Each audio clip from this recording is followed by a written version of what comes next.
Go ahead and take roll for the morning. Back on the record of the matter of the state of Georgia versus Khalif Adams et al. In 22 SC 183572. See Mr. Stillwell, Mr. Botts, Mr. Sharp. Good morning, gentlemen. Mr. Williams, Mr. Steele, Mr. Adams. Good morning. All right. Mr. Kendrick and Mr. Weinstein. Good morning. Morning. All right, Mr. Huey and Mr. Matthew Sr., good morning. All right, Mr. Nichols, Mr. Garner, good morning, sir. All right, Mr. Ryan and Misty Williams, good morning. All right. We have, let's see, Mr. Yahelski.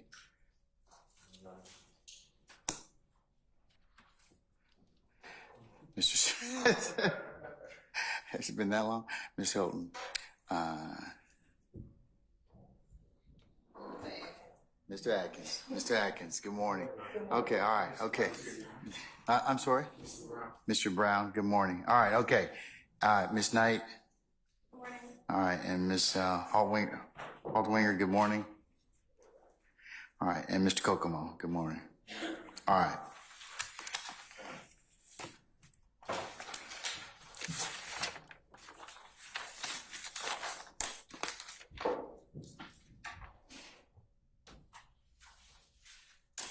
Okay, before, are all jurors present, Lieutenant? Yes, Your Honor. Okay, all right. All right, before we get started for the morning, it's been brought to my attention that there is an 803, I should say, residual hearsay exception issue I got to take up. Is that going to be through this witness or is it going to be through another witness? Your Honor, that's not an issue right for today. That's Okay. through another witness that may come either later this week or early next week, but we'll give the court ample time to hear that motion. Okay, all right. Is there anything else I need to take up before we call for our jurors? No, nothing from the state. All right, anything from any defense counsel?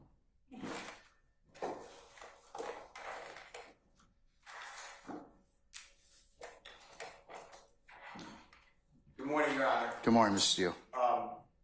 And the microphone's not working, so I apologize. Your Honor, there's some demonstrative exhibits that the state just showed us, and I will be objecting to cumulative, I don't know the numbers, I did not write them down, I apologize, but I can approach if you need me to. But one is a crime scene sketch made by the gentleman who's testifying now, crime scene investigator Smith. It also is just a copy of his report blown up. That's how I perceive it. And then the second one is taking that report and putting it onto another demonstrative. So I'm going to object on behalf of Mr. Williams as cumulative. Plus, he'll be testifying, and there are photographs. So we have it in three different mechanisms. So I'm objecting under 403, time, prejudice, confusion of the issues. Plus just cumulative. Okay, it's just a demonstrative aid? Yes, that's what I believe. All right, is that state? Good morning, Your Honor. Good morning. Can you hear me now? Yeah. All right. Yes, Your Honor, that is correct. They are demonstrative aids, but the portion of that objection that's incorrect is that it's cumulative.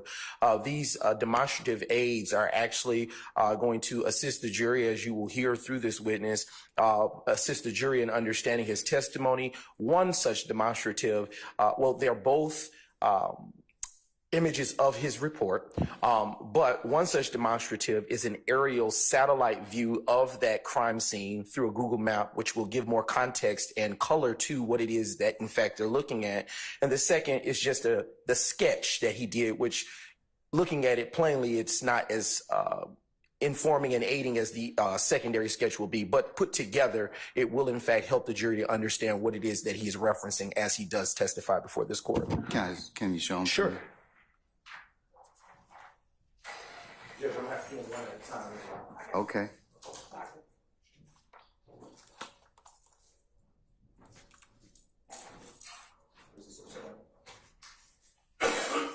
This is the actual crime scene sketch, bro. And you're saying that he took And can you tell me what the state's exhibit is? Sure thing, Your Honor. It is State's Exhibit 284, Yankee Flamingo. Foxtrot. Foxtrot. That's all right. That's all right. I didn't remember your name this morning, so we're even now, okay? All right. And then what's the other one? That's 284 Yankee G. I'm sorry. Golf. Golf. Golf. Okay. Okay. All right. And is that the numeric? I guess is he going to testify about those numbers that are on the Google Maps? Yes, these are actually the crime scene markers plotted here on these particular spots. And as it's already plotted on the actual diagram, but these mirror exactly what it is that he is in fact trying to testify. Okay. Mr. Steele, I'll overrule your objection at this point in time, sir. Can I just have a continuing? You certainly may. All right. Anybody else? All right, Lieutenant Walker, summon our jurors, please. Madam. All right.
All right, thank you, Lieutenant Walker. Ladies and gentlemen, please be seated.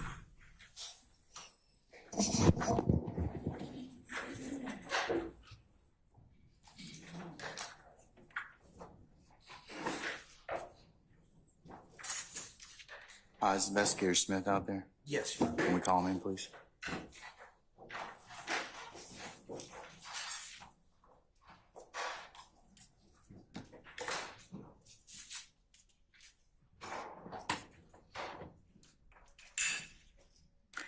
All right, ladies and gentlemen of the jury, good morning. Good morning. All right. Investigator Smith, you're still under oath, okay? Yes, sir. All right, okay. We're going to continue. Go ahead, sir. Good morning, Investigator Smith. Morning. Right. On last week, well, the week before last, we were last speaking about the crime scene record. Do you remember that part of our conversation? Yes. And I am now showing defense counsel, which has previously been shown to them and provided in the discovery process as 285 Yankee Alpha. Okay. All right. I am now approaching with the court's permission the witness will say 285 Yankee Alpha. Investigator Smith, when you've had a chance to look at that, you can look back up at me, and I'll continue speaking.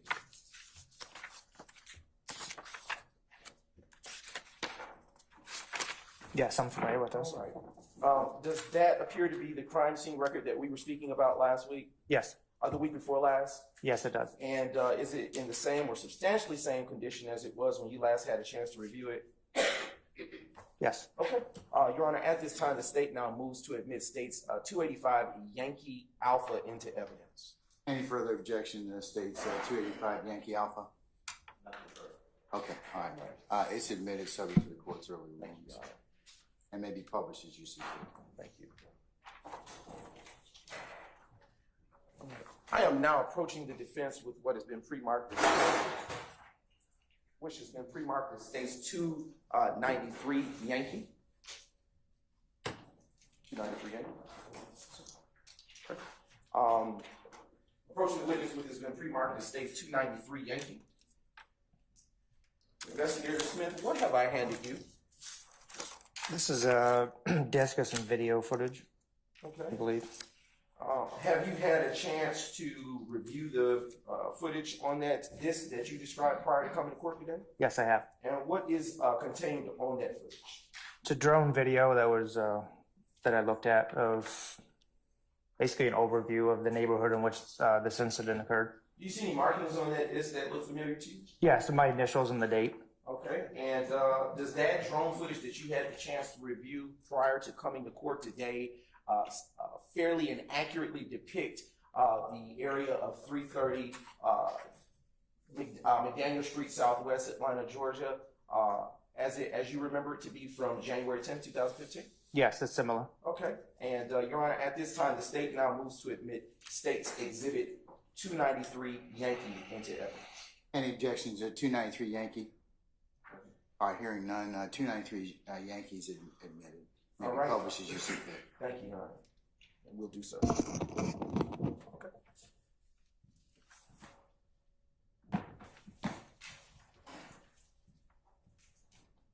Just a brief indulgence, Your Honor, so we can cue up the technology.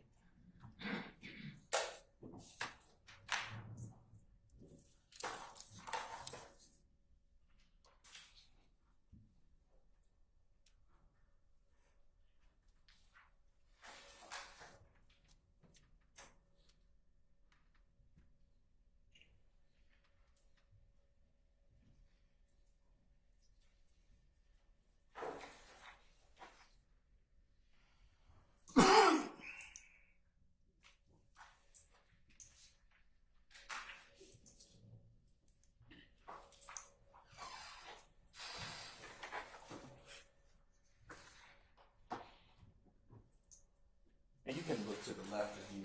Yes.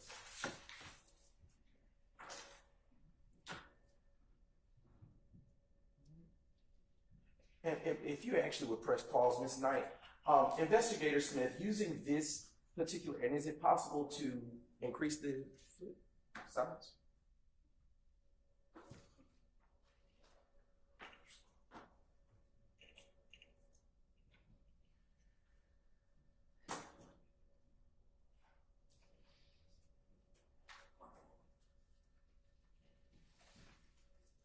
Just a moment.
Okay, all right, before we press play, Investigator Smith, using the screen to your left, I want you to look at the street that is running horizontal towards the bottom of the screen.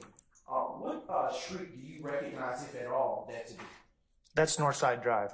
Do you see the street that is running perpendicular to it towards the right of the screen? Where the yellow school bus is? Yes, sir. Yes. What do you know that street to be? That is McDaniel Street. All right. Observing the street that to the first street that runs perpendicular with Northside Drive, what to the left of the last street that you just called out, what street is that? Hills Avenue. And the street that is immediately to the left of that street running perpendicular to Northside Drive, what do you know that street to be? It's either Trenholm Avenue or Trenholm Street. Okay. And what zone is this? Back then it was 5. I think it still is, actually. All right. And is that contained in a particular deed? Well, back then it was 50 each beat. They've redistricted the beats Okay. multiple times over the years. I don't know exactly what they call that nowadays. Sure. If you could use the pointer, that I have a handy pointer, for the purposes of the jury, can you tell the jury what that red structure is near the yellow school bus that you pointed out earlier using the pointer? Right there? Yes, sir. That's the Texaco gas station that sits at that intersection. Okay. And you can also relocate your honor, make an estimation. The witness have freedom to relocate as needed for this. He may stand down and illustrate his testimony for the jury. Yes, sir. And you may stand up for this. Do you see the area or around or about where the barbershops would have been on this particular shot? In this area right here. Okay. All right. You may reclaim your seat, and Mr. Knight, would you please come? Thank you.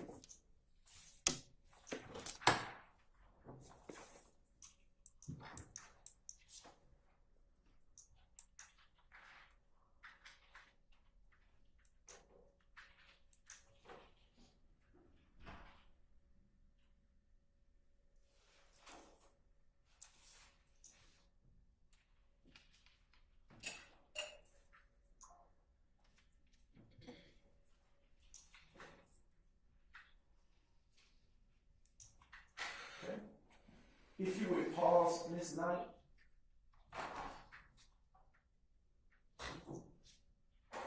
Thank you, Knight. What is the, using the pointer again, what is the street that is running perpendicular to Tringholm Street and McDaniel Street towards the top of the screen, almost middle to the top? This street here? Yes, sir. That's Peter Street. Okay. You may continue to walk.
What street are we looking at now as we see the drum moving?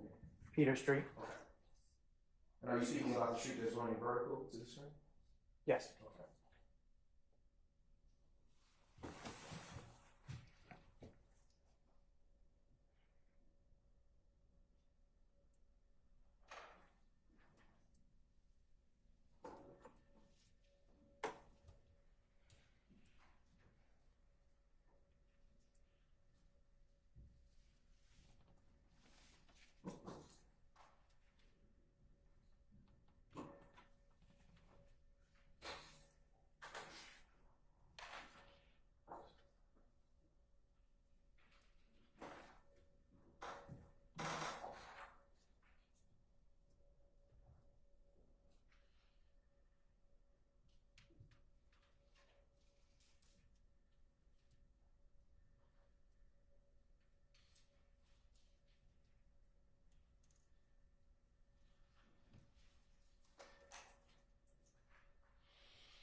Investigator Smith, as we see the drone panning, can you describe the street that we are now looking at running vertically on the screen? That is McDaniel Street traveling towards Northside Drive. Is that the scene, the street to which you responded to on January 10th, 2015? Yes, it is.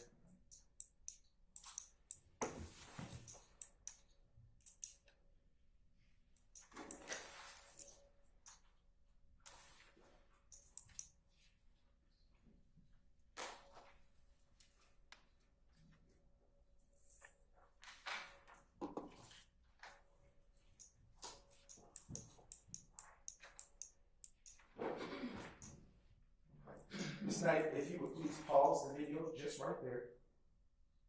Okay. Excuse me.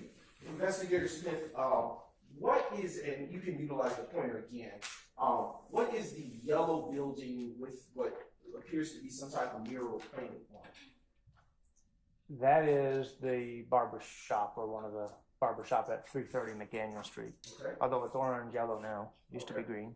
Okay. And if you would utilize the pointer, I want you to point to that, what appears to be orange first, the orange wall. Is that what you're saying is 330 McDaniel Street? Yes, right around this area. All right. And what is that open space there right in front of that orange wall you just circled with? This area? Yes, sir. There's just an open parking lot. There's another business here. Okay. Sorry, that, Open parking lot, and then after that. another business.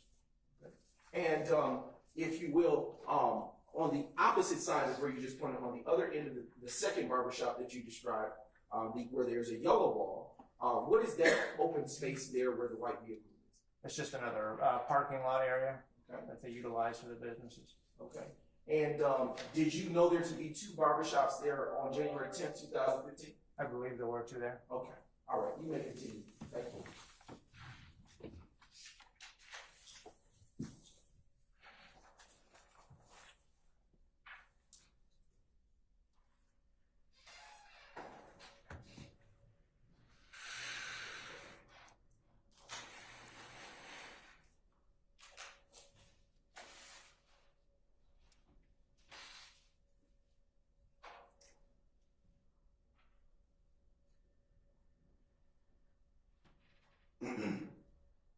And as this is panning, can you tell the jury what is to the front of those two barbershops that you described? If you were directly to the left of the RV facing to the left. There's an apartment complex on the other side of McDaniel Street. Okay. All right. You may continue this. Thank you.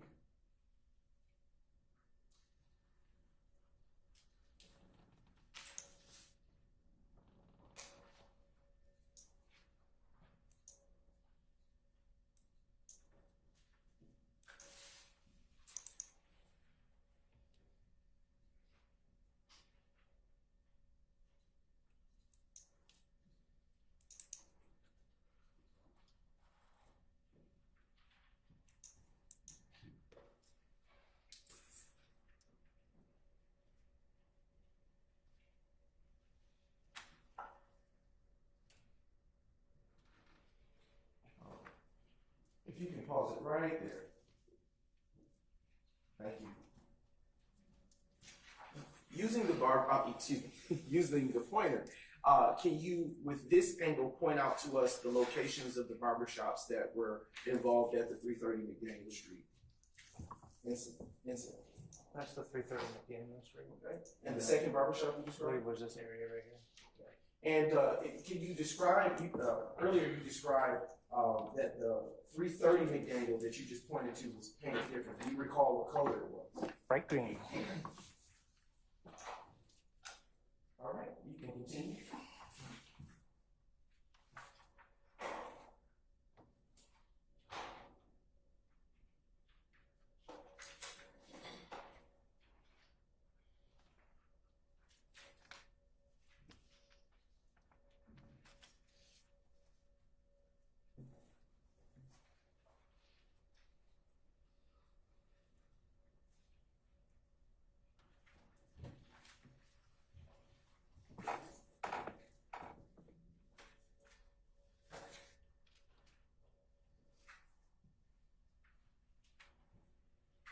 Do you see the Texaco that you described earlier? I do. It's in the upper left-hand corner of the screen.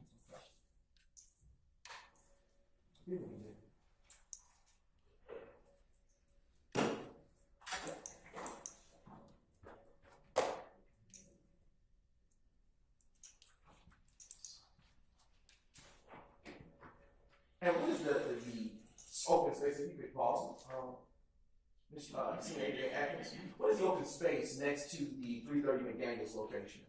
It's just an open lot. Was that like that also in January 10th of 2015? I believe it still is an open lot. Oh, it still was. All right.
Do you recall if the second barbershop was the same color?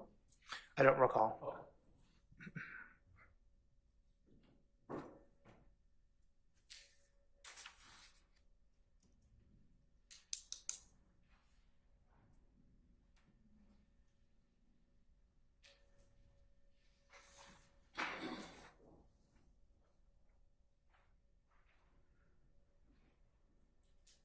You could pause.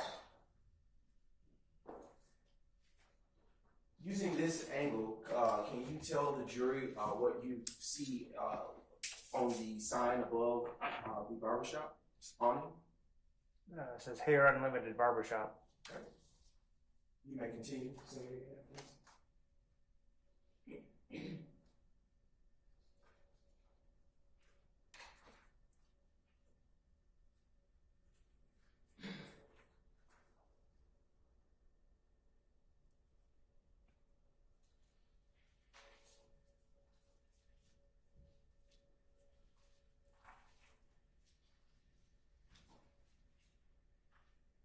Do you know the individual standing on the chair? No. Okay.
Okay.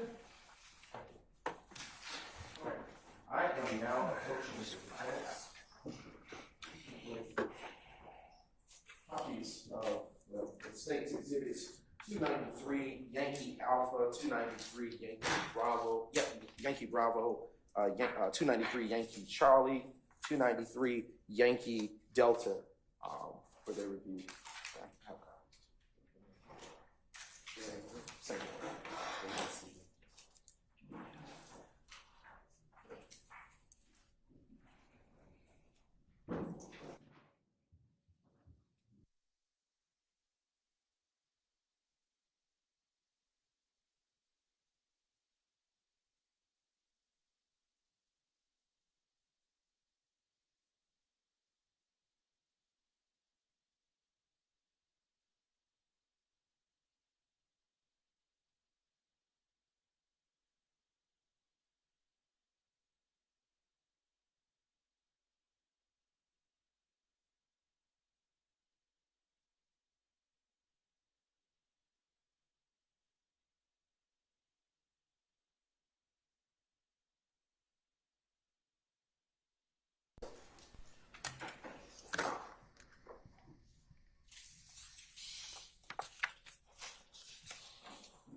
All right.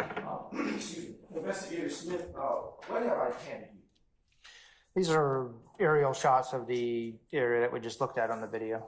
And Still shots. sorry. Still shots. Okay. And are those still shots that you are just reviewed at states 293 Yankee Alpha through 293 Yankee Delta fair and accurate still images of the drone footage that we just reviewed? Yes, it is. Your Honor, at this time, the state now moves to admit states exhibits 293 Alpha, Yankee Alpha through 293 Yankee Delta. Right. Any objection? Your Honor, objection. These are under 403 as cumulative and a waste of time. All right, I'm gonna overrule the objection. Mr. Weinstein, yes, you may publish as you see fit. And you can utilize the screen to your left. And as that is coming up, I will comes up, so I can show you.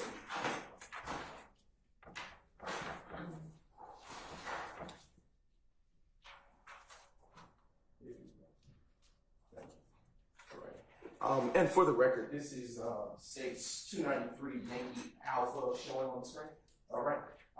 Investigator Smith, I'm going to show you tool to your left. If you click this, you can then draw. Sure. Okay. If you would be as kind to put an X on the structure that you know to be the Texaco in this image.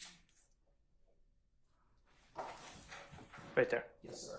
Would you please be as kind to put 2 X's in the general area where you know the barbershops that you described to be earlier?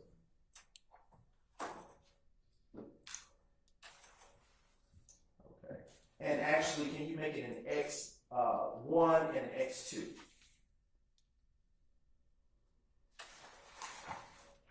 Can you tell the jury what X2 is? X2 is almost right in front of the barbershop itself. And when you say the barbershop, are you referencing the 330 McDaniel Street barbershop? Yes. Okay. And X1 is what for the purpose of the jury? Just a little first. The next business is up. It's like I said, it's just there's 2 or 3 businesses, barbershop. They've changed over the years. So that's just the generalized area of other businesses close to the 330 McDaniel.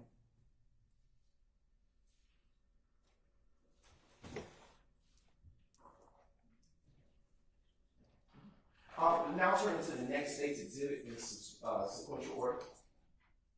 Now we're looking at 293 Yankee Bravo. And it appears that your markings are still in the same places. Are the markings still in located in fair locations where you would recognize those businesses to be? Yes. All right. Now turning to the next state's exhibit in sequential order, state's exhibit 293 Yankee Charlie, and you can clear them with a yes. With the X? Yes. Trash can. Oop. Yep. Oh, there it Or is. the undo. There you go. Clear.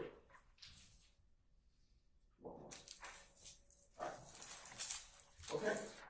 Utilizing State's Exhibit 293 Yankee Charlie, can you again, using the same identifiers, put an X1 at the first business that you understood to be one of the barbershops, and an X2 at the second barbershop business that you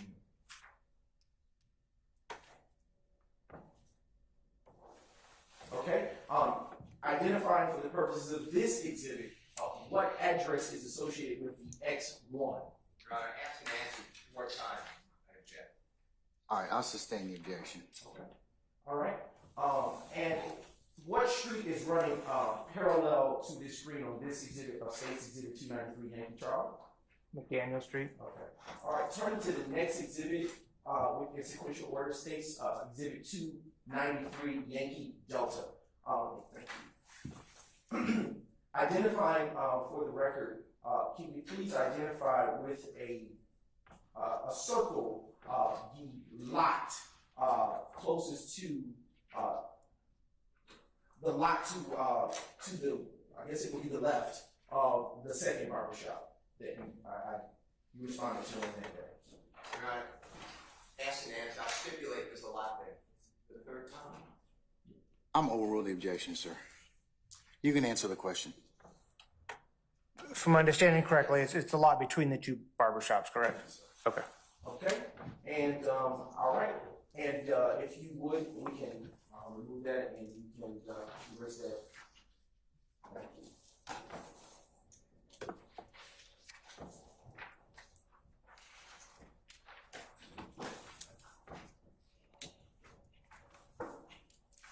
I am now showing defense counsel what has been previously shown as State's Exhibits 284 Foxtrot and 284 Yankee Foxtrot and 284 Yankee Golf.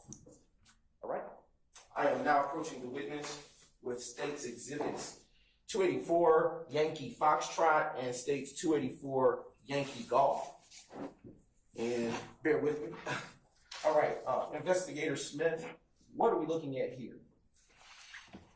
My blown up crime scene diagrams. Okay, and is this an exact and true copy of the exhibit that has already been admitted into evidence in State's 284 Yankee? Yes. All right. And do you believe that this demonstrative would aid the jury in understanding your testimony today? Yes. All right. Your Honor, the state now moves to, well, I'll just do it. And Investigator Smith, I'm now showing you what has been already pre-marked as State's Exhibit 284 Yankee Golf. What are we looking at here, Investigator Smith? It's a satellite version that appears to have the crime scene markers imposed or superimposed on top of the aerial digital photograph. Okay. And is this an exact copy or a fair and accurate representation in this demonstrative of your crime scene diagram already previously admitted as State's 284 Yankee? Yes. And do you believe that this exhibit will be also helpful to the jury in understanding your testimony today?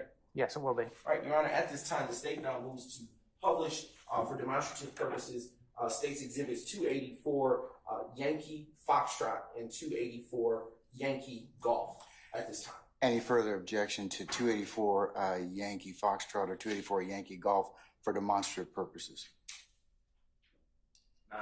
All right, hearing none, I'll note the objection that's been made earlier. I'll admit it over objection for demonstrative purposes. It may be published as you see fit. Yes, sir, Your Honor.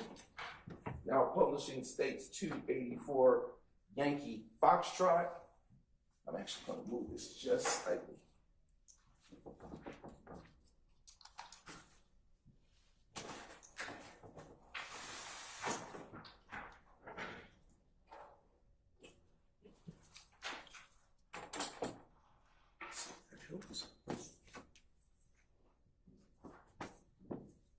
All right, publishing State's 284 Yankee Foxtrot, and also publishing State's 284 Yankee Golf for the jury for demonstrative purposes at this time. And for the, let's see.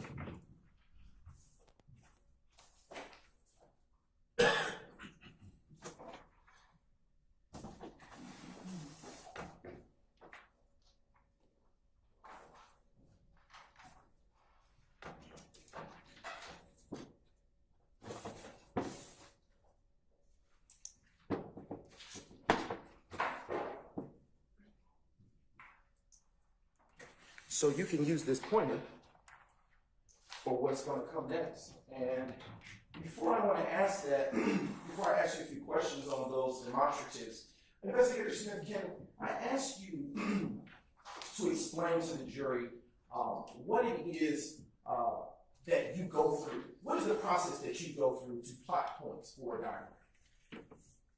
Most cases, we try to find two fixed points the best way we can. That could be anywhere from a sewer cover to a water meter to the. Can you speak up, sir? Yeah. Sorry.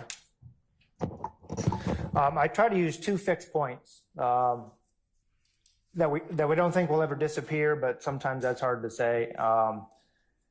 In Atlanta, sewer covers are pretty popular in the middle of the street. Water mains, water meters don't tend to move too awfully far. I try to avoid using telephone poles because they can get run into a lot and knocked over. So what we want to do is try to find two fixed points to be able to plot out evidence markers that measure to try to be as fairly accurate as we can. Okay. What are the reference points that you used on this particular, well, you can use either of these demonstratives on this diagram that's before you today? Well, A and B. This is my closest one. A is right here, B is here. Then obviously C, D, and E. This is spread out such a long area. We couldn't just use 2 points. It would be difficult to do an accurate measurement of everything. So we use various fixed points throughout the street that were available to us at that time. Why do you measure the distance between reference points? If we ever had to recreate this out there, we would want to try to get it as accurate as possible. So if I knew the distance between A and B, and then the distance between B and like number 9, and then the distance from A to number 9, if we needed to, we could put evidence marker number 9 almost back in the exact spot that it was on the night of the incident. How many fixed points did you use for this particular crime scene? 5, I believe. And how many evidence markers did you put down within those fixed points that you plotted on this diagram? 76, I believe, was the top number. And if you need to reference your report, we'll closer to what you can. 76. Okay.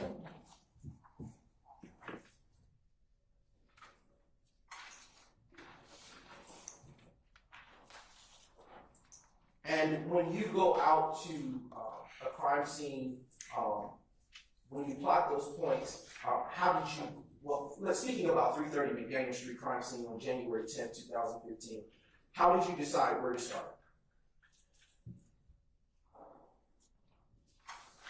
I don't know if we made a decision of where to start, but sometimes it's difficult to determine where something started when you first get out there. So it was my decision to start on Northside Drive and work our way east on McDaniel Street back towards where the bulk of the evidence markers were going to be. And utilizing State's Exhibit 284 Yankee Golf, on what side of this diagram would Northside Drive be? Northside Drive is down here a little further. Okay, is that running horizontal or perpendicular to McDaniel Street? Be perpendicular. Okay, and going to the furthest end outside of the scale of this diagram to the right, which street would be on the right of this diagram? The next street is Peter Street. Okay, and outside of the scale of this diagram of 284 Yankee Golf, what would be the next nearest street running? Your Honor, relevance? Overruled, sir. Mr. Brown? Yes, sir. Can you put the actual diagram up so the rest of folks can see it? Still overruling the objection, okay? All right.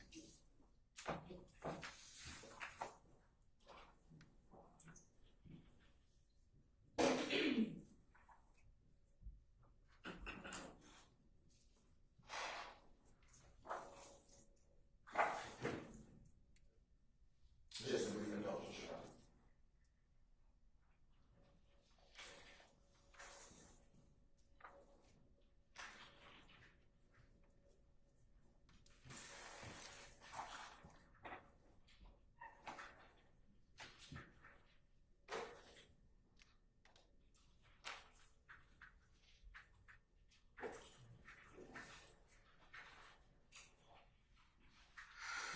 For our purposes, we'll use this. This is for the other members of the court who can't really see. All right. I'll re-ask the question that was just asked because it was never answered. The street that runs, that would be north of McDaniel running horizontal to it, what street is that immediately? Hills Avenue. Okay. All right. And what structures, if any, would be in front of the barbershops that we're looking that sit on McDaniel Street to the bottom of this diagram? There was a large apartment complex that was there at the time. I think it still is. Okay.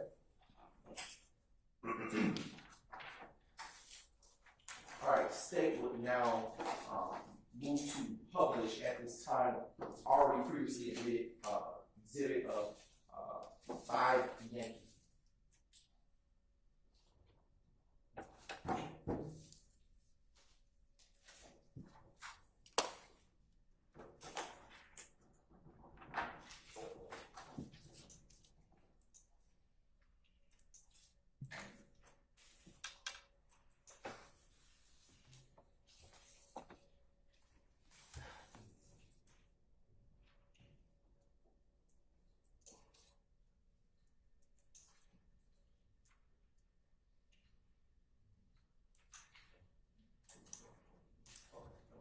Your Honor, I am now approaching the witness with the already previously admitted exhibits 5 Yankee through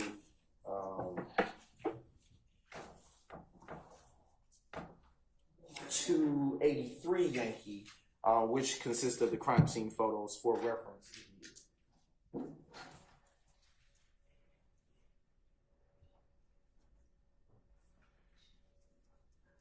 Selections from 5 Yankee to 283 Yankee, as all of the exhibits that were admitted previously are not contained there in that stack. Looking at the screen above you, Investigator Smith, in State's Exhibit 5 Yankee. Can you tell the jury what we're looking at here? This is looking closer to Peter Street, looking down McDaniel Street towards Northside Drive. The green building you see is 330 McDaniel Street, and the yellow building is the secondary barbershop. Now, when you say, well, let me ask you a couple of questions. What street is all the way down running perpendicular to McDaniel, as you described? Far down as you can see with the, I guess, the red lighting. That's the Texaco gas station at Northside Drive. And what street would run perpendicular behind the photographer in this particular angle of this picture? Peter Street. Okay. To the right of the photo, what business is that? In the yellow. I believe that was another barbershop that was there. And the green building that you see up there, what building would you know that to be? 330 McDaniel Street. Okay. Do you also, from this image, and if you don't, I can show you another exhibit. Do you see the Texaco that you pointed out earlier? So as far down as I can see with the red lighting, those are the actual gas pumps. Okay. All right. Now turning to State's Exhibit, now publishing State's Exhibit 7 Yankee. All right. Now utilizing this exhibit, can you tell the jury what it is that we're looking at here? It's a closer view of the 330 McDaniel Street from the opposite side of the road.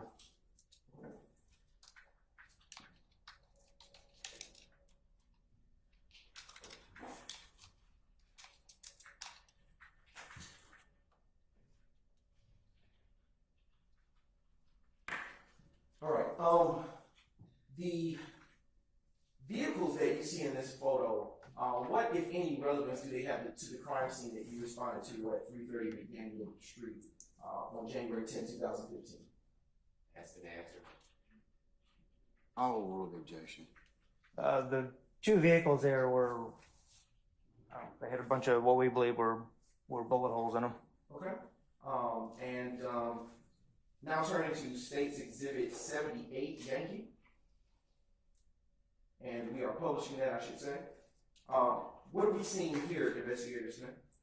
Just a silver minivan parked in that parking lot between the two businesses. Okay. Was that a silver minivan in any way a part of this particular crime scene that you responded to? I believe it had some bullet holes in it as well, what we believe. And did you include these particular vehicles that you described on your crime scene diagram? I did. Okay. Utilizing State's Exhibit 284 Yankee Foxtrot, could you point out the three vehicles that you included on your diagram with the pointer for the jury? And identify them by type. Utilizing this exhibit, if you will. This exhibit what? 284 Yankee Foxtrot, Your Honor. This one here is the silver minivan that you see in this photo. This was I believe a green or dark colored Yukon, and this was a black, I believe, Ford Expedition on the street. Okay. Utilizing your crime scene diagram, which, if you allow me to.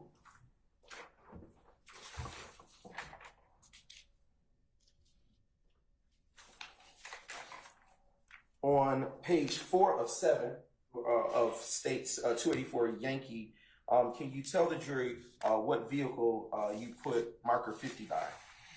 That'd be the Chevy Tahoe. So it wasn't a Yukon? I'm sorry, no. Same type of vehicle. Sorry about that. No problem. And I am now turning to page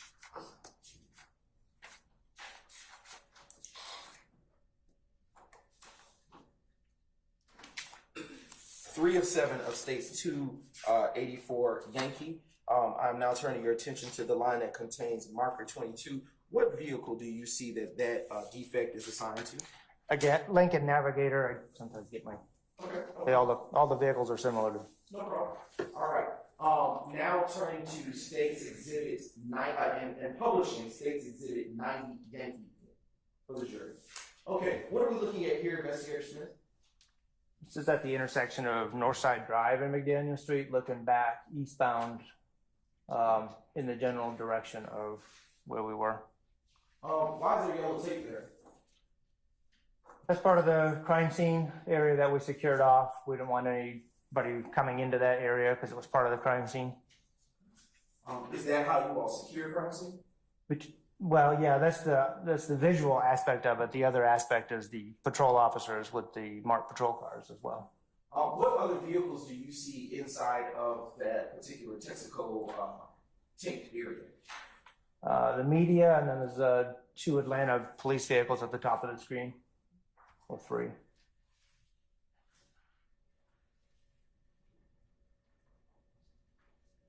Now publishing State's Exhibit 93 Yankee. Excuse me. Investigator Smith, can you tell the members of the jury what it is that we're looking at here? Again, this is just another overall picture of the area where we're at. That's the Texaco, obviously, in crime scene tape with the patrol cars. Right. Publishing for the jury states 85 Yankee. Investigator Smith, can you tell the jury what it is that you are seeing here? This is an overall picture standing right in the middle of McDaniel Street looking back towards Northside Drive.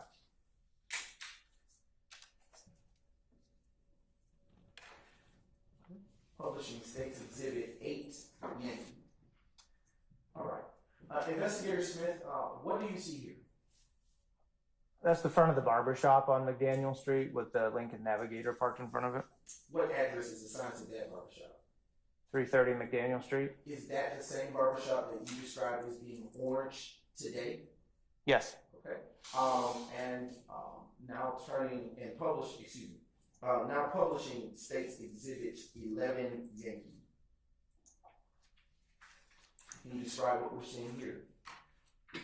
That's a photo almost standing directly in front of the barber shop at McDaniel Street, looking back towards that Navigator. And what vehicle, if any, do you see to the immediate left of that Lincoln Navigator that you just described? That's the Tahoe. Okay. Do you see any other things on the ground? There's some items down there to the left that, if I recall, I think that was what we call medical debris, what EMS left behind.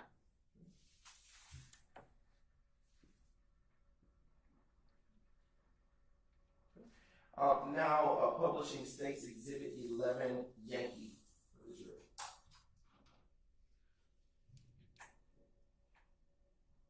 Okay. Can you tell the jury what we are seeing here today, at this time? Again, this is another overall photograph of 330 McDaniel Street with the Tahoe and the Navigator.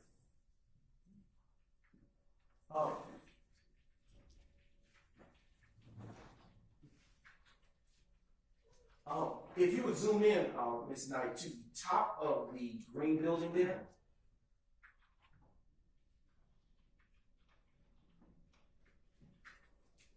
Yep, and keep going up as far as you can. Can you move there it goes, the center of the photo up a little further? Can you tell the jury if you see any cameras at the top of that building? I think there may be one. Okay. That's what that is, way above the mural. Okay. All right. And if Ms. Knight, you will pan the photo exhibit, you can to the left. Well, actually, this way. I'm sorry. Just a little more, so we get the Lincoln Navigator. Can you describe the condition of the Lincoln Navigator as you see it in this exhibit? Well, the back window is missing. Does it appear partially intact? Yeah. Hard to tell from the photo, but it's definitely broken out. The glass was broken out.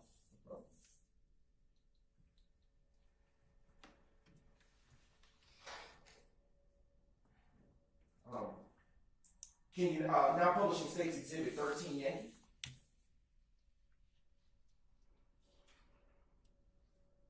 Okay.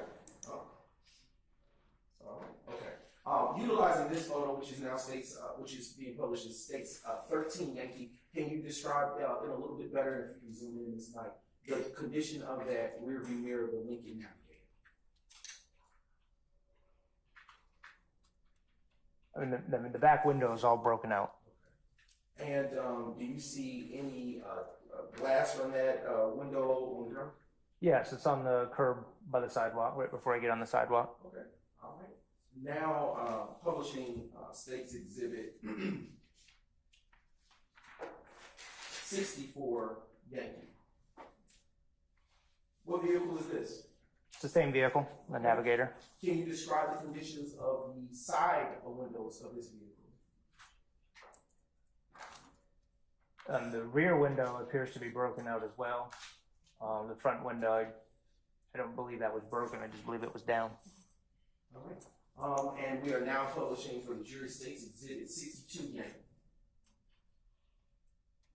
All right. Can you describe for the jury what you are seeing here in this photo? Just another overall shot of the Navigator in front of the barber shop. And when you say the barbershop, which address to the barbershop are you speaking about, given that there are two? The 330 McDaniel Street. All right, now publishing states exhibit 60. Yankee. All right. What are we seeing here, Investigator Smith? That's a closer view of the rear window of the Navigator where it's broken out. Okay. What is the license plate number associated with this vehicle? BLQ 4701. All right. Now publishing the next exhibit, sequential. Oh, excuse me. That states exhibit 188 Yankee. Investigator Smith, what do you see in this picture? This is something we noted appears to be what we call a defect from a bullet. We marked as number 22, evidence marker number 22. Okay. And do you see that evidence marker number associated with your diagram on State's Exhibit 284 Yankee Golf, which would be this one to your immediate right? I do. Okay. Can you use the pointer and show the jury where that would be? Right in this general area. Okay. All right. Right. Now publishing for the jury states exhibit 189 Yankee. What are we seeing here, Investigator Smith? Just a close-up view of that defect in the vehicle. All right. Now publishing states exhibit 190 Yankee. Can you tell the jury what it is that we're looking at in states exhibit 190 Yankee? There's two more evidence markers, number 23 and 24, that note the previous defect, bullet defect. Are these bullet defects also on the Lincoln Navigator that we just looked at in the prior state's exhibit? Yes. Okay. And did you note these particular evidence markers on your diagram and prior scene record? I did. Okay. Utilizing the pointer that you have handy, would you please point to those particular evidence marker places on your diagram 284 Yankee Golf? Right in this area right here. Okay. Now turning your attention to states published exhibit 191 Yankee. All right. Can you tell the jury what we're looking at here? Just a close-up photo of that evidence that we collected with the defect in the vehicle. Okay. Now publishing states 192 Yankee. What are we seeing here, Investigator Smith? Again, another close-up of marker number 24. Now publishing for the jury states exhibit 206 Yankee. Can you describe for the jury what it is that we're looking at in this particular exhibit? Again, another what we believe was a bullet defect on the upper frame of the back compartment of the vehicle. And was that bullet defect in the Lincoln Navigator noted also in your diagram and in the crime scene record? It was. And would you use the pointer to point to where that is contained on your crime scene diagram?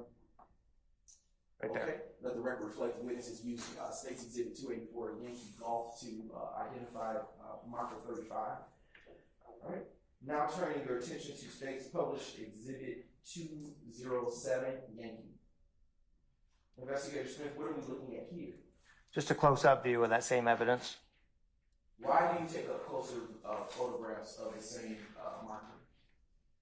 We wanted to do an overall photo, kind of a mid-range, and then up close as possible to get the best view that you can. Is that the intent behind all of those such photos? Yes.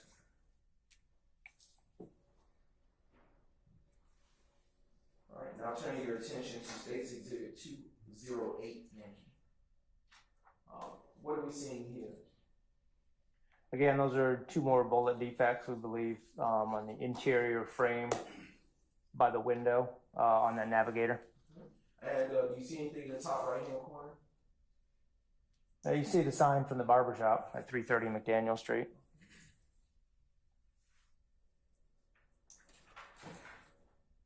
And now publishing for the jury state's exhibit, excuse me, before we go any further, can you, for the purpose of the jury, show where those points are plotted on your diagram using 284 Yankee Golf? Right in all this area right here. And what markers are you identifying on the diagram? 36 and 37. Okay. All right, now publishing for the jury state's exhibit 209. 209 Yankee, I should say. Investigator Smith, what are we looking at here? Again, just additional close-ups of the same evidence. Excuse me. Now publishing for the jury states 210 Yankee. And what are we looking at here, Investigator Smith?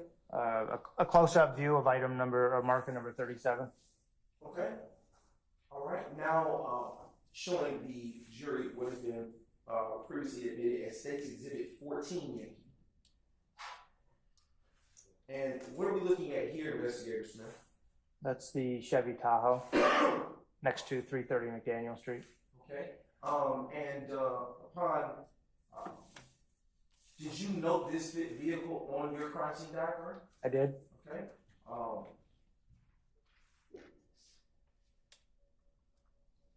Can you please, for the ladies and gentlemen of the jury, using the pointer, point on 284 Yankee Golf where that Chevy Tahoe is located? Right here. Okay. And utilizing that exhibit that you just pointed to,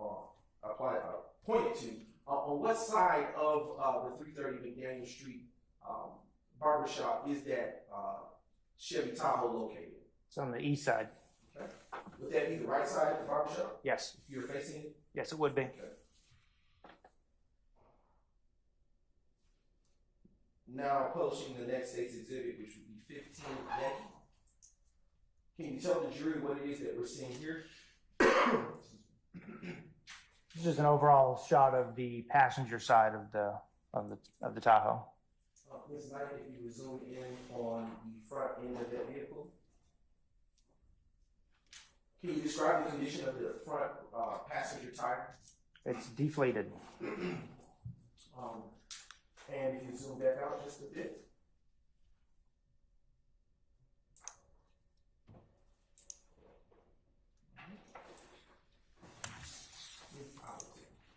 Now publishing the next state's exhibit, which is state's exhibit 26 Yankee. Can you tell the jury what you see here? This is a view of the driver's side of the Yukon. Do you know, are any of the tires deflated? Not in this photo.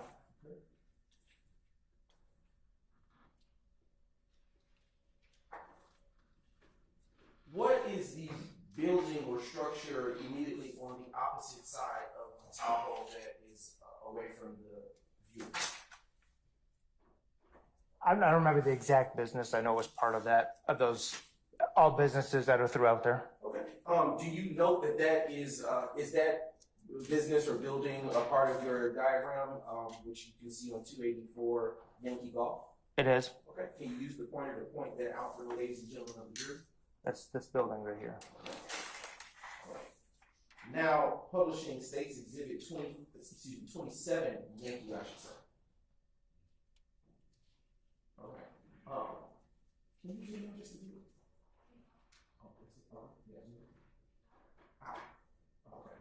Okay. Can you describe for the ladies and gentlemen of the jury what we're seeing here in state's 27 Yankee? It's just the front end of the Chevy Tahoe. Okay. And now publishing for the ladies and gentlemen of the jury state's exhibit 28 Yankee. And what is it that we're seeing in this exhibit, Investigator Smith? Again, it's just an overall photograph of the Yukon and anything out there. There's I believe it was a black T-shirt on the ground as well that we wanted to capture. Excuse me, and what vehicle is this? Oh, I'm sorry, that's the Tahoe. Okay, Sorry. and if you would be Next kind up. enough to... Before we do that, Mr. Brown, I have had a request for a comfort break, so Yes, sir. can we do that? Ladies and gentlemen, let's take 10 minutes, okay? All right, all rise.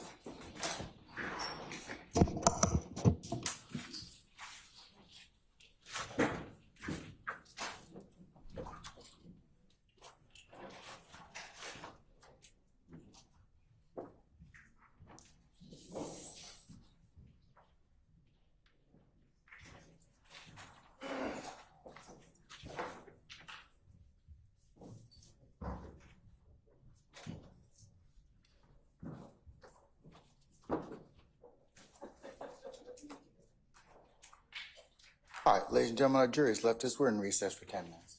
All right.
Where's Mr. Matthews? Please, thank you.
But we need about 2 minutes. We was waiting for the key.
Are all our participants ready? Yes, Your Honor. Okay, all right.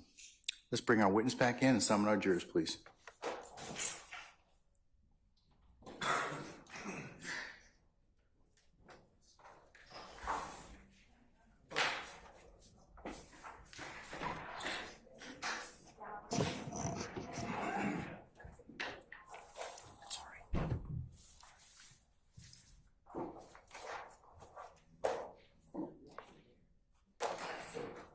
I didn't ask for one. I got two. You want one?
All right, thank you, Lieutenant Walker. Ladies and gentlemen, please be seated. All right, Mr. Brown, you may continue.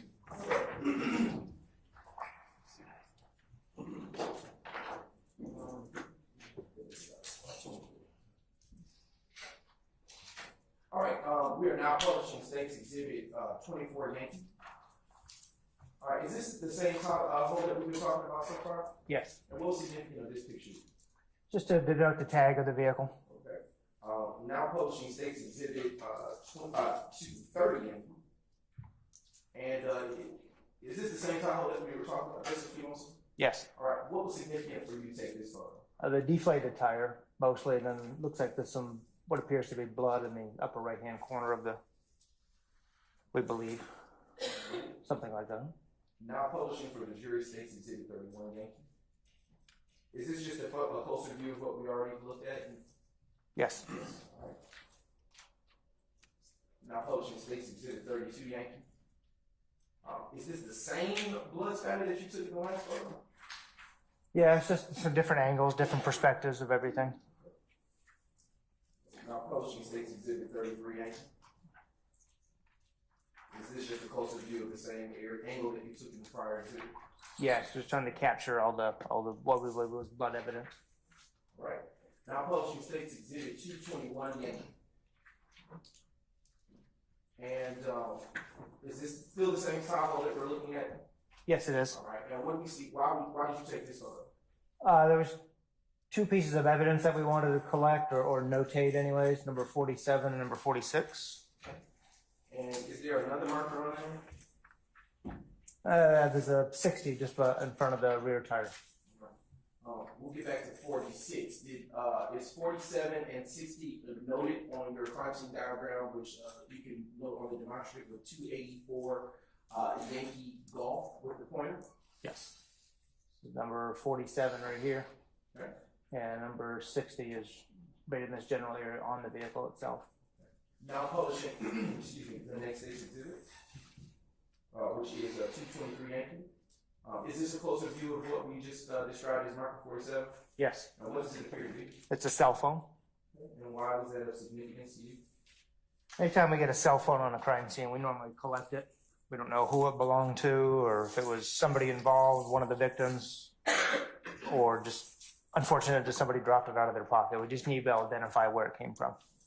Now publishing State's Exhibit 218 for the jury. Yankee.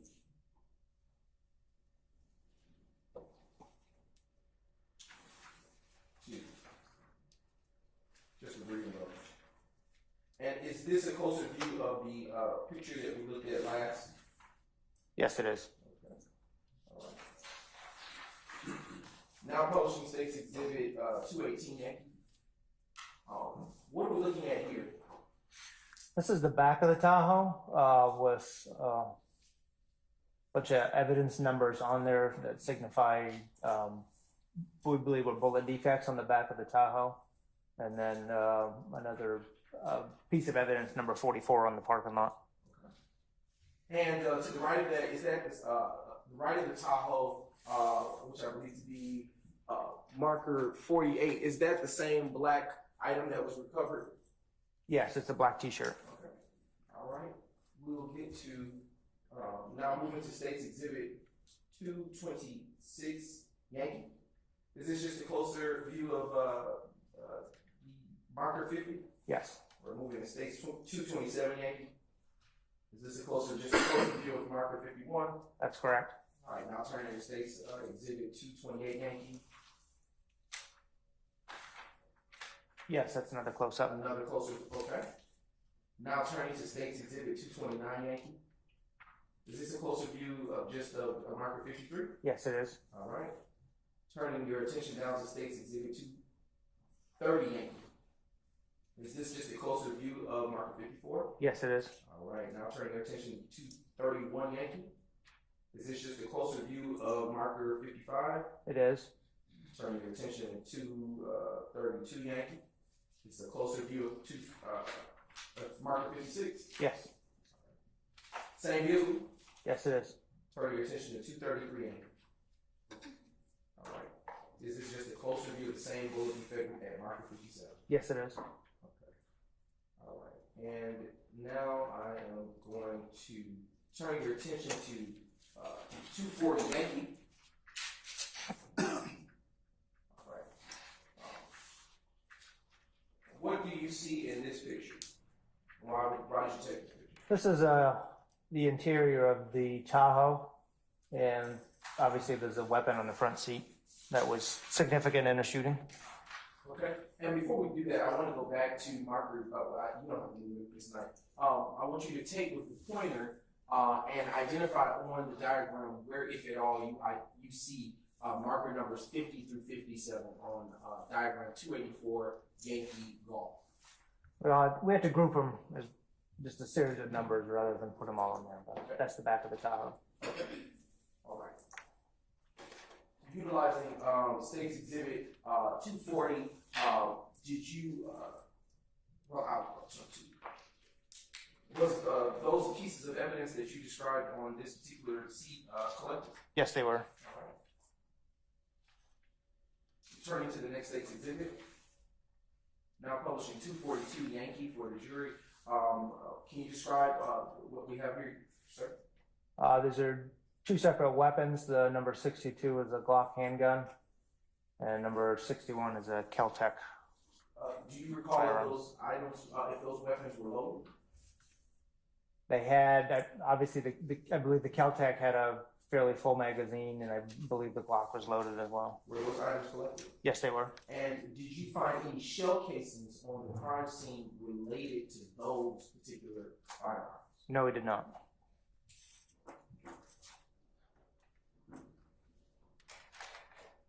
I am approaching the witness with.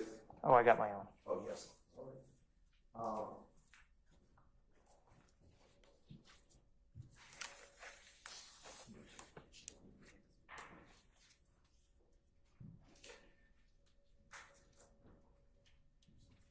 right.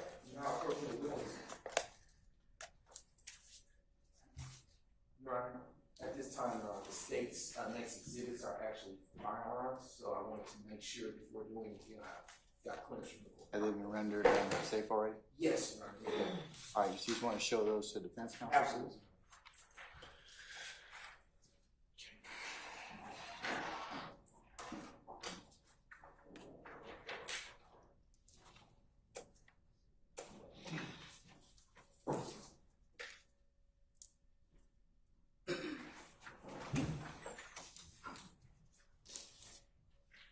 And for the record, Your Honor, just so it's clear, these next.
That are being reviewed by defense counsel are State's Exhibit 242 Yankee Alpha and State's Exhibit 242 Yankee Bravo.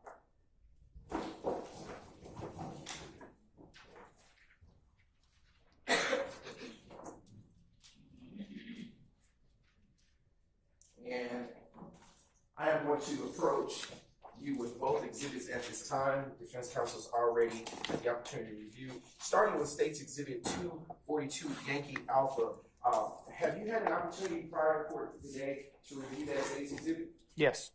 And what is Exhibit 242 Yankee Alpha? That's the Glock handgun that was recovered from the Tahoe. Okay, and is that the same handgun that is marked as, identified as marker 62 on State's Exhibit 242 Yankee? Yes, it is. And is that Glock firearm that you have before you also noted on your diagram, which is State's Exhibit 284 Yankey Golf? Yes. And can you, for the purpose of clarity for the jury, can you use the pointer to show where marker 62 is? So inside the vehicle, right here. And a point of clarification: when you arrived to the scene, was the driver's side door where these firearms found open or closed? I believe it was closed when we got there. Okay.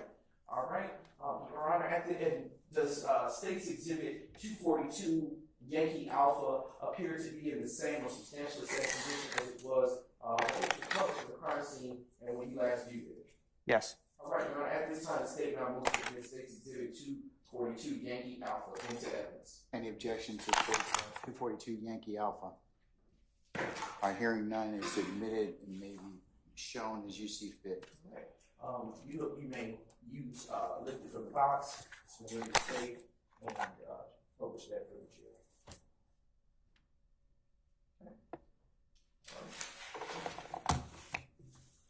And do we have the scissors? What was also contained there in the State 242 Yankee Alpha? Well, this was the magazine and the ammunition that was inside the weapon when it was recovered. Okay. And I believe Defense Counsel, at this time, Your Honor, may we also publish that portion of State's Exhibit 242 Yankee Alpha? It's 242 Yankee Alpha, the weapon and the ammo and the magazine? Collectively. Or it's collectively? Yes, Your Honor. All right. Any further objection? Anyone? Okay. It's admitted. They're admitted, maybe published as you see fit.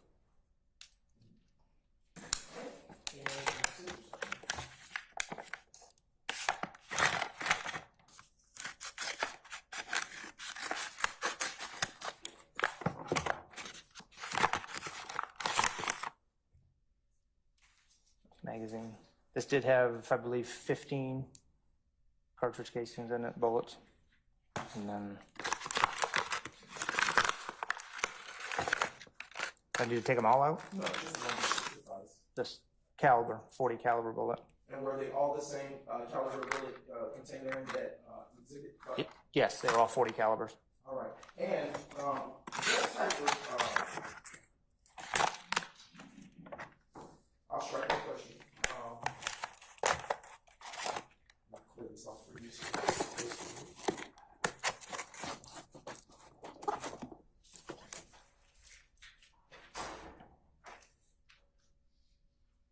Now, I would like you to take a look at State's Exhibit 242. Oh, here it is. 242 Yankee Bravo. Have you had a chance to review that State's Exhibit coming forward today? Yes, I have.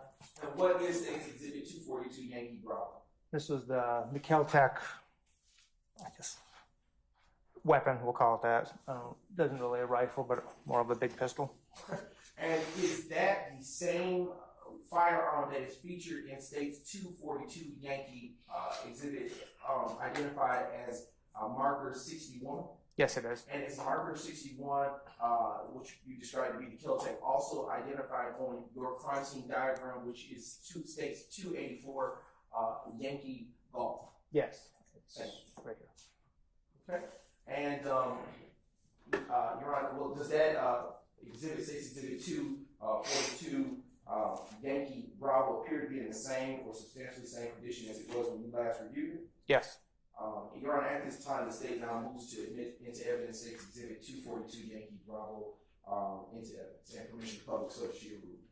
Any objection? All right, hearing none, 242 Yankee Bravo is admitted to be published as you see fit.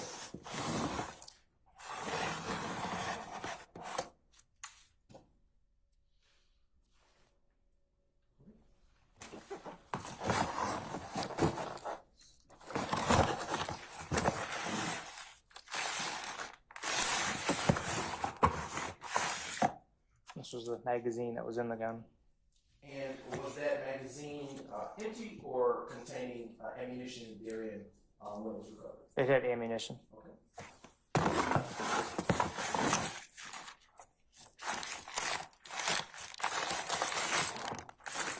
Your Honor, and to be certain, for the purposes of the record, as of the last exhibit, this is all one exhibit, the magazine as well as the ammunition. So, Any further objection, counsels? All right, hearing none, they're also admitted. It's 242 Yankee Bravo. These are all the 223 caliber. and did you find any ammunition or shell casings on the scene from that particular firearm? I didn't find any of that caliber. Okay. Of the 223 caliber, no. Okay.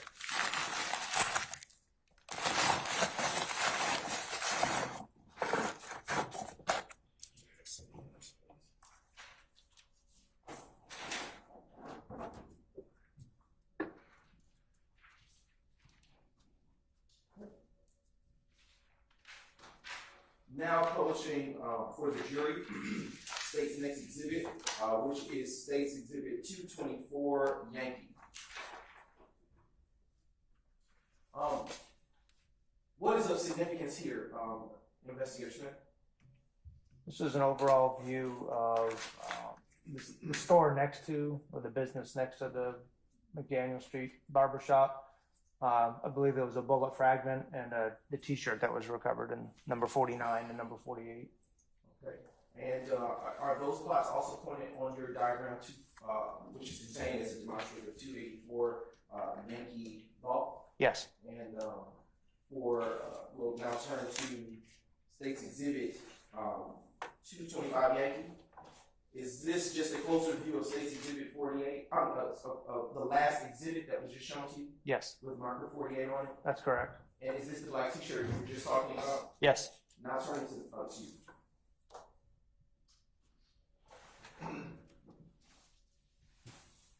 Just to briefly go.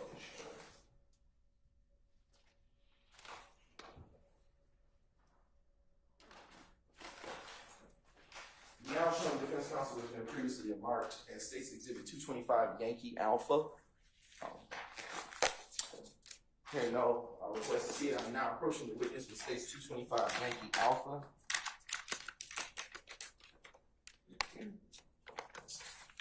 What have I just handed you, Investigator Smith?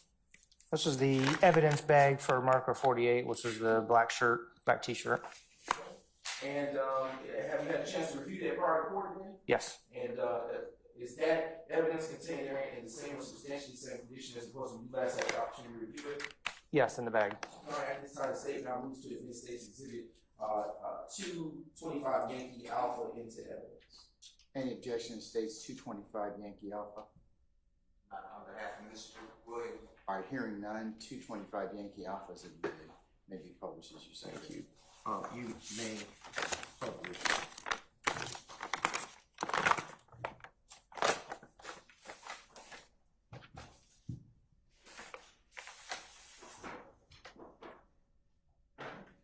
If you would just open it up. Must have.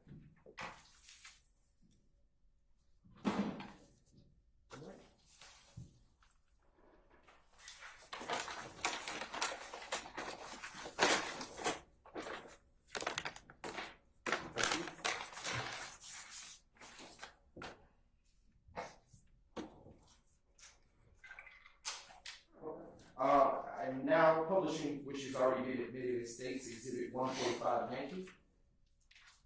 And is this just a wider shot of the last last couple of exhibits that the state showed? Yes. Okay, and what was the significance of this picture?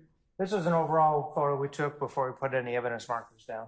Okay, is that still the same shape tire we've been talking about this whole time? Yes, That's the same silver minivan that we've been talking about this whole time? it is. All right, now showing you state's exhibit 149 Yankee. Is that still the same silver or grayish minivan we've been discussing? Yes. What was the significance? State, now turning your attention to state's exhibit 152 Yankee. Same, that's another closer image of the same minivan, correct? Yes. And what was the significance with this picture? There was a bullet defect in it, I believe. Now turning your attention to State's Exhibit 156, Yankee. Is this a closer view of that bullet defect that you just described? Yes, it is. All right. Now turning your attention to 234, Yankee. Is this a closer view of that same bullet defect with the evidence marker on it? Yes, it is. Now turning your attention to State Exhibit, and was that bullet defect marker, was that marker associated with that bullet defect drawn on your diagram contained on State's Exhibit 284 Yankee Golf? Yes, it's this vehicle right here. All right. Turn your attention now to 235 Yankee. And is that yet another closer view of the same bullet defect? Yes, it is. All right. Now turn your attention to State's Exhibit 283 Yankee. What are we looking at here? That's on the interior of the vehicle. We believe the bullet passed through the door itself and entered into the, I believe that's near where one of the seat adjusters is inside the minivan. Turn your attention to State's 150 Yankee. This is just a rear view photo of the same vehicle, correct? That's correct. Okay. Now turn your attention to State's Exhibit 40 Yankee. All right, we're back in front of the barbershop, right? That's correct. Is this what was significant about this photo? Again, just another overall shot of the scene before we put down any evidence markers. All right, turning your attention to 124 Yankee. It's a closer view of the same area, correct? That's correct. And now turning your attention, Investigator Smith, to State's Exhibit 212 Yankee. What do we see here? A bunch of evidence that we marked out there.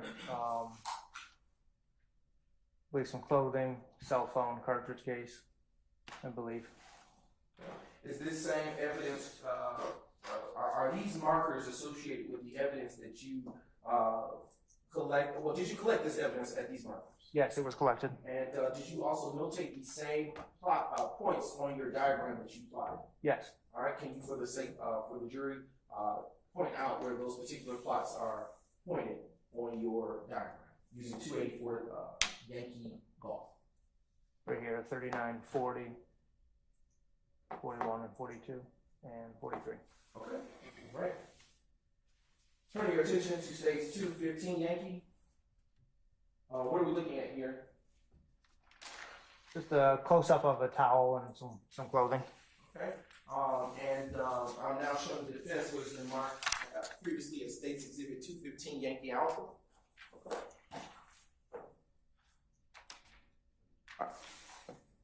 All right, I'm now approaching the witness with State's Exhibit 215 Yankee Alpha.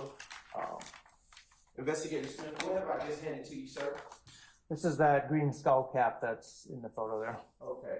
And have you had a chance prior to court today to review that piece of evidence? Yes. And is that evidence contained in State's Exhibit 215 Yankee Alpha in the same or substantially the same condition as it was on the day that it was collected? It appears to be. All right. Your Honor, at this time, the state now moves to admit to evidence State's Exhibit 215 Yankee Alpha. Any objection to State's 215 Yankee Alpha? All right. 215 Yankee Alpha is admitted. May be published as you see fit. All right.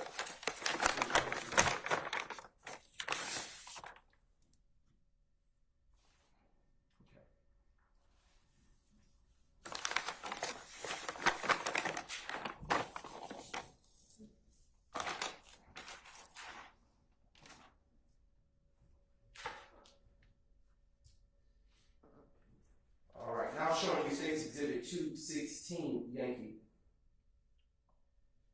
What reason did you take a picture of this item here?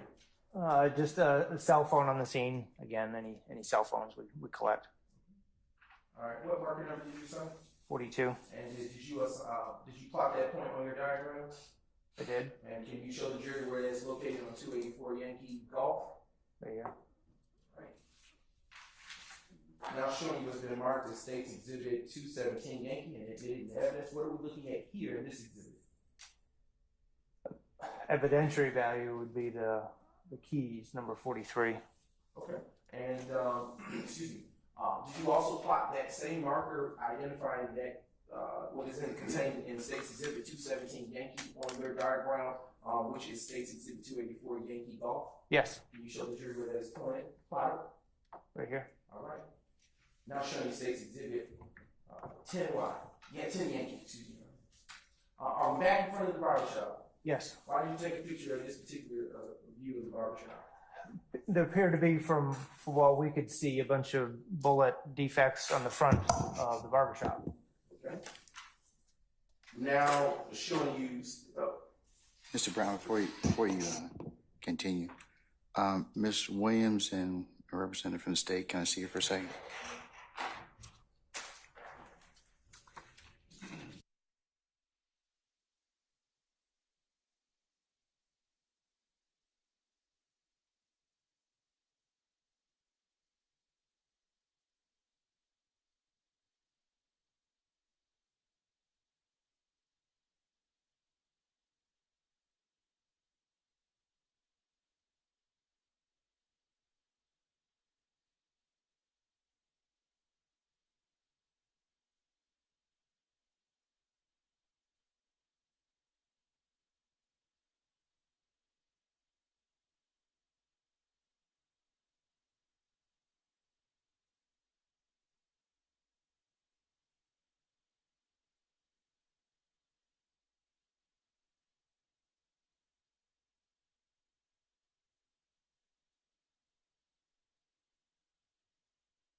All right, ladies and gentlemen, in order to accommodate for some comfort breaks and also our schedule today, why don't we go ahead and just take lunch? We're going to make an abbreviated lunch today because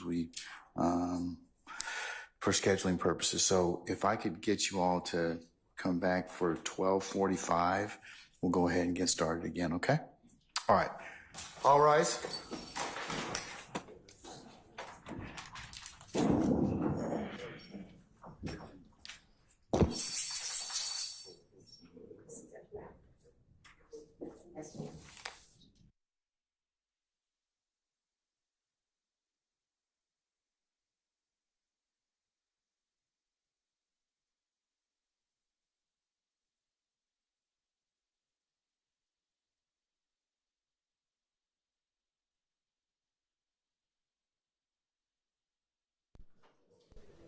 All right, ladies and gentlemen, our jury has left us. We'll be in recess until 12:45. Thank you.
right, thank you, Sergeant Ingram.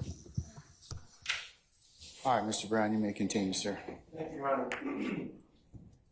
Good afternoon, Investigator Smith. Afternoon. We were last, before the lunch break, focusing our attention on State's Exhibit number 10Y, which has already been admitted into evidence prior to this time.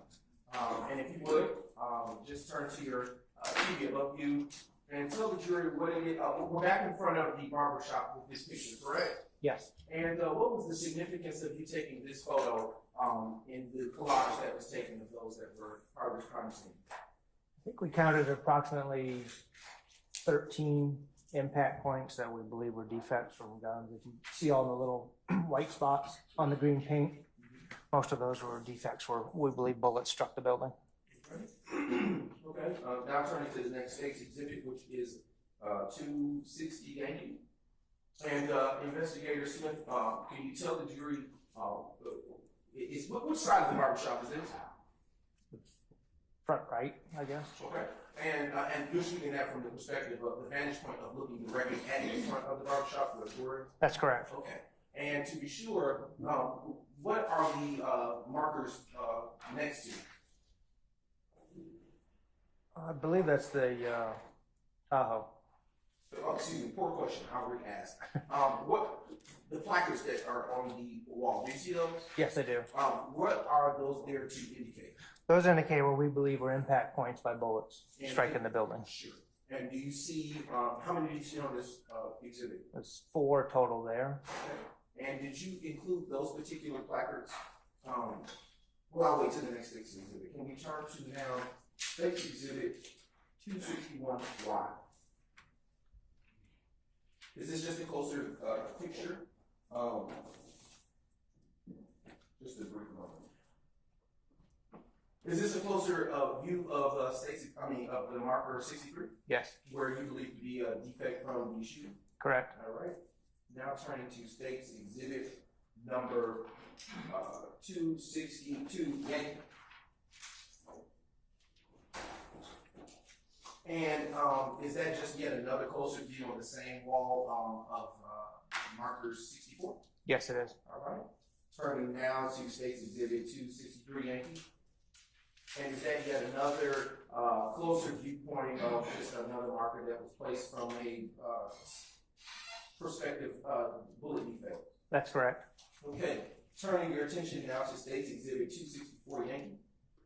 And what are we seeing here, Investigator Smith?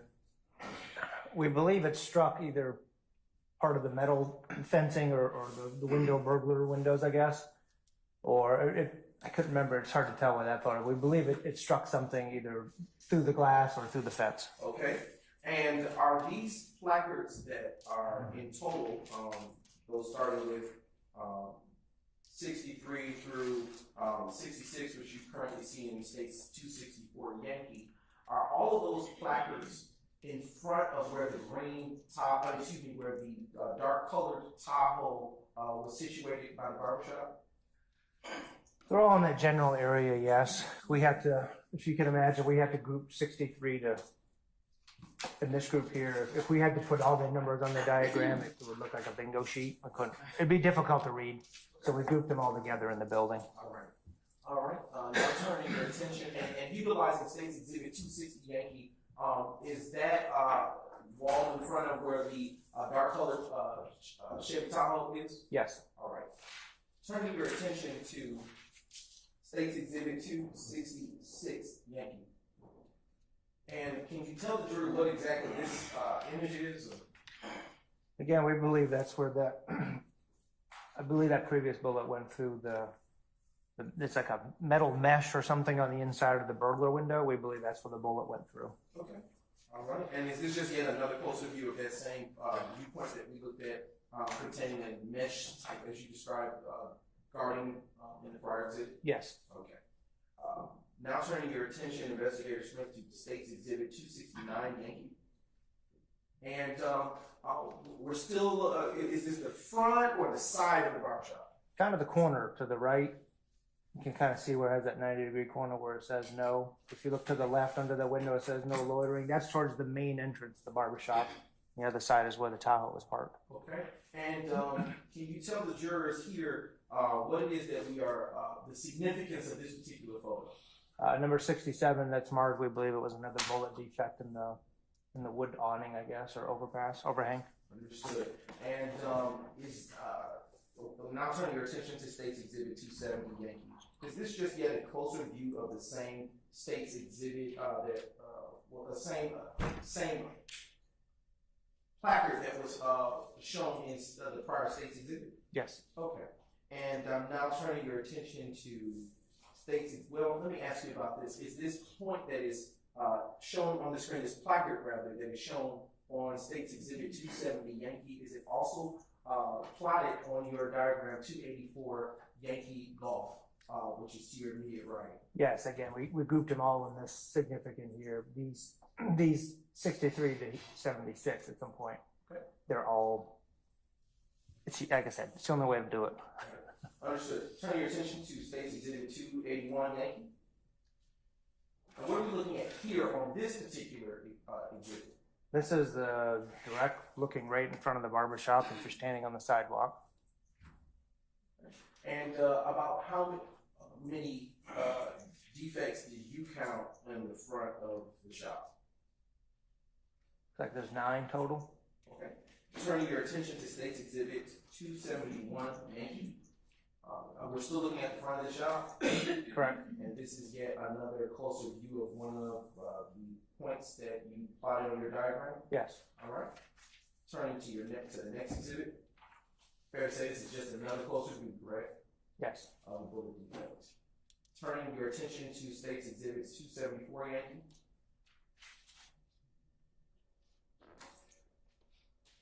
All right. Is this yet another closer view of the broader view that we just viewed not too long ago of another bullet defect in front of the business? Yes, it is. All right. Turning your attention to State's Exhibit 275.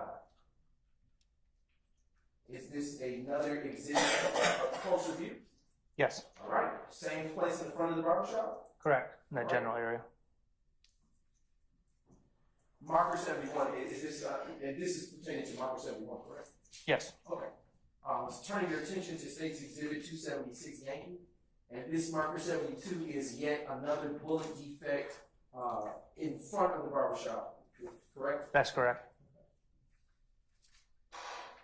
Next exhibit, which is State's Exhibit 277 Yankee, and is it fair to say that we're still in front of the barbershop? Yes. Is this yet another marker indicating another bullet defect that you found? It is. All right. It's a closer view with marker 73. Correct.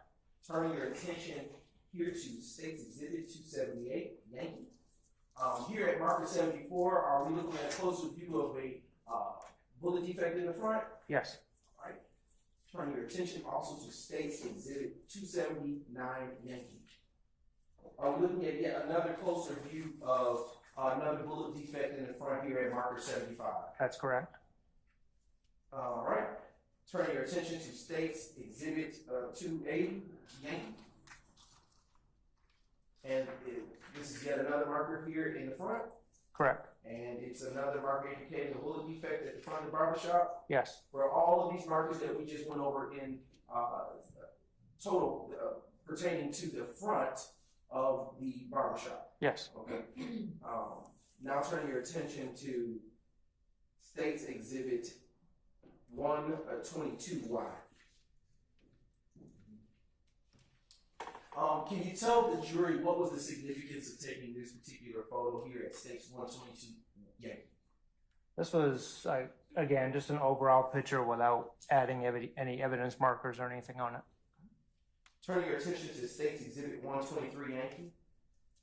What was the significance of this photo here? If you look just to the right of the If you take decal, I'm sorry, you can yeah, take that the over. point. Yes. The decal, it looks like it went through the glass right here. Another bullet defect. Okay. All right.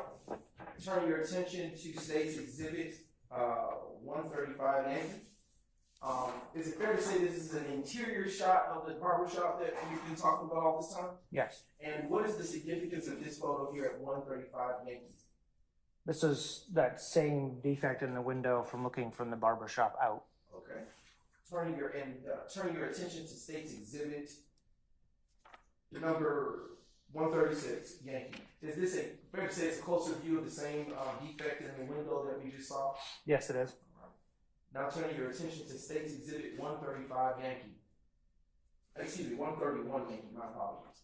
What are we looking at here, Investigator Smith? This is inside the barber shop, I believe at the far wall away from the street. It's just a perspective of looking from the back of the barber shop to the street, towards the front door. And why would you have taken this overview of the barbershop interior?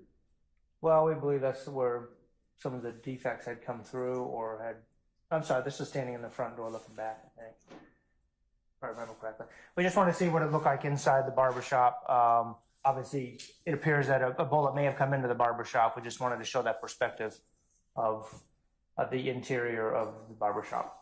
And utilizing this exhibit, I know it's going to be,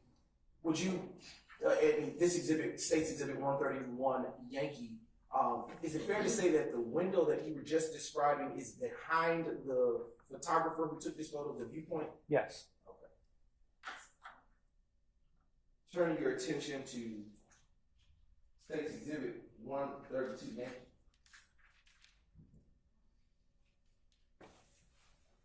Just a brief moment, Your Honor. Yes, sir.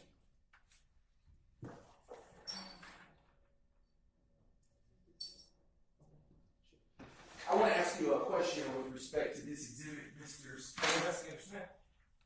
Do you see a window near those black chairs on this exhibit? Yes. And is that the same window that we saw in the last State's exhibit that had the bullet defect? I don't believe it may be. I don't believe. This almost looks like when you're walking into the barber shop, but Okay. But it may be. I believe McDaniel Street is straight out. So if that was the case, those would be the windows over there. Now turning your attention to the next State's exhibit, which would be State's 132, Yankee. And what is the significance of this picture, Investigator Smith? Again, these are the chairs by the window that we just noted. Okay. And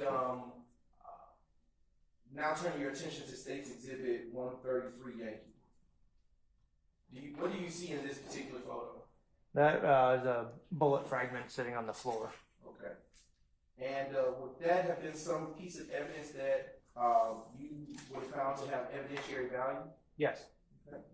Now turning your attention to State's Exhibit 134, Yankee.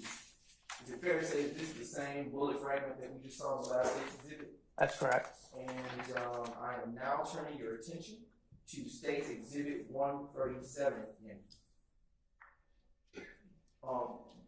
Can you describe what we are observing in this particular photo, 137, Yankee? That's the evidence marker number 11, where we noted the piece of evidence back towards the front of the store. Okay, and with this particular marker, did you put this marker, plot this point on your diagram, States 284 Yankee Golf? I did. Okay, and for the jury, can you point out to where that marker is? Right here, inside the store. Okay. And in relationship to this marker that is shown on State's 137 Yankee, can you show where that bullet fragment,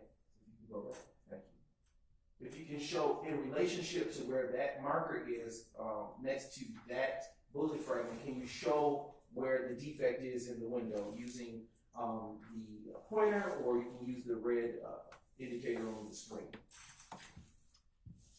Right there. Okay, and when you say right there, what do you reference? There's a hole. Okay. Sorry, just above my pointer. Okay, and is that, can you describe the distance or relationship, the area around or about where that bullet fragment is located from that window? I don't know, it's probably 10 or so feet inside. Okay. And now turning your attention to State's Exhibit 139, Yankee. This is just a closer view of that same bullet fragment that you plotted on your diagram? It is. Okay. Now shifting your attention to State's 130, Yankee. And what is it that, what's the significance of taking this vantage point of the barbershop investigation? Okay, All right, this makes sense to me. This is from standing on the main door, looking straight into the barber shop. And why would you have? Why would this have been a photo that was taken at the time you were at the crime scene of 330 McDaniel Street? Just to kind of give an overall picture, like I said, a bullet entered the barber shop. I think the only one that we discovered in there, just to show a perspective. If it was, at that time, I don't know one way or another if there was people inside when the shooting occurred or not, but it would just give a perspective if there were people inside, as to a bullet entering any type of establishment. Okay. All right. Now turning your attention to the State's Exhibit 145. We're back outside. Is that fair to say? Yes. And we're back in the lot where the Tahoe that we talked about earlier and the silverish, grayish minivan was located, correct? Yes. And what significance at all was this shot that was taken of that area? I believe there was another defect in the window there at that address. When you say that, bless you. So when you say that window there, what window are you referencing? I believe right in through here, there was another defect. Okay. If I believe. It's hard to tell without the markers. Okay. For me. I'm going to turn your attention to State's Exhibit 224 Yankee. And in that same area on the business where you were circling with the pointer, the wooden pointer, can you show with that same pointer if you see a marker? That would be that marker right there. And what number is that marker? Number 49. And did you plot that marker, that point for that marker on your diagram contained on 284 Yankee golf? I did. And can you show the jury with that same wooden pointer where that plot is pointed? Right here. Where that point is plotted? Right in this area. And now turning your attention to State 255 Yankee. Is this just another closer view of that same marker? That's correct. And what's the address number associated with this business? 334. Okay, is that also on McDaniel Street? Yes. And now turning your attention to State's Exhibit 256 Yankee. Is this a bullet defect in the same business that we were looking at? Yes. Is it a closer view of what we just looked at in the last exhibit? I believe so. Right. Turning your attention to State's Exhibit 257 Yankee. Is this just a closer view of the defect that we looked at earlier under placard 49? It's similar. I believe it's that one on the lower window of the business. Okay. And I'm turning your attention to State's Exhibit 259 Yankee. And what are we looking at here? Screen.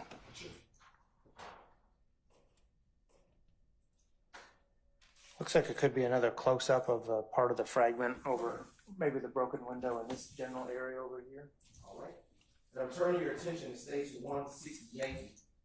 Oh, excuse me. Hold just a brief moment. With the red marker on that smart board to you, can you please circle where you see that fragment that you just described?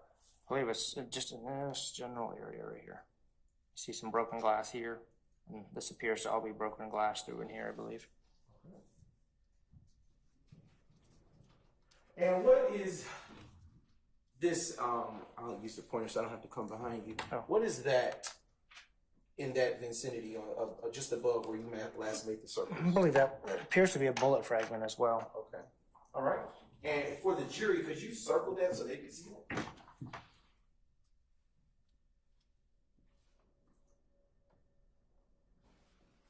Okay. All right. And I am now turning your attention to State's Exhibit 160 Yankee. And where are we located in relationship to this picture? Northside Drive is behind us, per se. This is from Northside looking east on McDaniel Street towards the barber shop. Okay. And these placards are, do you see, what evidence placards do you see here? Number one is a cartridge case, although it looks like there's a cigarette pack there too, but that's not the cigarette pack. And then number two is a cartridge case. It's hard to see from here, but. All right, and just a brief moment. I am putting on gloves. You got some? I do.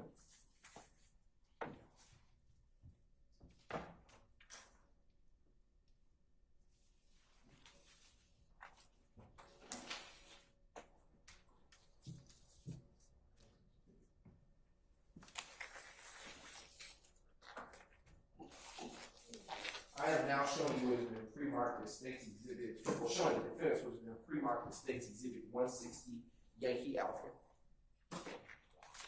Now approaching the witness what has been pre-marked as State's Exhibit 160 Yankee Alpha. And once you get your gloves on and have a chance to look at it, you can look back up at it. All right. What has been handed to you as State's Exhibit 160 Yankee Alpha? This is the pack of cigarette, or the empty cigarette box that was standing right there, that was on the street next to number 1. Okay. And without taking out the bag, evidence bag so far, have you had a chance to review that piece of evidence prior to coming in to court today? Yes. And when you reviewed that evidence today, was it in the same or substantially the same condition as it was when you last reviewed it? Yes. And as it was on the day of January 10, 2015? Yes. Your Honor, at this time, the state now moves to admit the evidence State's Exhibit 160 Yankee Alpha into evidence. Any objection to State's 160 Yankee Alpha? All right, hearing none, it's admitted, may be published as you see fit. Thank you. You may remove it from the packaging and publish it with jury. All right.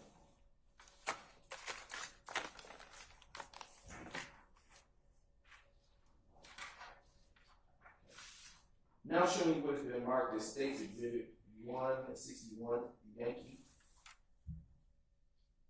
What do we see here next to the cigarette cartridge container? Actually, it's a cartridge case. We actually originally put the number 1 for the cartridge case. Okay. And we determined later to collect the cigarette pack as well. Okay. And do you know what type of cartridge casing that is? 7.62 by 39 millimeter, I believe. Turn your attention to State's Exhibit 162 Yankee. What are we looking at here, Investigator Smith? Another cartridge case of the same caliber. Is this a different one from the one that we just previously viewed? Yes. And now turning your attention to State's Exhibit 163 Yankee. And what is the significance of this shot here, Investigator Smith? This is an overall of, I know 3 and 4 are ballistic evidence. I don't know what the numbers further down are. I'll let look, but again, more cartridge case of that same caliber that we mentioned earlier. All right, now turning your attention to State's Exhibit 164 Yankee. And on State's 164 Yankee, are we looking at yet another cartridge casing of the same caliber? Yes. And is this a different cartridge casing from the first 2 that we just viewed previously? Yes. Okay. And as for these first 3 cartridge casings that have been identified with markers 1, 2, and 3, did you plot those points on your diagram as State's Exhibit 284 Yankee Law? I did. Okay. And now turning to State's Exhibit 165 Yankee. And Investigator Smith, are we looking at yet another cartridge casing of the same caliber? Yes. And was this something that was collected as well? Yes. All right. And did you collect the first 3 cartridge casings that were identified as markers 1, 2, and 3? They were collected, yes. Okay. Turning your attention to State's Exhibit 1, and was this placard number 4 also put on your diagram? Yes. All right. Turning your attention to State's Exhibit 166. Thank you. Is this a wider view of some of the other cartridge casings that were recovered from the crime scene? That's correct. Okay. And I'm turning your attention now to State's Exhibit 167 Yankee. Is this another cartridge casing of the same caliber? Yes. Was it recovered? It was. Was it noted on your diagram? Yes. All right. State's Exhibit 168 Yankee. We're looking at another cartridge casing, correct? That's correct. Of the same caliber. Yes. Turning your attention to State's Exhibit 169 Yankee. We're seeing another cartridge case in here, Yes. same caliber, That's correct. different location. Yes. And was this noted on your crime scene diagram? It was. Was this evidence collected? It was. What placard is this? Number 7. Turn your attention, sir, to State's Exhibit number 172 Yankee. What do you see on this particular exhibit, sir? Like a bullet fragment. Okay, and using the pointer, can you show me where that bullet fragment is? Okay, and was this bullet fragment collected into evidence? Yes. And what placard number is that? Number 9. Okay. Now turn your attention to State's Exhibit 170 Yankee. What is the significance of this photo? Again, it's just an overall view of the street with the evidence markers. Okay, and now turn your attention to State's Exhibit 170. Excuse me. What numbers do you see? Placard numbers do you see here? 8 and 10. Okay, all right. In State's Exhibit 171 Yankee, what placard number is here? Number 8. And what caliber of shell casing are we looking at? It's the same caliber that I mentioned previously. Okay. And was that shell casing taken in evidence? Yes. Was that marker plotted on your diagram? It was. All right. Turn your attention to State's Exhibit 173 Yankee. Is that the same caliber of shell casing that we've been talking about? Yes. Is it just a different one than the last one we just viewed? That's correct. And what placard number is associated with this shell casing? Number 10. And was that shell casing's placard number plotted on your diagram? Yes, it was. Now turn your attention to State's Exhibit 174 Yankee. Is it fair to say that this is just a broader view of some of the other shell casings that were found at the crime scene? That's correct. What placard numbers do you see featured on this particular exhibit? 12, 13, 14, 15, 16, 17, 43, 42, 41, 39. That's all I can see. Okay, starting now turning your and were those placard numbers also plotted on your diagram? They were. And was the evidence associated with those placard numbers also recovered? Yes. And now turning your attention to State's Exhibit 176 Yankee. Excuse me, 175 Yankee. Is this a shell casing? It's cartridge case. Yes. Cartridge casing. Yep. Sorry. And is this a different cartridge casing than the ones that we have been looking at prior to this exhibit? Yes. And what kind of cartridge casing is this particular cartridge casing? It's a 9mm pistol cartridge. Okay, and was that cartridge casing associated with placard 12 taken in evidence? Yes. And was that placard number associated with that cartridge casing plotted on your diagram? It was. All right. Turn your attention to State's Exhibit 176 Yankee.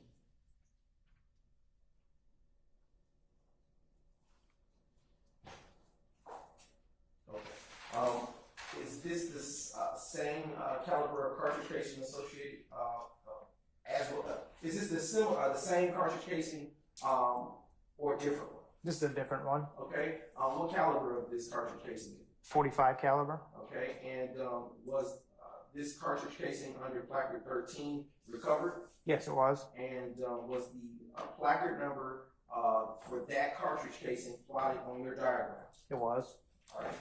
Now turning your attention to State's Exhibit 171 Yankee. Excuse me, 177. What are we looking at here? That's another cartridge case from the 7.62 by 39.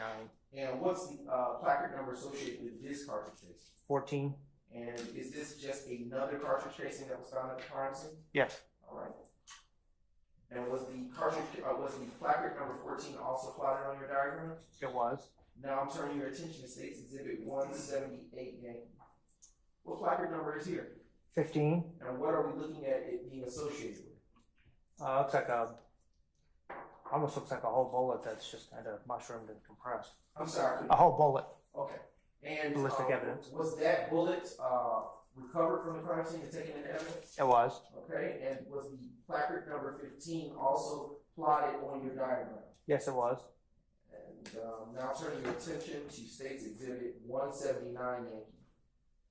What is that? What caliber of shell casing is that? 9mm. What placard number is associated with that 9mm shell casing? 16. And was that shell casing recovered and taken into evidence? It was. And was that placard number 16 plotted on your diagram? It was. Now turning your attention to State's Exhibit 180, Yankee. What caliber of shell casing are we looking at placard number 17?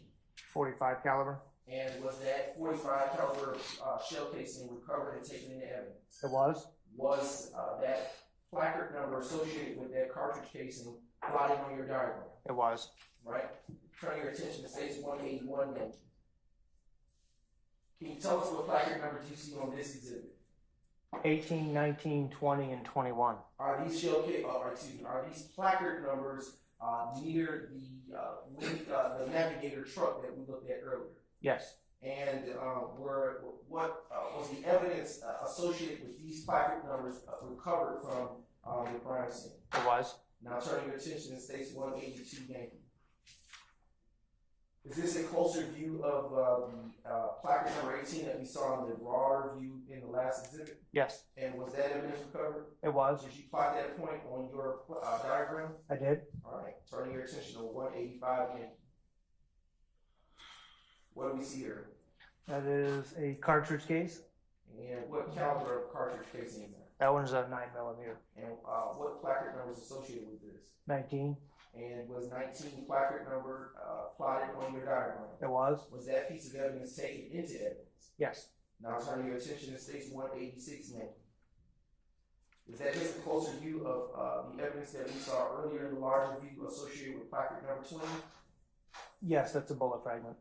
And was that bullet fragment taken into evidence? It was. And was that point plotted on your diagram? Yes. Now turning your attention to State's Exhibit 187, Yankee. What caliber of shell casing are we looking at here?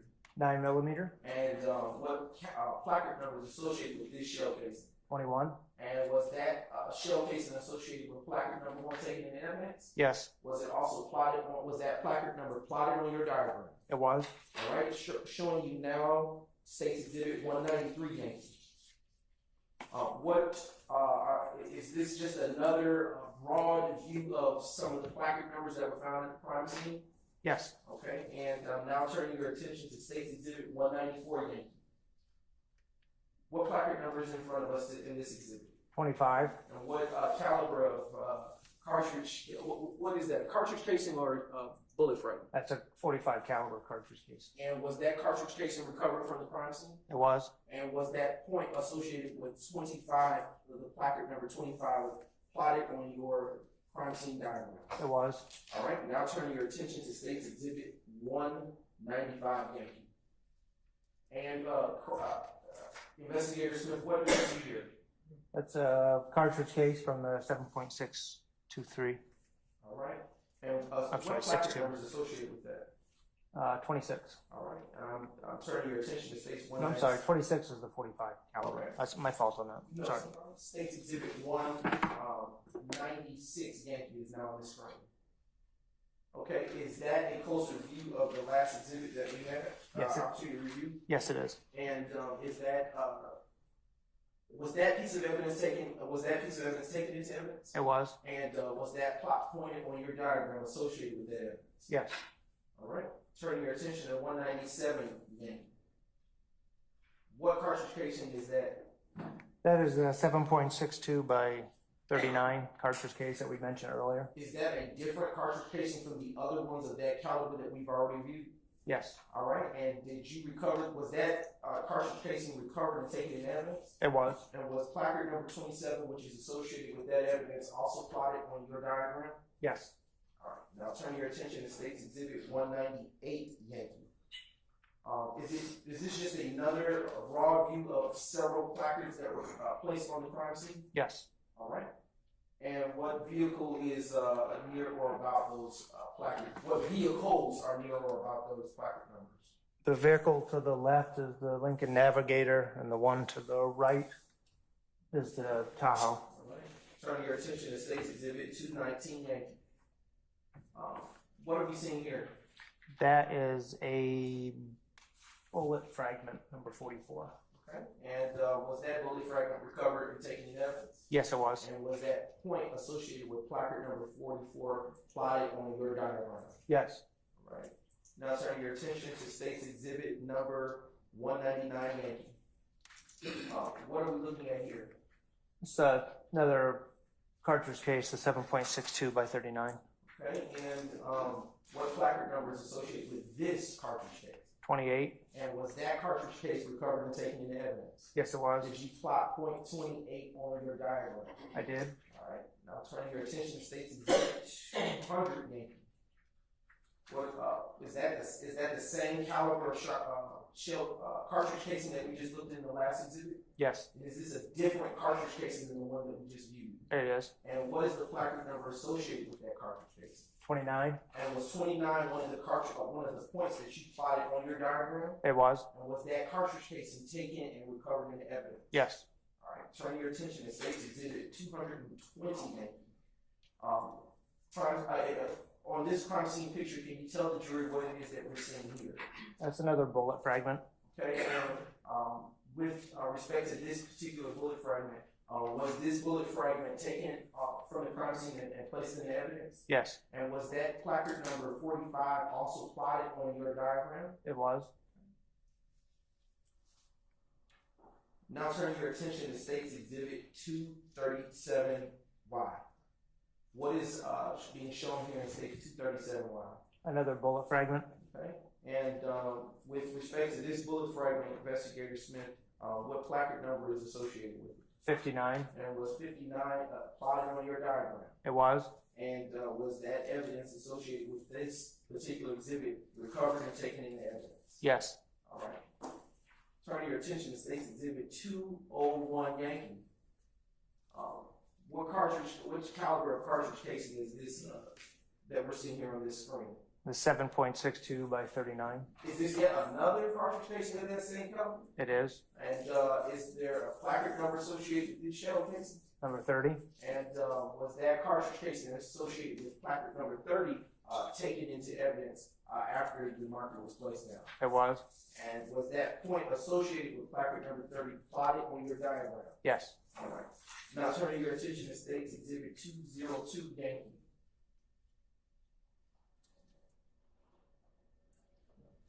All right. Now showing you what's being marked as State's 202 Yankee. What are we seeing here? Another bullet fragment. And what placard number is associated with this? 31. And was that bullet fragment recovered and taken into evidence? It was. And was that placard number, was that position for that placard number plotted on your diagram? It is. And I'm now showing you what's been marked as State's Exhibit 203 Yankee. I also already admitted in evidence. What caliber cartridge casing are we looking at here? Again, the 7.62 by 39. Is this also another cartridge casing that's different from the ones of this caliber that we looked at already? Yes. And what's the placard number associated with this one? 32. And was that evidence on this associated with this placard number recovered and taken into evidence? Yes. And did you plot 32 on your diagram? I did. All right, now turning your attention to State's Exhibit 204 Yankee. Is this another such caliber of cartridge casing as the one in the last exhibit? Yes. And is this another such caliber, another such cartridge casing that was recovered from the crime scene on that day? That's correct. And was that was that point of 33 plotted on your diagram? It was. Okay. Turning your attention to State's Exhibit number 205 Yankee. Is that another cartridge casing of the same caliber? Yes. And what's the placard number associated with this cartridge casing? 34. And was that point plotted on your diagram? Yes, it was. And was that piece of evidence recovered from the crime scene? Yes. And I'm now turning your attention to State's Exhibit 211 Yankee. Can you tell the jurors what we're seeing on this particular exhibit? Another bullet fragment. And what placard number is associated with this bullet fragment? 38. And was this bullet fragment recovered from the crime scene and taken into evidence? Yes. And was placard number 38 plotted on your diagram that you prepared for this case? It was. All right. Turn your attention to State's Exhibit 221 Yankee. It's fair to say we're looking at the driver's side of this vehicle, That's correct. and this is the Chevy Tahoe that we talked about earlier, correct? Correct. And what are we seeing here on this particular exhibit? Again, the two defects on the Tahoe and then the cell phone on the ground. And was the evidence that are associated with these placards taken and recovered? Yes, And when that evidence was recovered, did you take and plot those points associated with those placards on your diagram? I did. What placard numbers are those? 47, 46, and 60.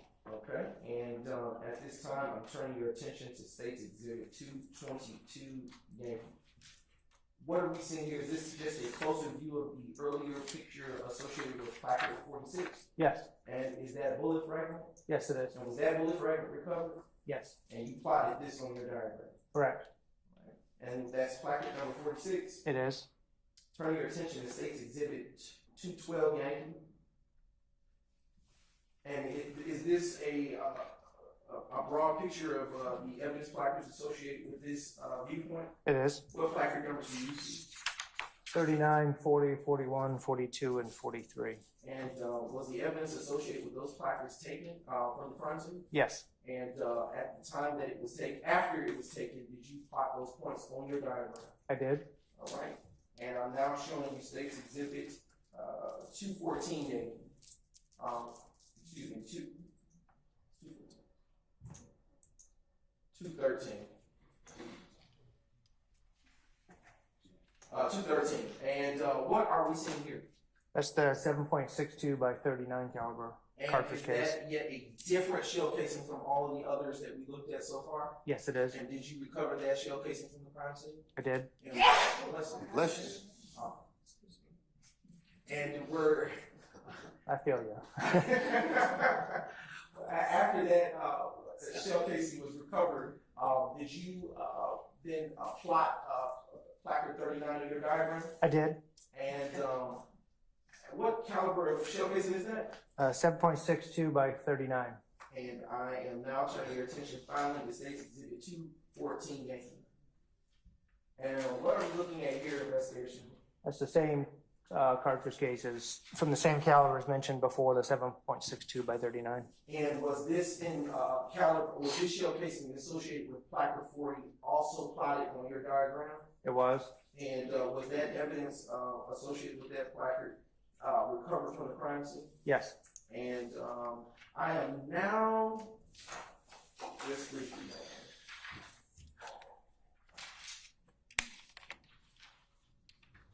Just a brief indulgence, Your Honor. Yes, sir.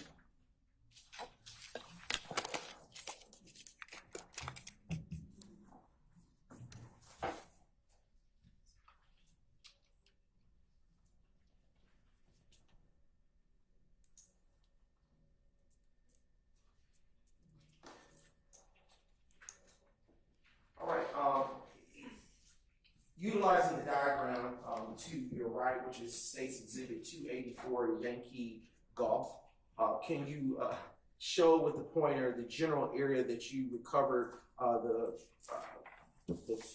shell casings and bullet fragments associated with this case that you just spoke about in brief? So 1 through 10, minus the 15 here, these are all 7.62 by 39 cartridge casings, and I believe number 9 was a fragment, bullet fragment. And then when we get closer to 12 and 13, those are 9mm and a 45 caliber, and then 14 is a 7.62 by 39.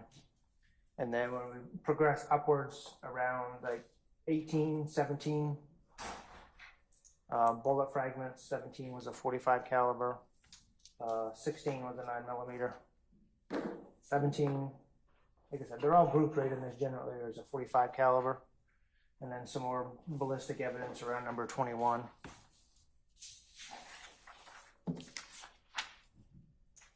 And then 25 and 26, which is generally over in this area were 45 caliber, and then 27 through 30 is way out here. 7, 28, and 29 and 30 were all the 7.62 by 39 cartridge casings, and 31 was a fragment, and then 32 through 34, which is in this general area here, were all 7.62 by 39s, and then 39 and 40, again in this general area, the 7.62 by 39 cartridge case, and there was some additional fragments. Number 44 and 45 are out this way a little further with the bullet fragments. Where was the large majority of the shell casings and bullet fragments for this particular crime scene located? Well, as you can see, they spread out quite a distance from here, all the way up into this general area. And then there's a little higher concentration around the vehicles, would be the best way to describe it. Okay. And in your training and experience, what does the spread of the bullet fragments and shell casings say to you? Well, the gun's moving, but it's probably in somebody's hands while it's moving. If this cartridge casing's here, somehow the gun has to be traveling. And like I said, I don't know, it could have been somebody on foot, it could have been I don't know, but the gun. I sustain the objection. I'll ask you another question. Based on the shell casings, is it fair to say that there was more than one firearm involved in this case? Yes. And just briefly,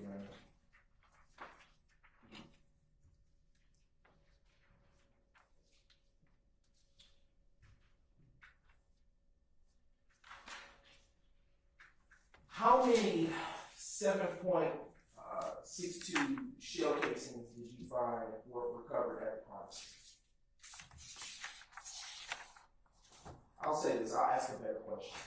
You withdrawing that question? Yes, I was Okay. withdrawing that question. Okay. How many shell casings in total were found at the crime scene? Is it okay to reference my report Yes, for that one? evidence.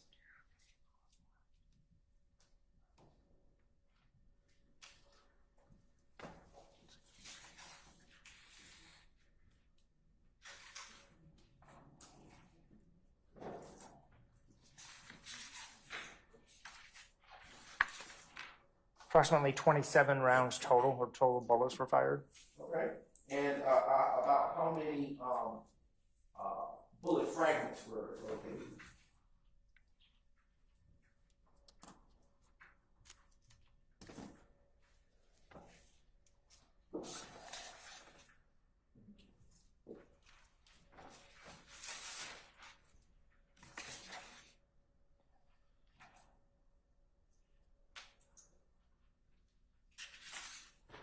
There was 12 located on the scene between bullet fragments and the whole bullet itself. What is the difference between a shell casing and a bullet frag? Well, the cartridge case is what you've seen here. It's what ejects from the gun once it's been fired. The bullet is what comes out of the end of the barrel. What's the difference between those two items that you just described and a fragment? A fragment could be, it depends the type of bullet, but if it hits a harder object, it may just depends on the material, it may just fall apart, for better words, or disintegrate per se. It's really hard to explain. We use certain bullets that are issued in our department that are meant to, when they hit an object, to mushroom or basically change shape, would be a better term. And that's what bullets will do. And it may change shape, and pieces of the bullet may come apart and fall on the ground or wherever. Okay. And I am now showing the defense what has been pre-marked as State's Exhibit 294 Yankee.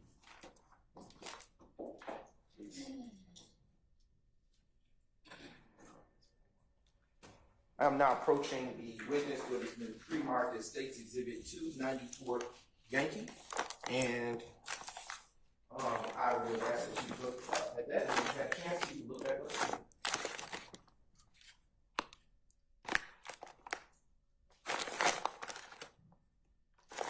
Yes, I'm familiar with it. What is contained in what is State's 294 Yankee? These are all the cartridge casings that were collected from the scene. And have you had a chance to review that evidence contained in State's Exhibit 294, Yankee, prior to coming to court today? Yes. And is the evidence contained therein in the same or substantially the same condition as it was when you recovered it, when it was recovered on January 10, 2015? Yes. At this time, Your Honor, the state now moves to admit State's Exhibit 294, Yankee, in evidence. Any objection to State's 294 Yankee? Hearing none, 294 Yankees admitted and may be published as you see fit. Your Honor, I'm going to ask that it be published and contained therein, kind of the same situation as he dealt with earlier, but I'll take it up at the time, appropriate time. So you may please open.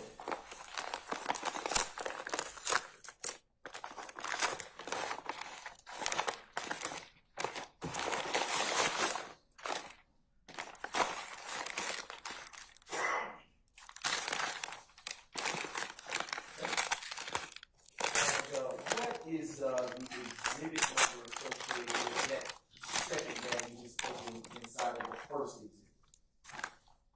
This bag, you mean? Yes, sir. The 294YA. Okay. There's a 294 Yankee Alpha contained inside of the 294 Yankee number. And before you withdraw anything out of there, can you tell me what is contained in State's 294 Yankee Alpha? These are all the cartridge casings that were collected from the scene. And are those cartridge casings in the same or substantially same condition as they were when they were taken from the crime scene on January the 10th, 2015? Yes, Have you had a chance to review those cartridge casings prior to coming to court today? I have. Your Honor, at this time, the state now moves to admit State's 294 Yankee Alpha into evidence. Any objection to State's 294 Yankee Alpha? All right, it's admitted, may be published as you see fit. All right, you may publish this. You want me to leave them in the bags or? Well, you can take one out as they. You can cut them. You have the scissors. You can take them out one at a time.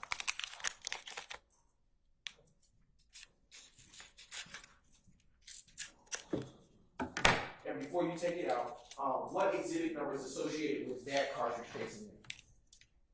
294 Yankee A27. Okay, Your Honor, at this time, have you had a chance to review what is contained there in that exhibit? Yes. And at this day, is it in the same or substantially same condition as it was when you last reviewed it? Don't take it out. Yes. All right, Your Honor, at this time, I now move to admit State's Exhibit 294 Yankee Alpha. It's all right. Yes, 294 Yankee Alpha A27 in the evidence. Let me make sure. 1 second.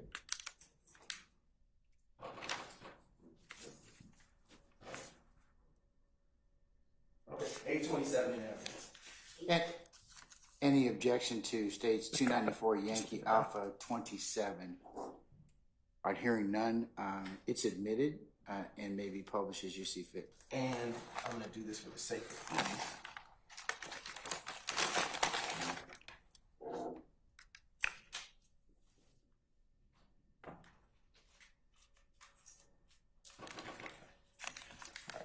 And I'm going to ask you about State's 294 Yankee Alpha 24, 25, 26. What are contained in those exhibits? Those are the 9mm cartridge casings. And have you had a chance to review those prior to court today? Yes. And are they in the same or substantially the same condition as they were when they were recovered on January 10, 2015? Yes. All right. At this time, Your Honor, the state now moves to admit these exhibits in the evidence and request permission to publish.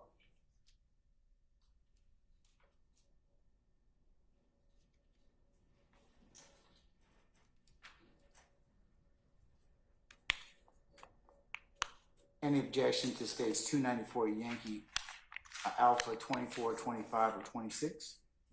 All right, hearing none, they're admitted and may be published as you see fit. All right. Starting with State's Exhibit Yankee Alpha 27, could you publish that for the jury? And what shell or cartridge casing is that? The 9mm. Okay.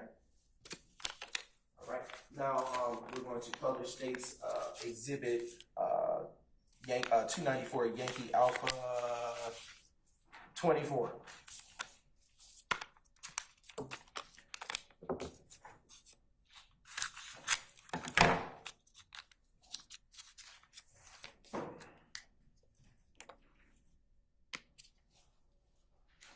All right, what is that? Another 9mm cartridge case. And is that the same cartridge caliber as the prior cartridge case? Yes. Okay. And what is contained in the other exhibits that were just previously admitted, identified as State's Exhibit 294 Yankee Alpha 25 and 26? 9mm cartridge case. And would those appear to be the same as the ones that you just showed the jury? Yes. I am now turning your attention to State's Exhibits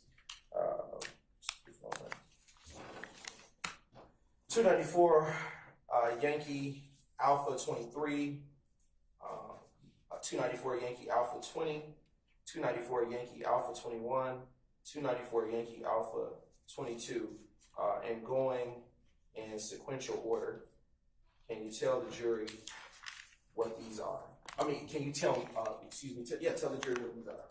These are the 45 caliber cartridge casings that were collected from the scene. And all of those are 45 caliber cartridge casings? In this group, yes. Okay, and have you had a chance to review those cartridge casings prior to court? Yes. And are they in the same or substantially same condition as they were on the day they were recovered on January 10, 2015? Yes. Your Honor, at this time, the state now moves to admit into evidence these state's exhibits. Now request permission subject to your ruling.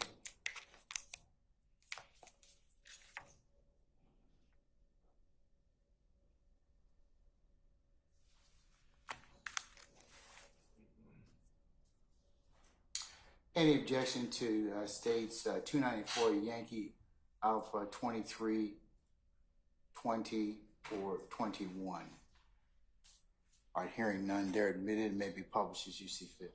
And publishing just one, let's publish State's Exhibit 294 Yankee Alpha 20.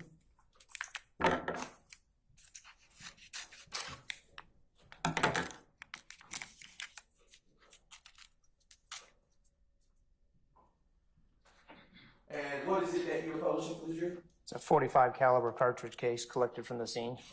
And you may replace that inside that. And are the other evidence in your hand right now the same caliber cartridge casing? Yes, they are. And Your Honor, I just want to be clear for the record that you also included 22 in that evidence that was just admitted.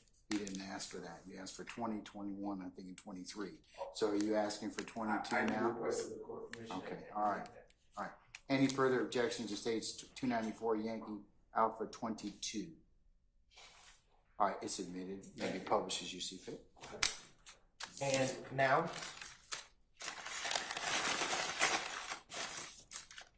showing you what has been marked as State's Exhibit 294 Yankee Alpha 19, 18, 17, 16, 15, 14, 13, 12, 11, 10, 9, 8, 7, 6, 5, 4, 3, 2, and 1, all within that same subset number. Can you take a moment to review that evidence and tell me what you know it to be, if anything?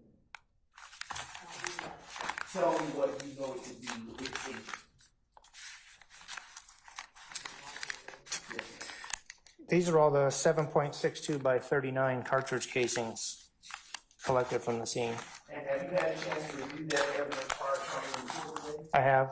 And is that evidence all in the same or substantially the same condition as it was before you, on the day that it was collected in the evidence on January 10, 2015? Yes.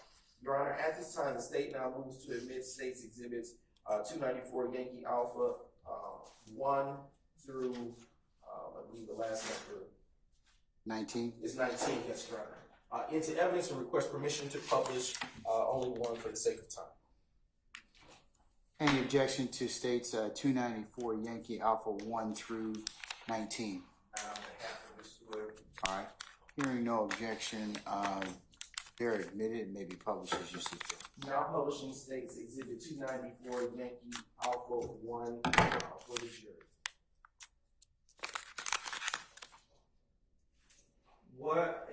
we looking at in your hand, investigators? That's the 7.62 by 39 caliber cartridge case. And is that, excuse me, no, I will withdraw that question. You may replace that cartridge casing inside that evidence envelope.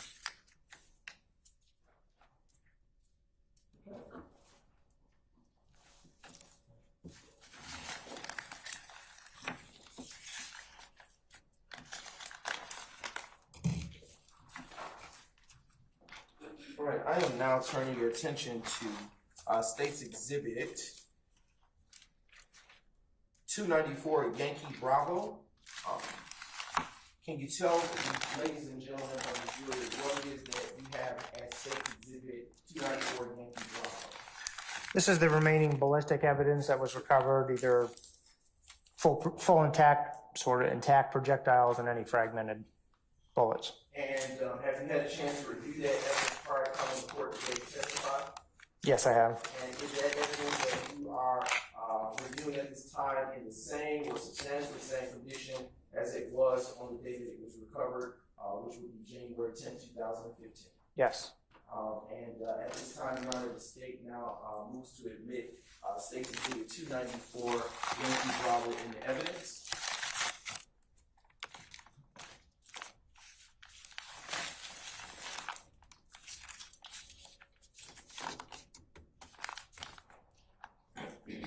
Any objection to State's 294 Yankee Bravo? All right. All right, sir. Hearing none, 294 Yankee Bravo is admitted, may be published as you see fit. Contained there in State's 294 Yankee Bravo are State's Exhibits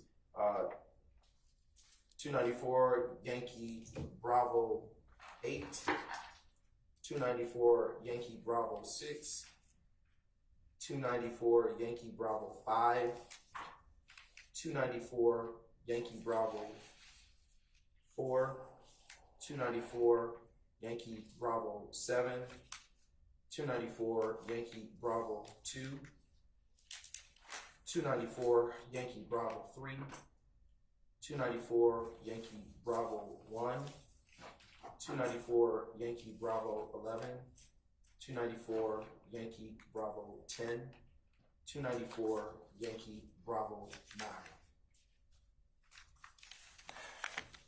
Investigator Smith, what is contained at State's Exhibits 294 Yankee Bravo 1 through 11? Again, those are whatever was left over for ballistic evidence from either the bullets or the fragments on the scene. Hold on one second. Any further objection to the subset States 294 Yankee Bravo 1 through 11? All right, hearing none, they're admitted. Are all of those bullet fragments? Yes, in one way or another, yes. We're now going to publish State's Exhibit 294 Yankee Bravo 1 for the jury at this time.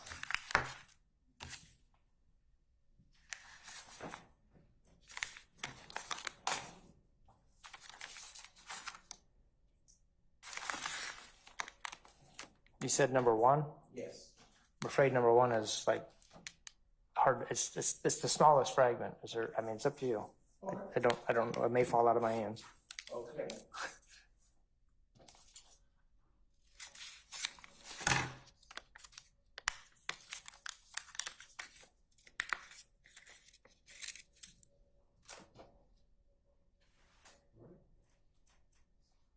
Place that in that evidence bag, and we are now going to publish the next exhibit in that subset in sequential order. So that would be now State's Exhibit Yankee 294 Yankee Bravo 2.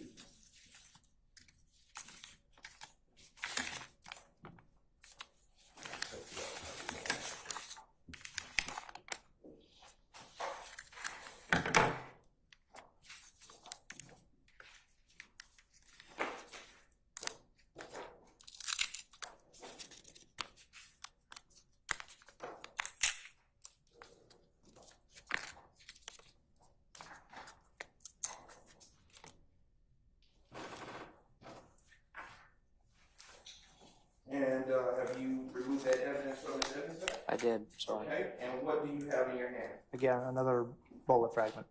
Okay, thank you very much. We'll place that evidence back in the bag.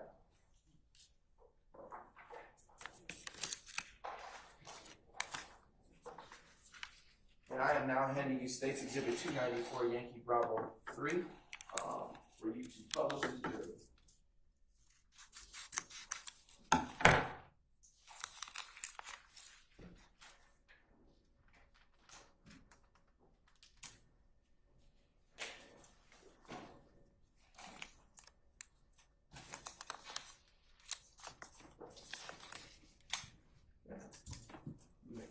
Oh, I already did. Oh, you did? Okay, no problem. Sorry, Steph. way ahead Now of you. show you State's Exhibit 294 Yankee Bravo 4.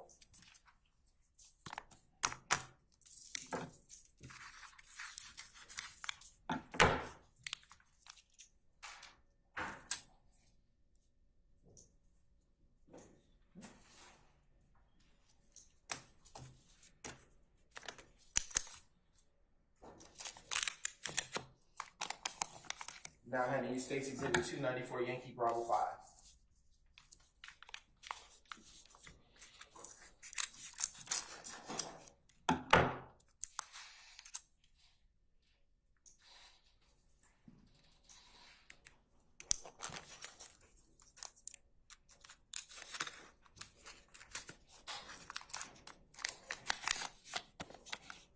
Now handing you State's Exhibit 294 Yankee Bravo 6.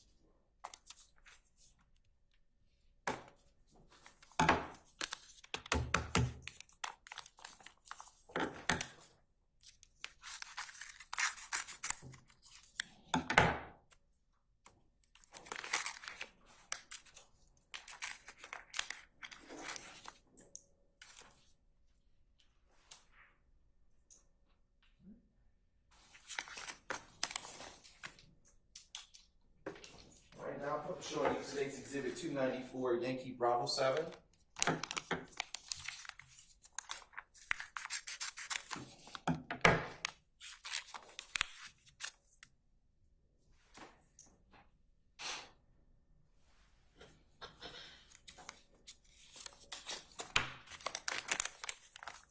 Now showing you what has been marked as State's Exhibit 294 Yankee Bravo 8, and it's already been admitted.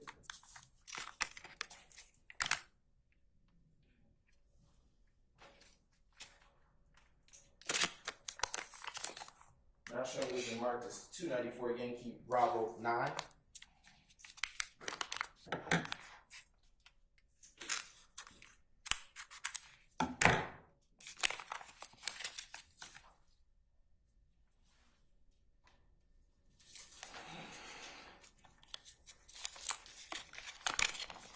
Now showing 294 Yankee Bravo 10.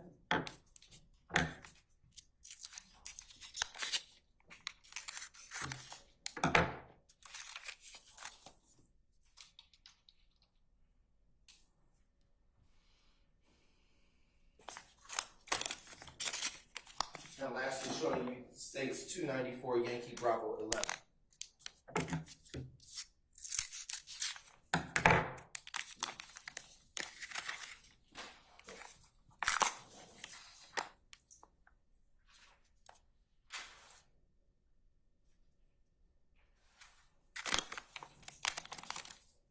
These are those certificates. Yes.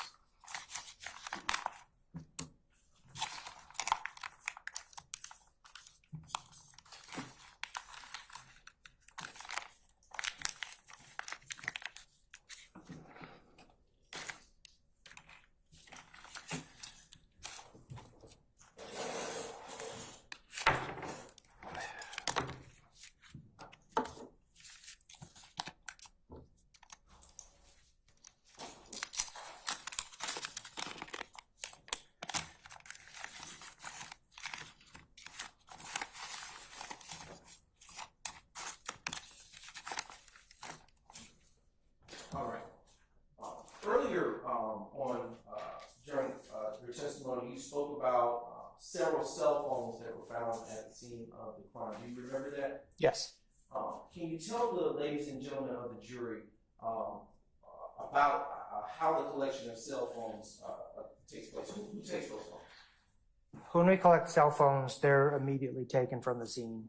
We'll process them like we did every other piece of evidence. We'll mark them on the diagram. We'll take measurements from them. And those are usually handed directly to the lead investigator for him to take with him to try to see any data that he can get from those, like in real time. Are they taken to property or evidence? They're taken with the lead detective.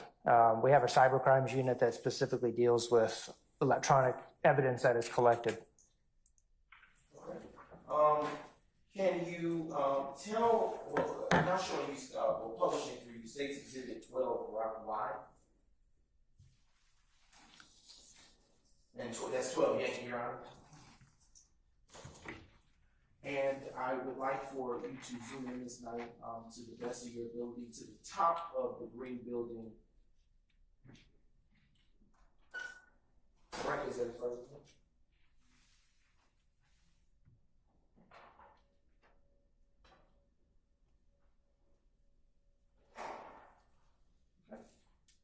Do you see a surveillance camera there where the cursor is? Objection. Asked and answered. Overruled. You can answer the question, sir. There appears to be a camera there, yeah, or And- something similar to it. Yes, and with the red cursor that you used on the smart screen, can you please circle that for the ladies and gentlemen of the jury?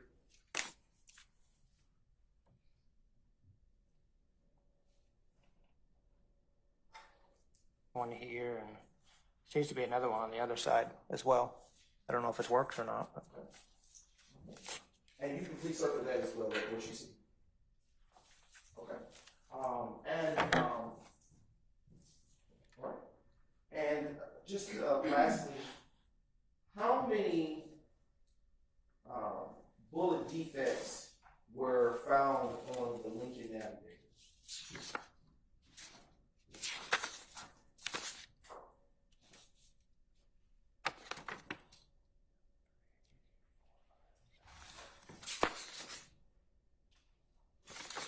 Just 6.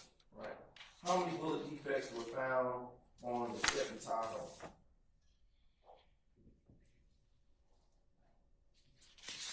9. How many bullet defects were located on the minivan?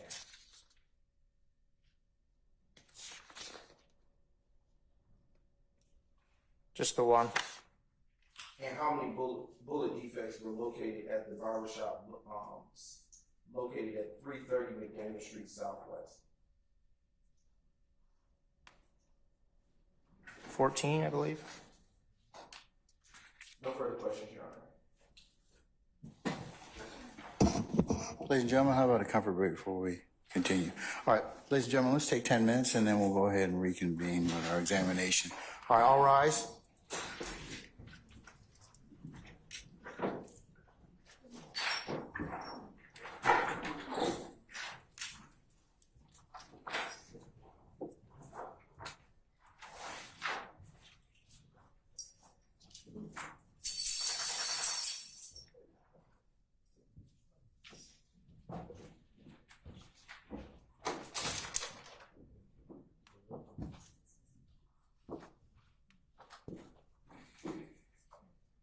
All right, ladies and gentlemen, we're in recess, 10 minutes.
285, I don't give evidence that is the unredacted version of the crime scene record.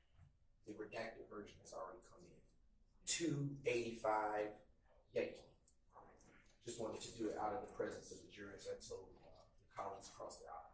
I've already, okay, you're moving to admit it. Yes. All right, any further objection that otherwise hasn't been noted? It's the complete unredacted version.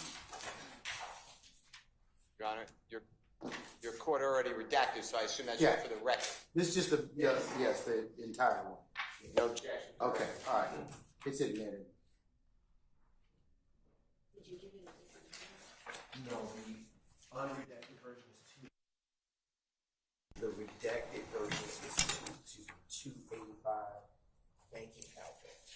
Yes, ma'am.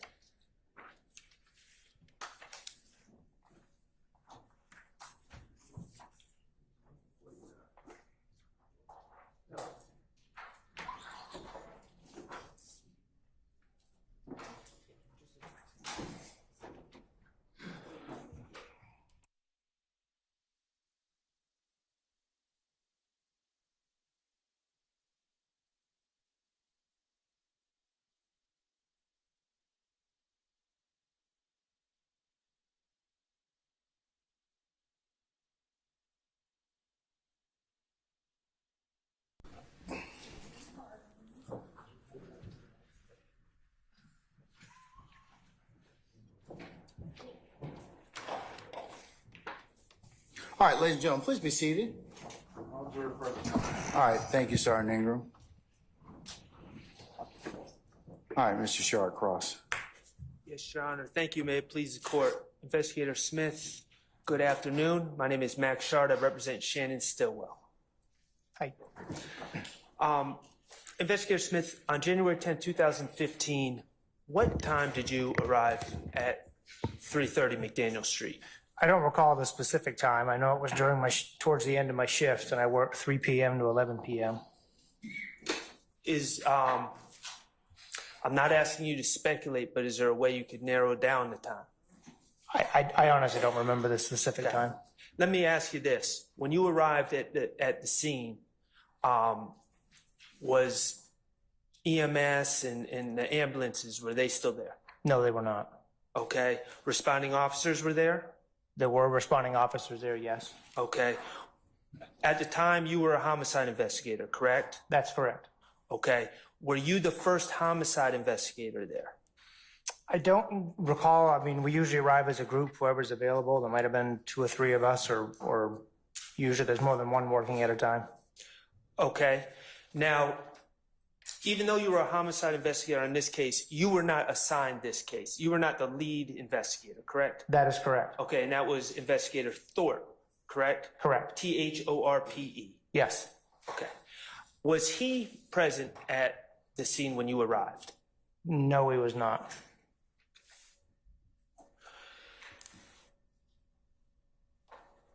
We've learned about your efforts in documenting and collecting evidence in this case. Were you following anyone's instructions, Thorpe remotely or anyone else, as to what to collect, how to collect? No, it was, I've done a few homicide scenes up to that point, so he felt he was comfortable with letting me do it, and that's the decision we came up with. Sure. And who were you directing on the scene? There was, like I said, crime scene tech Stewart was there. There might have been another tech there as well assisting, but if it's so, I don't recall what their name might have been. But we all worked together out there. Okay. I believe that we saw a picture in that's in evidence of 2 handguns that appear to be on a leather car seat. Do you recall? Yes. Okay. Just for clarification, what car or truck were those guns found in? That was in the green Tahoe. Okay. And who located those weapons? Was it you or someone under your direction? I'm not exactly sure. When I went over the vehicle, I saw them sitting there. Could you repeat? They were there in the vehicle when I got there. I don't remember specifically if they were under a seat or All I know is they were sitting in the front seat when I was to look us up. Like I said, I don't know specifically if they were left there or if they were found somewhere else and put there. I can't specifically say. Is it possible that other law enforcement found them in a certain location in the car and then moved them onto the seat? Is that what you're saying? I'm going to object, Your Honor, and that calls for speculation. I sustain the objection. Okay, to your understanding, were you the first person to see those weapons in that car? I don't know if I was the first person. I know that I saw them. Okay. To your understanding, do you know if those weapons were moved in the car by someone under your direction? I'm going to object, Your Honor, that calls for facts and evidence. I sustain.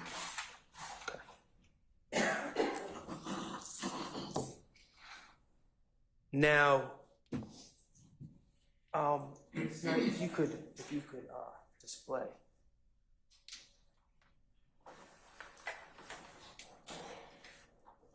Displayed is, for the record, is 293 Yankee Bravo. And sir, you testified that is it's a drone view of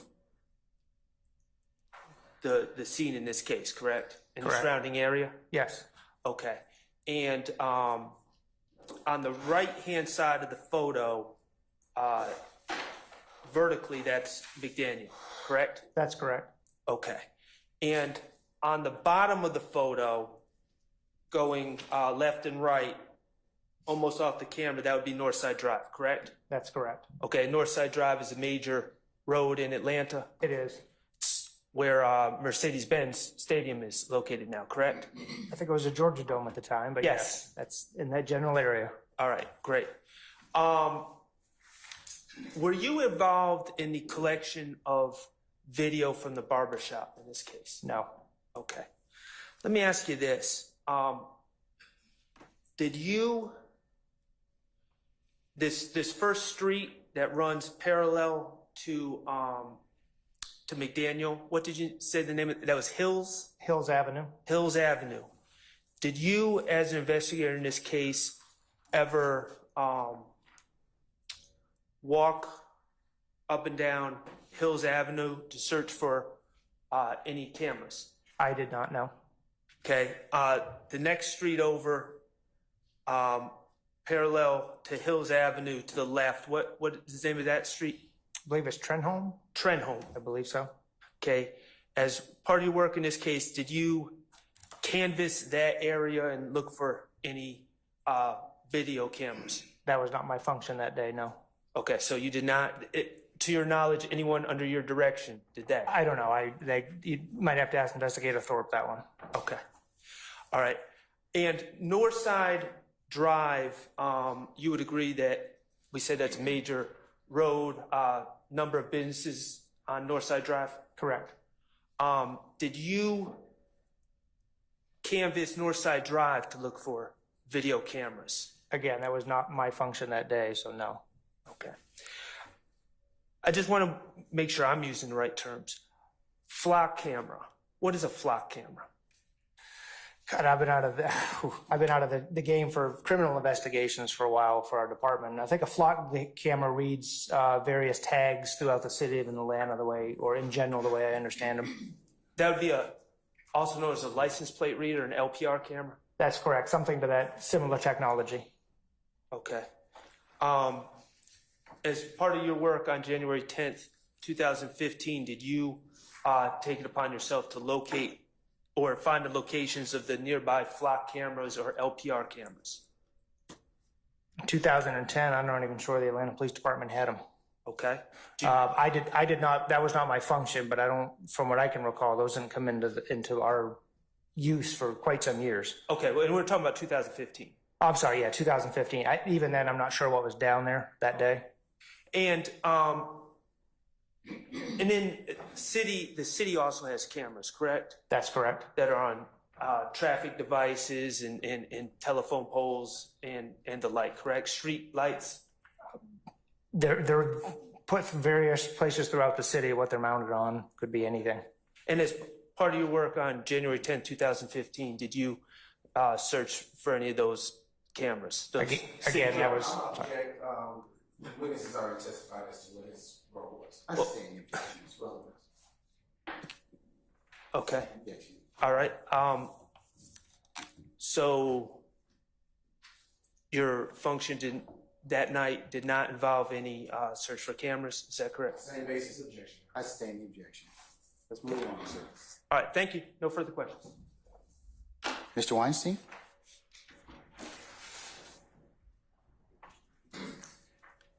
Good afternoon, Investigator Smith. good afternoon. My name is Doug Weinstein. I'm Diamante Kendrick's attorney. I have a few questions about the drone video of State's Exhibit 293Y. Did you take that drone video? No, Do you know when that drone video was taken? I do not. When you observed that drone video, the scenery in that video, is that the same as it was at the time of this incident in 2015? No. What are the differences that you saw? Well, there's leaves on the trees. Weren't any leaves in January? I believe there was some additional. I think there was some additional apartment buildings that were constructed between here and there, but for the most part, that area between McDaniel and Northside and Peter Street hasn't really changed over the years, and that was the same. Did you instruct on the flight path that drone was to take in shooting that video? No. That drone appears to, and if you recall, that drone appears to fly up Hills Avenue, then proceed to the right on Peters, and then fly up McDaniel back toward Northside Drive, correct? That's correct. And I believe you testified to Mr. Sharp that you did not walk up Hills Avenue in the course of your investigation that night. Is that right? I stand the objection. Do you recall testifying that you did not walk up Hills Avenue? I just overruled The, an objection. As far as you know, in your personal knowledge, does Hills Avenue have anything to do with this incident? Not that I'm aware of. Like I said, I focused on McDaniel Street. Thank you very much. I have no further questions. Mr. Matthews?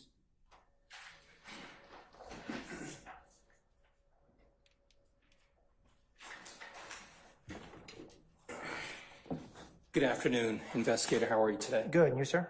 Doing pretty well, thank you. A few questions for you.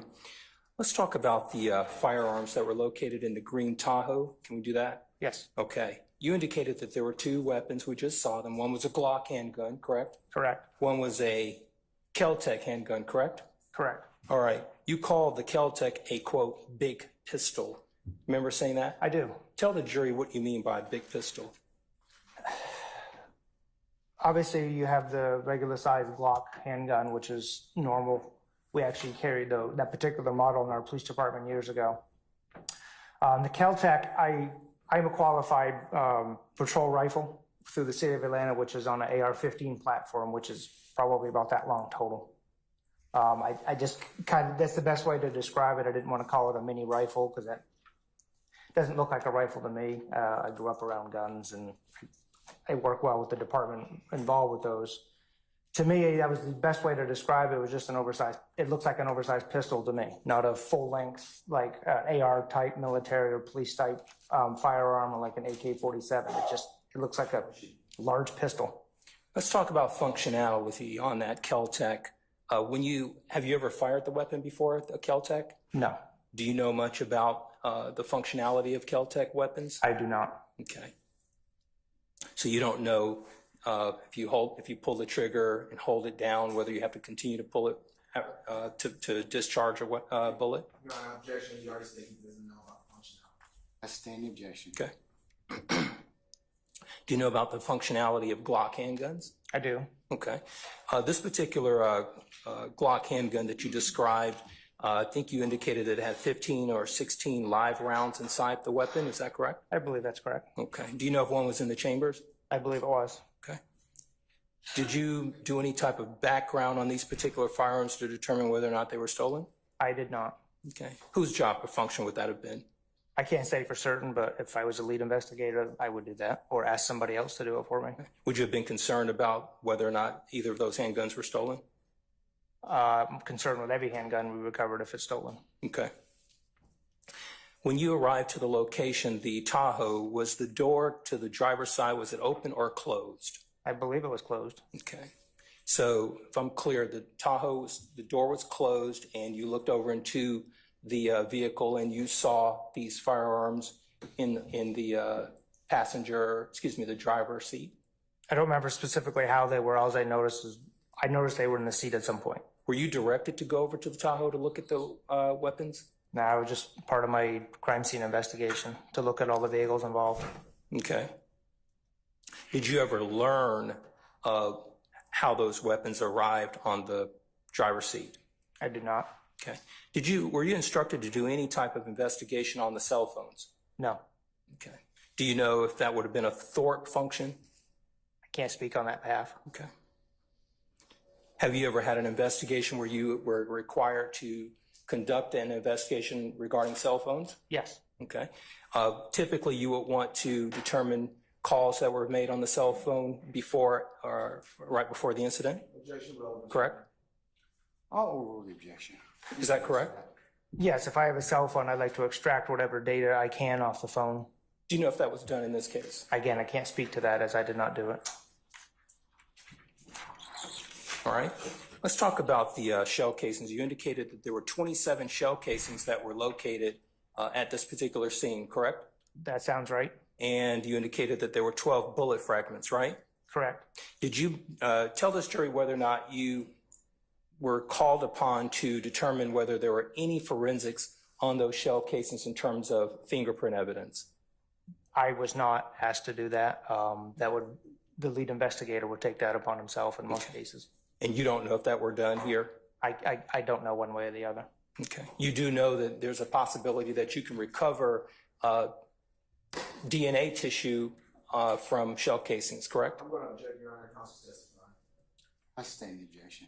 I'm going to ask you a question. Do you know, as you sit here today, Investigator Smith, whether or not you can recover touch DNA from shell casings? It's a possibility, yes. Do you know if any of that was done in this case? I do not know, as I was not the lead detective. Okay. Do you know if there's a possibility that DNA soft tissue can be recovered from bullet fragments? It's a possibility, yes. Okay. Did you ever observe any video surveillance footage from the barbershop yourself? Not that I recall. Okay.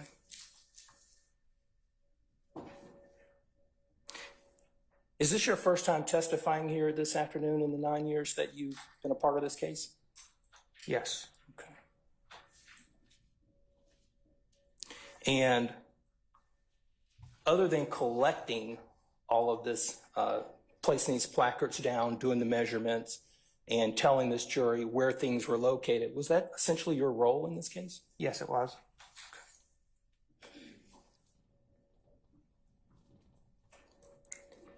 Were you ever asked to go back and do any type of reenactment or any type of recreation of this particular scene?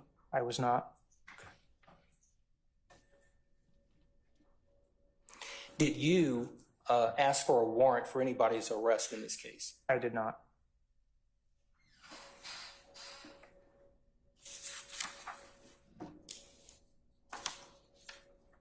And you certainly don't know who fired any weapons in this case, correct? That is correct. And you don't know exactly what was happening before the first responders arrived to the location in terms of who did what in terms of after the incident occurred, correct? That's correct. You don't know what anyone inside the barbershop did other than what you were told, essentially, or what you listened to in terms of a 911 call, correct? Objection. This is facts not known. I sustain the objection.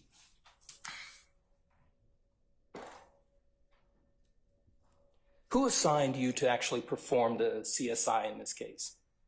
I believe I volunteered for it. When Okay. Everybody got there as a collective. We all have our different parts. That's a lot of work for one detective. Okay. So you volunteered for the CSI, is that right? Correct. Was there a volunteer for the lead? No, it was Investigator Thorpe's turn. Okay. We have a running list of, there's say there's 10 of us, it's 1 through 10. Number 1 is, that's her case. There were about 3 or 4 investigators that arrived to the location? Yeah, I believe it was about, if not more, but right in that ballpark, yeah. Okay, so Thorpe is the lead, correct? Correct. You're the CSI? Correct. What are the other 2 individuals' assignments? I don't know, I couldn't pertain to that. Like I said, I was focused on the crime scene. Okay. And other than the report that you've testified to, did you prepare any supplemental reports in this case? No, I did not. Were you asked to? Other than the crime scene report, no. How many times did you meet with the district attorney's office in this case? Objection, relevant, Your Honor. Let's stand the objection. Did you prepare for your testimony this afternoon, Investigator Smith? Objection, relevant, Your Honor. I'll overrule that. Did you prepare for your testimony in this case? As I try to for every time I testimony, yes. Did you look over those boards that are on the easel there? Yes, I had seen those. Did you assist in their preparation?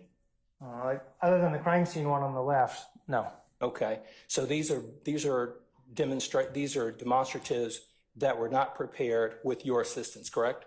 That's correct. You were asked to basically describe them, right?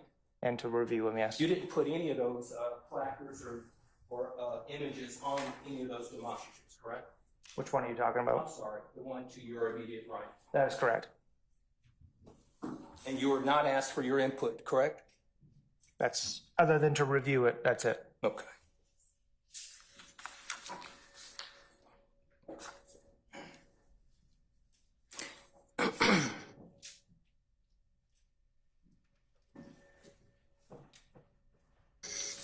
That's all I have. Thank you.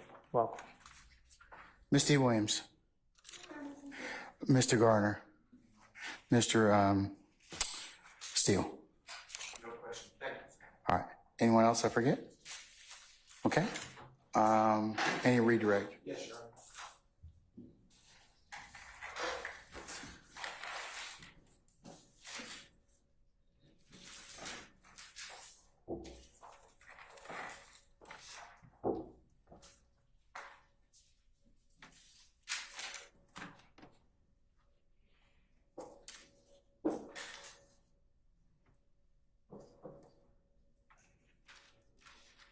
Just a brief indulgence, Your Honor. All right.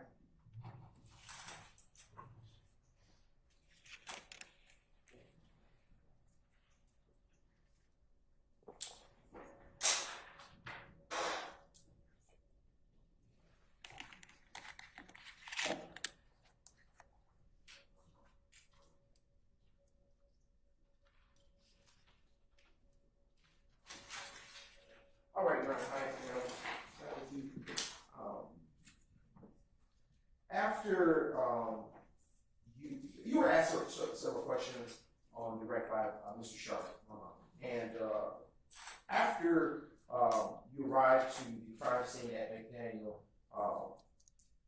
did you have any other involvement with this case? No, I did not. Were you reassigned from being a crime scene investigator to being the lead investigator? No, I was not. What are your duties as a crime scene investigator? Objection has to answer. Let's stand the objection. As part of being a crime scene investigator, are you required to go get surveillance footage? It depends what's going on with the situation, but normally no, Were you required to go get crime scene surveillance footage in this case? I was not.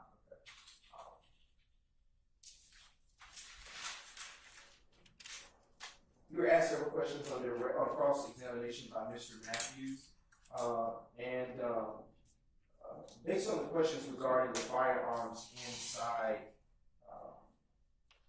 based on the questions that Mr. Matthews asked, let me ask you this: were any of the shell casings that you found 40 caliber?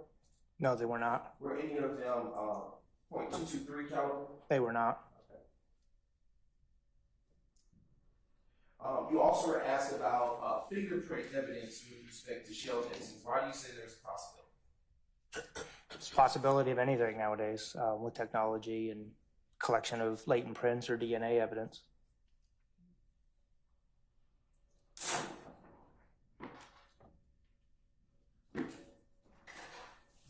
With respect to the demonstratives that are behind you, you were also asked several questions by Mr. Matthews.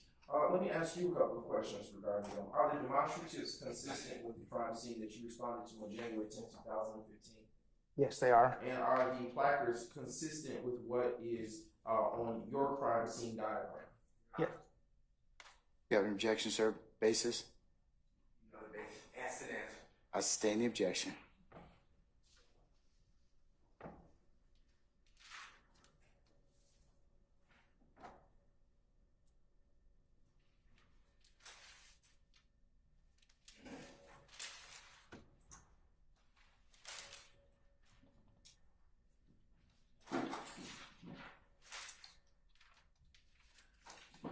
Okay.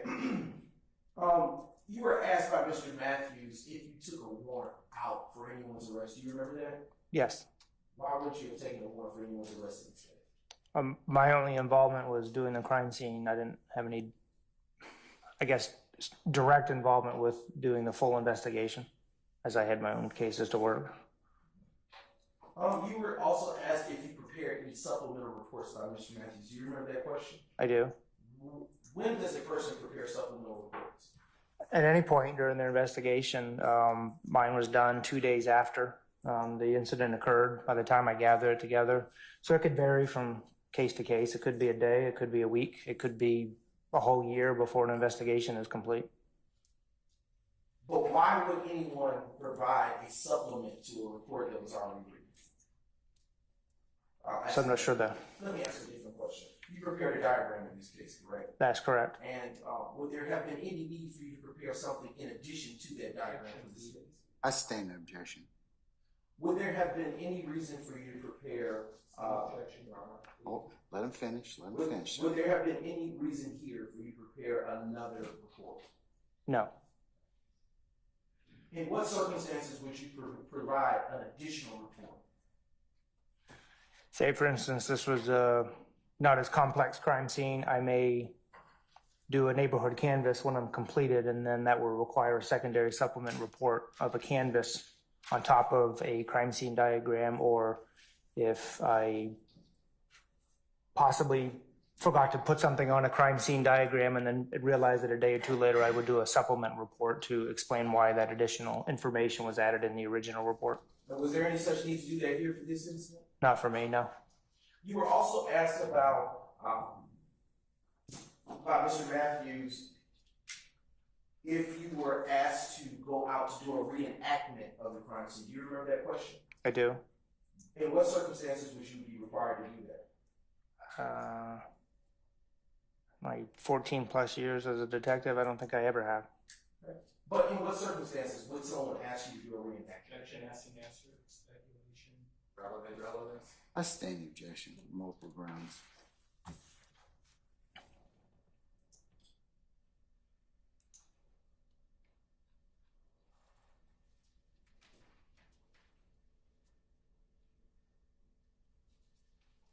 Why would you have not performed any investigation into the cell phones? Again, I was not the lead detective on this investigation. And earlier you stated on your cross-examination to Mr. Matthews that you were not the lead because it wasn't your turn. How does one get their turn to be the lead? I said in our homicide unit when I was there was, easy example, if there was 10 detectives that were assigned to investigate homicides that occur as frequently as they did, they'd be like, for instance, my name may be one of the number one, it may be D. Smith, and then in this case, J. Thorpe. If at noontime I got called to investigate a homicide, I would go to the bottom of the list and investigate a J. Thorpe, and that would be the number one person. And it just rotates through the list, and sometimes it rotates quickly, and sometimes it doesn't. And finally, you were also asked with respect to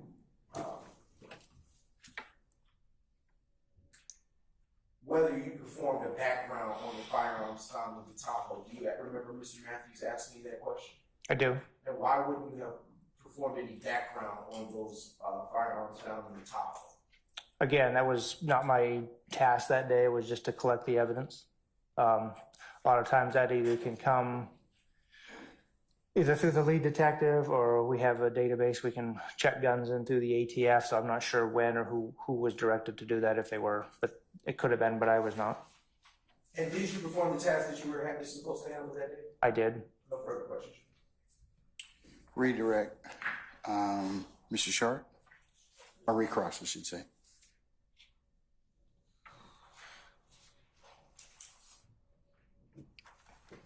You were just asked if you performed the tasks that you were supposed to handle that day. Who determined what you were supposed to handle? I volunteered for it to do the crime scene. So who determined what you were supposed to handle? I did. Okay. You made that As far as the crime scene goes, as far as the rest of the investigation, I can't speak on that part, but for me, I worked with our crime scene tech to determine what we needed to collect for evidence and categorize. Okay. On redirect, you talked about at times making supplemental reports, completing supplemental reports, correct? That's correct. All right. And you use an example when you do a neighborhood canvass, you would write a supplemental report. I would. Okay. So this is not the first time you were an assisting detective on a crime scene, correct? Yeah, on homicides in general, yes. It was not your first time. No. Okay. You have performed neighborhood canvasses and searches for cameras and things of that nature on other scenes, correct? Objection relevant. I sustain the objection. Okay. You've written reports about neighborhood canvasses and searching for cameras in other cases, correct? Same objection, Your Honor. I sustain the objection. On redirect, you said you were not required. That was the state's word, required. What to look for cameras? When you said you were not required, what did you mean by that? Again, that wasn't my function for that particular day. It was to gather and collect and categorize the evidence that was there. Okay. Detective Thorpe never specifically asked you to look for cameras, did he? Not that I recall. Okay. Detective Thorpe never specifically asked you to walk up Hills Avenue, correct? Not that I can recall. Or Northside Drive? That's correct. Okay. Thank you. All right, Mr. Weinstein, anything further? Mr. Matthews, anything further? Misty Williams, anything else? Mr. Garner, anything? Mr. Steele, anything? No, thank you. All right, anything further? Nothing, Your Honor. We've said just now, moves to United States Exhibits 284, Yankee, Foxtrot, and 284 Yankee Golf into evidence at this time. For demonstrative purposes, correct? Yeah, yes, sir. All right, they're admitted. Okay,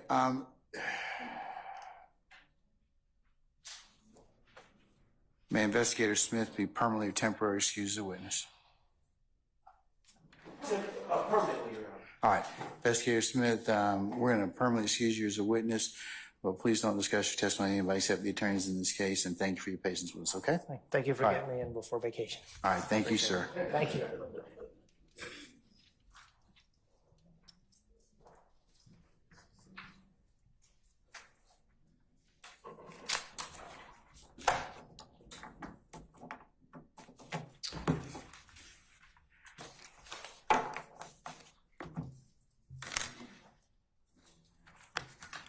All right, let me have a representative up here, please.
All right, call your next witness. Your Honor, the state calls Mr. Hubert Parker to the stand. All right, summon Mr. Hubert Parker, please.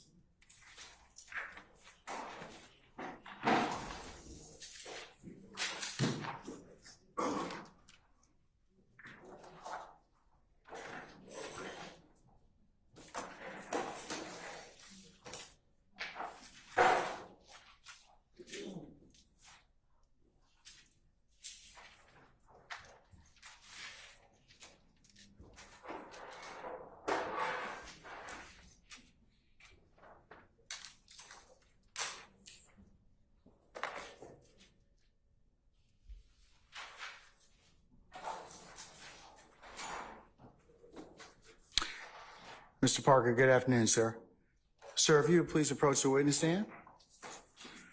Once you get there, if you'd be so kind to turn and face Sergeant Ingram and be sworn as a witness before you sit down, okay?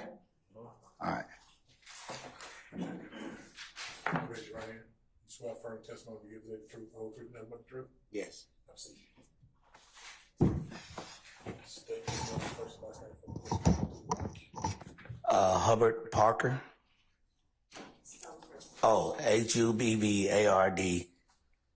All right, Mr. Parker, just make sure you stay focused or near that microphone so we can all hear your voice, okay? Sure. All right, thank you, sir.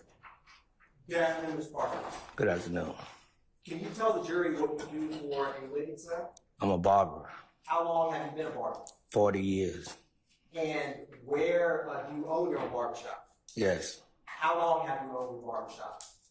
35 years. And what part of the city is your barbershop? Atlanta. Is your barbershop on McDaniel Street? Yes. And is it on 330 McDaniel Street? Yes. How long have you owned a barbershop at 330 McDaniel Street? 30 years. And now, do you know some of the other businesses that are around your shop? Sure. Is there any other barbershops nearby? Yes. Are you friendly with them or are they the competition? No, friendly. Who owns the other barbershop? Mr. George. Is Mr. George still with us today? No, he deceased. Were you close with him? Yes, I used to work with him. Do you know, do the barbers that work in your shop and the barbers in Mr. George's shop, are y'all friendly with each other? Yes. Now, back in January 10th of 2015, what color was your barbershop? Green. Is it green today? No. When did it get repainted? Probably a year or so. Now, can you describe to the jury, inside your barber shop, how many chairs do you have? 6. And if I were to walk in the front door of your barber shop, would McDaniel Street be behind me? Sure. And what is the barber chair that you use? Is it close to the front door or in the back? In the back. Is there a barber chair in your shop that used to be your father's? Yes. Where's that barber chair shop? Next to my chair. And typically, if you yourself were working or in the barber shop, would you be at that back barber chair that you work at? Yes. Now, is that the best vantage point in that shop to see what's going on in the shop? Exactly. Does it sit up a little bit higher than the rest of the shop? Yes. And now, if you're standing there and someone comes in the front door, can you see them? Sure. Back in 2015, were you able to see much outside of your barbershop windows? Sure. Did you have any burglar bars on the window? Yes. And can you tell the jury back in 2015, or have your hours changed much since you've been owning and working at that barbershop, sir? Yes. What were your hours back on January 10th, 2015? From 9 to like 8:30. Okay. And now, how many days a week would your shop be open? About 6. Do you typically take the same day off each week? Not really. Different days. Now, would people ever hang out either before or after getting a haircut at your barbershop? No, not in my barbershop, around the barbershop, yes. Where would people tend to congregate around your barbershop? On the outside. Okay. Now, what was the parking like at your barbershop? If I was coming to get a haircut by you, where would I park? Well, on the right side of the barbershop. Is the right side, is that toward Mr. George's barbershop? No. Is that towards, is there a Texaco? Texaco, yes. Okay. Mhm. So that parking lot between your shop and the Texaco is where customers would park? Yes. Who would park between you and Mr. George's barbershop? I guess anyone. Okay. Fair enough. Yeah. Now, did you ever know someone by the name Peanut or Nut? Yes. How did you know them? I'm coming to Mr. George's barbershop. So would Peanut typically get his haircut at Mr. George's shop? Yes. But you used to work there, so did you know him? I had just met him recently, though. But did you know of him? I heard of him. Now, is he still alive today? No. Where were you the night that he passed away? At the barbershop. Were you at 330 McDaniel Street? Yes. So can you tell the jury, break down that afternoon or early night for me? Was there anything unusual about that day at the barbershop? No. Were you, was there any sporting events going on that day? Yeah, I think we were watching Super Bowl or something. Was that January 10th, 2015? Sure. And that evening, did you have any other barbers working with you? Sure. How crowded was your barbershop that day? Pretty crowded. And how did you first learn something happened? What you mean? Like what, did you see something, hear something? How did you know? Oh, I just heard something. And what did you hear? Like some firecrackers. When you first heard the firecrackers, did you hear it sound like one firecracker or multiple? Like multiple. And what was your initial reaction when you heard what sounded like firecrackers? Just somebody shooting, out there playing around with some firecrackers at first. What made you change thinking initially it was just firecrackers? Because everybody started running outside. What did you do? Did you run? Yes. I ain't run. I just got down on the shop.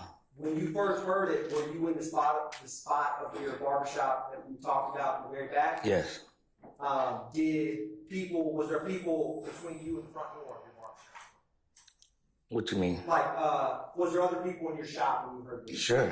And did you all run towards the back of your shop? Yes. Well, we all got on the floor in my shop. Now, after that, did you ever call for help or call 911? No. Someone else did, I think. Okay. I'm going to publish what's already been admitted as 2 Yankee Alpha. I'm just going to publish a 20-second clip, Mr. Carter. Mm-hmm. It should come up in just a couple seconds.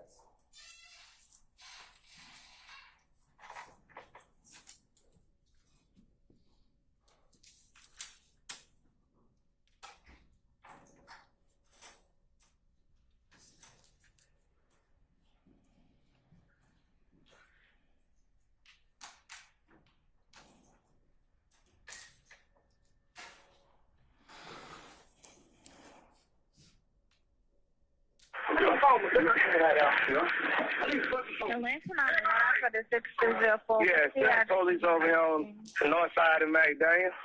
North side of McDaniel. Why did you? Yeah. At Harold Limited Barbershop. Somebody don't got shot. Call for the ambulance, don't hang up. When Mama said, do not hang up.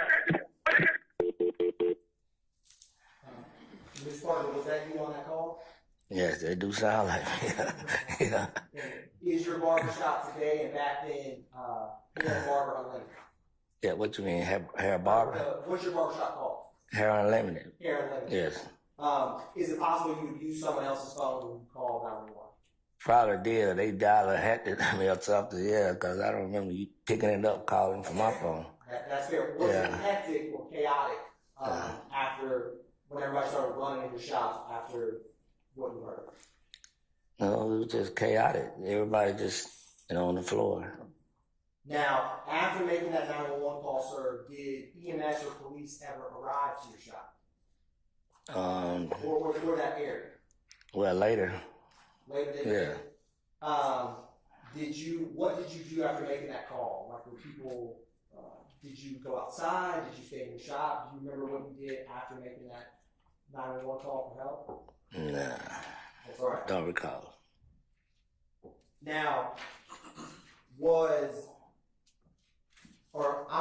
gonna publish, or let me ask you this. Either yourself or people in the barbershop, was anyone that you were aware of that was inside your shop shot? No. Did you have any bullet holes in the outside of the building? Sure. Did you have, how many would you have to ballpark that you had? I can't recall. That's all right. I'm going to publish what's already been admitted as 10 Yankee.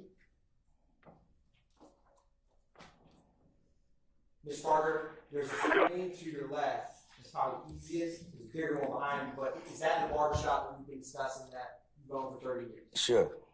And is that the green we were talking about? It was painted back in January 10th, 2015? Yes.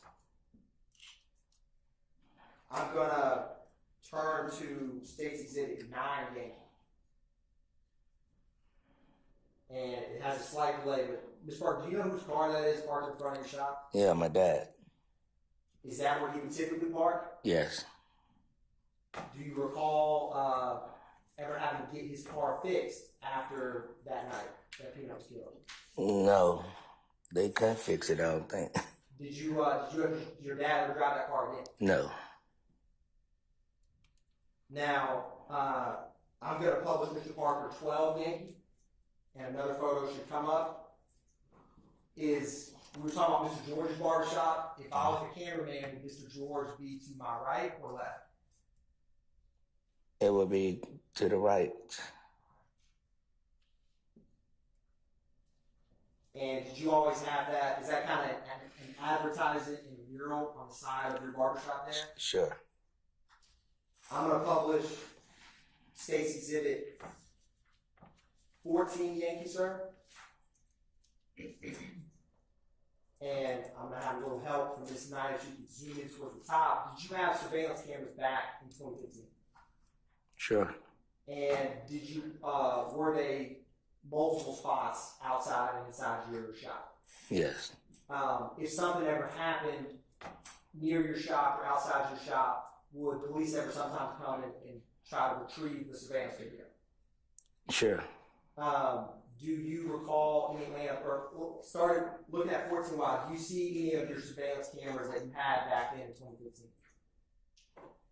Yes. Are they, or can you, is there one on the upper left of the building and one in the middle?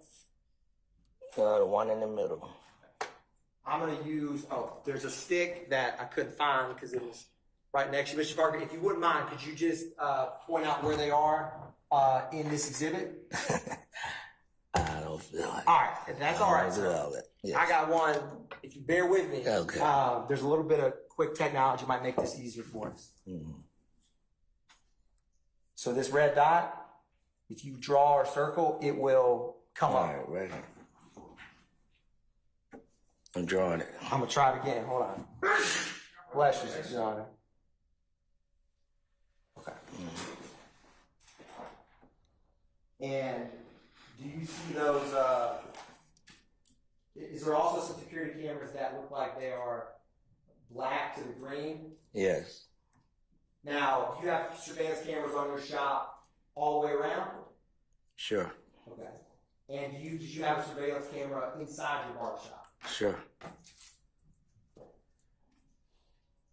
I'm publishing State's Exhibit, or hold on 1 second.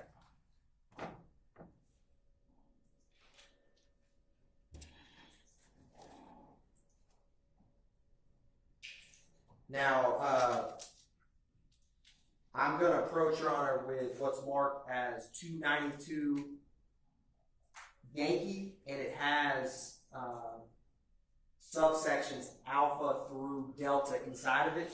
It's a physical disc. If any defense counsel want to come up, I'll explain.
Your Honor, after I've shown those to defense counsel, I'm gonna approach the witness with 292 Yankee.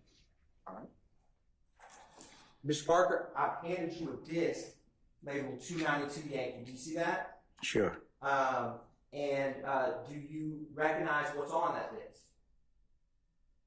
What you mean? Have I shown you, or have you looked at or been shown what's on that disc before stepping into court? Oh, sure. And did you recognize what was on it? I ain't gonna say I recognize, I don't remember all that was on it. Did what was depicted, did it seem like or not seem like your barbershop at 330 James Street? Yes. Sitting here presently, you don't remember how it looked back then. Is that fair? I don't remember. I'm gonna stand objections to form. You can rephrase. When you looked at those surveillance cameras, is it fair to say you told me and investigator Deputy Chief Long? I'm going to object. Yes, stand ground. That's legal. So, Stand objection. Ms. Parker, have you and me met before? Sure. And when I met you, was it at your barbershop? Sure. I met you once with Lieutenant Baker. Is that fair? Sure. And the second time was with Deputy Chief Long. I'm going to object. Sure. I'm gonna hold objection. And when I met with you the second time with Deputy Chief Long, did I show you some videos on a computer? Sure. And after showing you those videos, did you recognize them? I don't remember. Do you remember that when me and Deputy Chief Long were there at your shop, I showed them to you and you recognized them as your barbershop surveillance videos? I'll rule the objection. You may answer, sir. I don't recall. Now, presently, today, before you got on the stand, did you and me, did I show you something on the disc outside in the hallway? Sure. And was it me and Deputy Chief Long who had been to your shop at the time I was just talking about? Sure. And did I show you 4 videos that were on that disc? Sure. And after I showed you those 4 videos, did you recognize them? I don't recall them. Do you remember stating that you recognize them as your surveillance videos from your shop? No. Did I ask your permission, or did I ask you to initial that disc? Yes. And did you not want to initial it? Sure. Did I ask your permission to write on there, maybe hard to read because it's my handwriting, but to write refuse to sign on there and a date? Sure. Now, with what you did review, regardless of the date, was it your barbershop on those videos I showed you? What you mean, what's in my barbershop? Was the videos I showed you, the surveillance videos, did they depict your barbershop or the surrounding areas? I don't remember. Why did you not want to initial this Parker? I just didn't want to.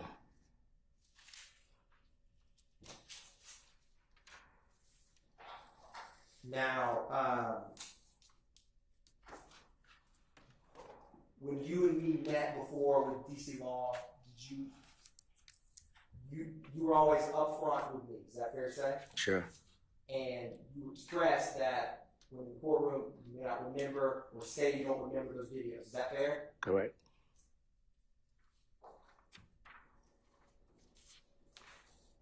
And do you currently have surveillance videos on your shop today? Sure. Do you have more or less surveillance cameras around your shop than you did back on January 10th? I sustain the objection. Mr. Parker, I'm going to show you a couple photographs. Any defense counsel can approach. It's 286 Yankee through 291 Yankee.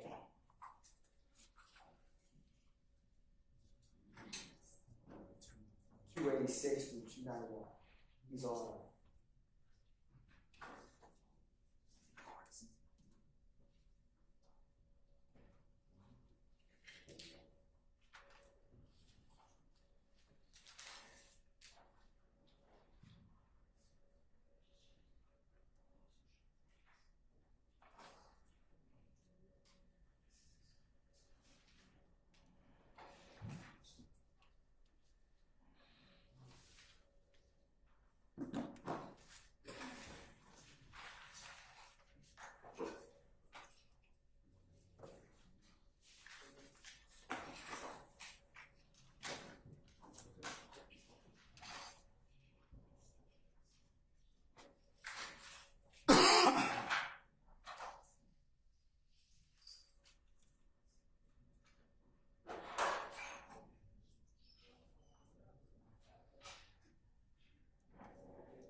Your Honor, I have shown defense counsel 286 Yankee through 291 Yankee. I'm going to approach the witness and hand Mr. Parker these.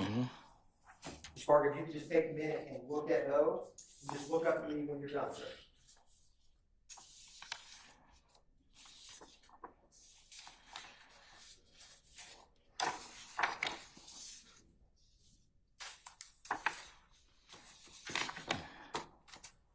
And Ms. Parker, have you been able to look at those? Sure. Do you recognize those photographs? Sure. What are they? My barbershop. And are they a fair and accurate depiction of how your barbershop looks today? Sure. Your Honor, at this time, the state's going to tender into evidence State's Exhibits 286 Yankee through 291. Any objection to states 286 Yankee through 291 Yankee? Objection, Your Honor, relevance. Okay, relevance, okay, all right. Don't need to speak anything.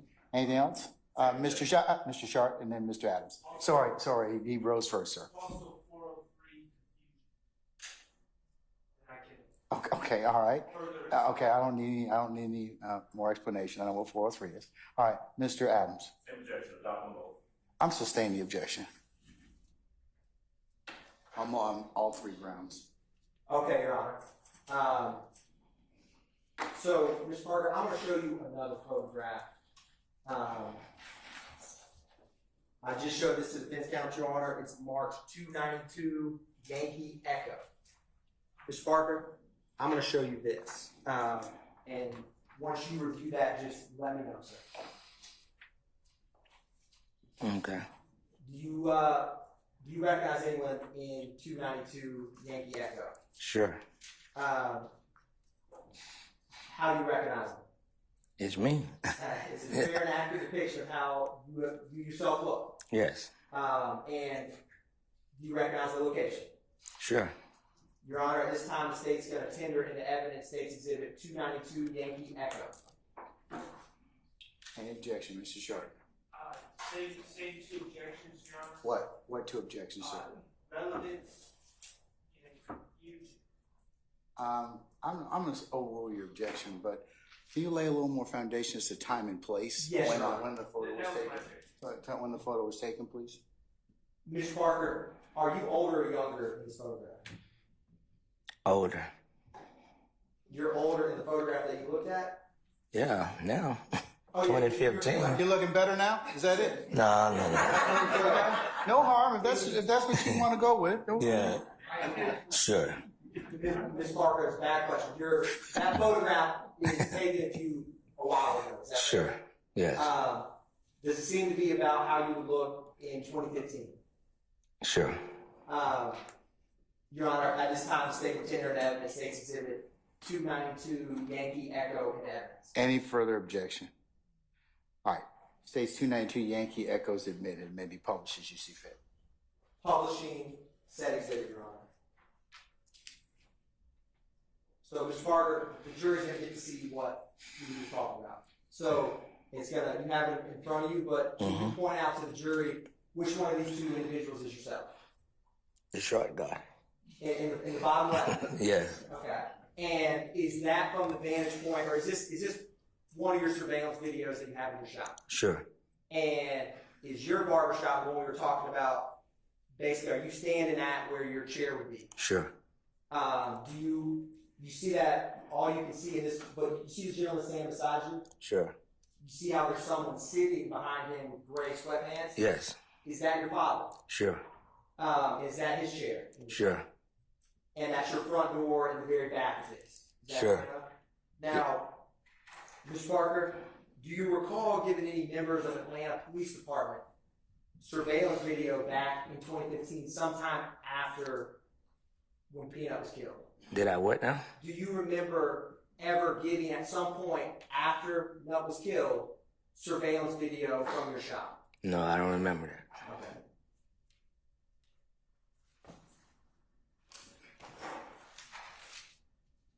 Now, I'm going to also publish, Mr. Parker, State's Exhibit 116 Yankee.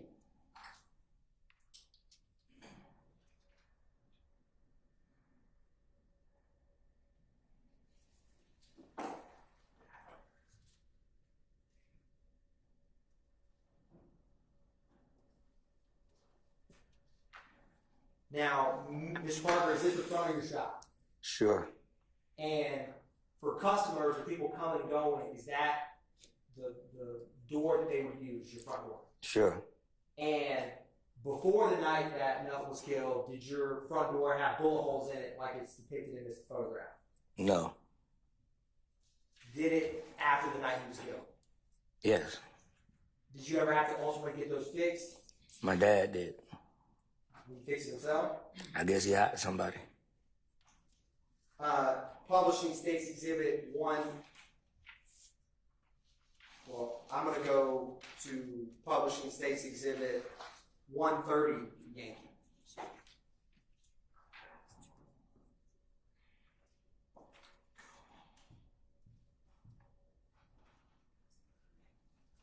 Mr. Parker, is this the inside of your barbershop? Sure.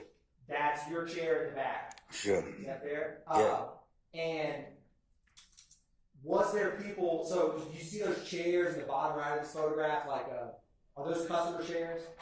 What you mean in the Like bottom? they're not barber chairs. Where you mean the black chairs? Correct. Yes. Is that where people who were waiting to get a haircut, would they sit in those chairs? Sure. And the night that you called 911, was there people in that area of your barbershop? Yes.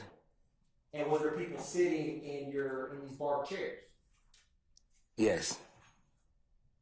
Okay. And Ms. Parker, I'm going to use this pointer because I'm old school and I may mess up the tech. If you don't mind, I'm just going to are these, when I was talking about the black chairs in your shop, is this what you were talking about? Yeah. And with barber chairs, we were talking about these. Yes. And so that night that Nut was killed, there was people in both of those chairs. Is that fair? I can't remember. That's all right. Yes. I'm going to keep this. I mean, now, Ms. Carter, I'm going to publish what's already been admitted as 131 Yankee.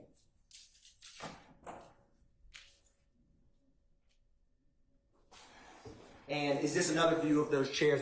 This is the group of chairs where guests or customers would sit. Is that fair? Sure.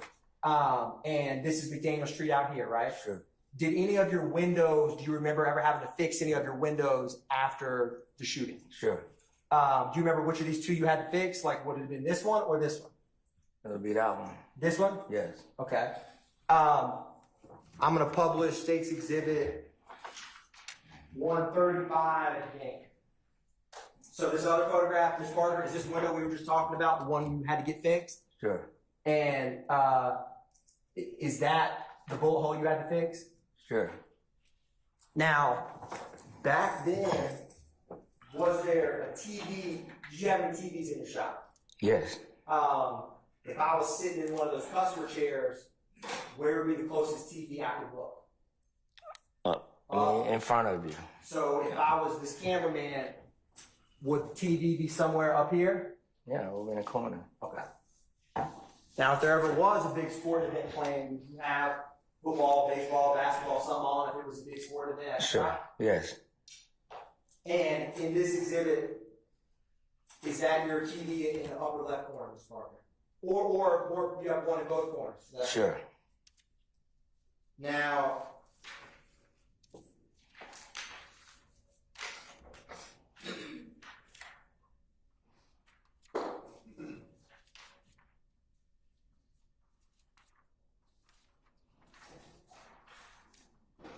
one brief moment, Your Honor. Yes, sir.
Ma'am. Your Honor, I'm going to publish what's already been admitted as 293 Yankee chart. All right.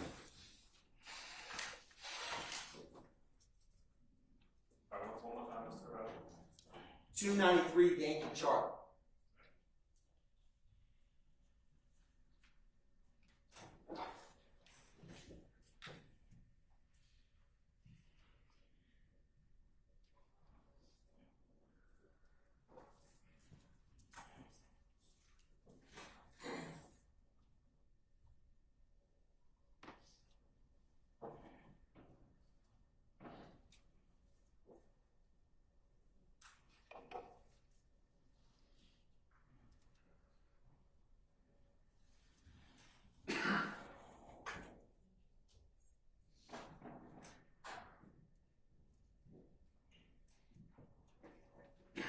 Your Honor, there's technical difficulties. The state has no more questions for Mr. Parker at this time. Thank you, sir. Yes. Hold on. Mr. Adams, anything, sir? Cross?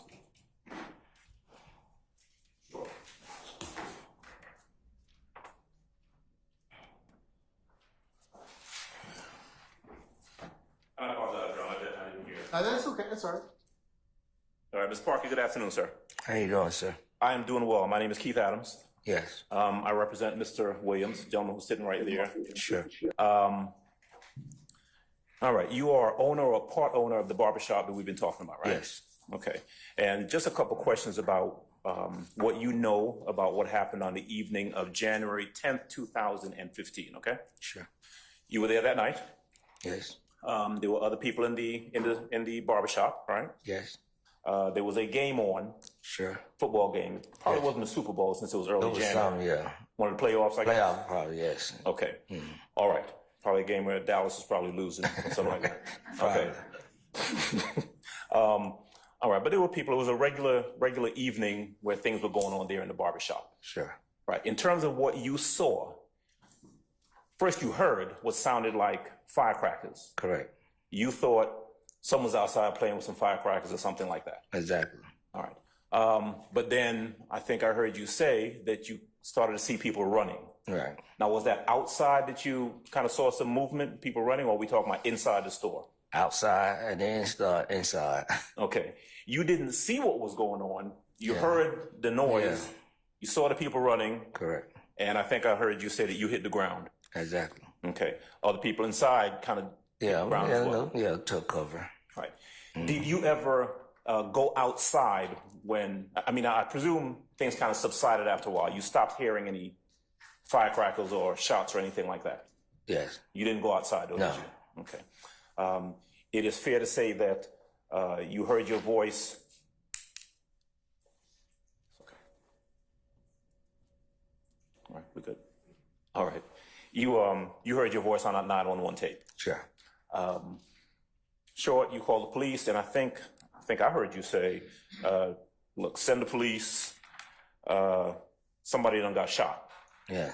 All right. Now you didn't actually see anyone. Yeah, they weren't in the shop saying somebody got shot. That's what people inside were saying. No, there were people from the outside running in my shop trying to take cover. Okay. Yeah.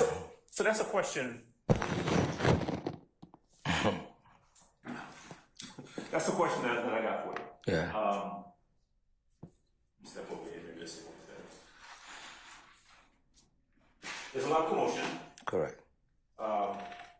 But you're not in a position to really say to the jury or to tell us really what's going on outside, just that there's shots and there's some commotion out there. Right. You didn't see what was going on before you started hearing the shots, right? No. Okay. And immediately after the shots, you didn't see what was going on out there either. Correct. You wouldn't be in a position to describe any vehicles that were outside at the time. True? No. How many vehicles were outside at the time? No. How many people were around the parking lot or the area outside? You don't know that from what you saw. Correct. Okay. It's clear that after the fact, you come to realize that there are shots that have been fired and the barbershop had been hit by some of those shots. Correct. Okay. And there were cameras outside and inside of the shop. Sure. sometime after all of this commotion went down, the police showed up. Correct. Do you remember them coming in the store, any police officers, detectives, anyone like that, and talking to you specifically? Now they came and talked to my dad. Okay. Mhm. But not you? Well, they spoke with me. Okay. Yeah. I'm going to guess that you really didn't have much to tell them other than what you just testified to a little while. Sure. Okay. In regards to the video cameras, were they talking to your dad about getting the footage from the video cameras? Sure. Or were they talking to you? My dad. Your dad.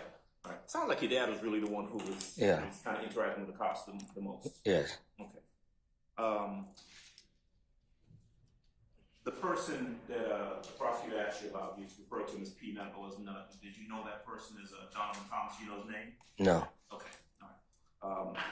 But if I heard correctly, he generally frequented the other barbershop. Yeah, Mr. George. Mr. George. Yes.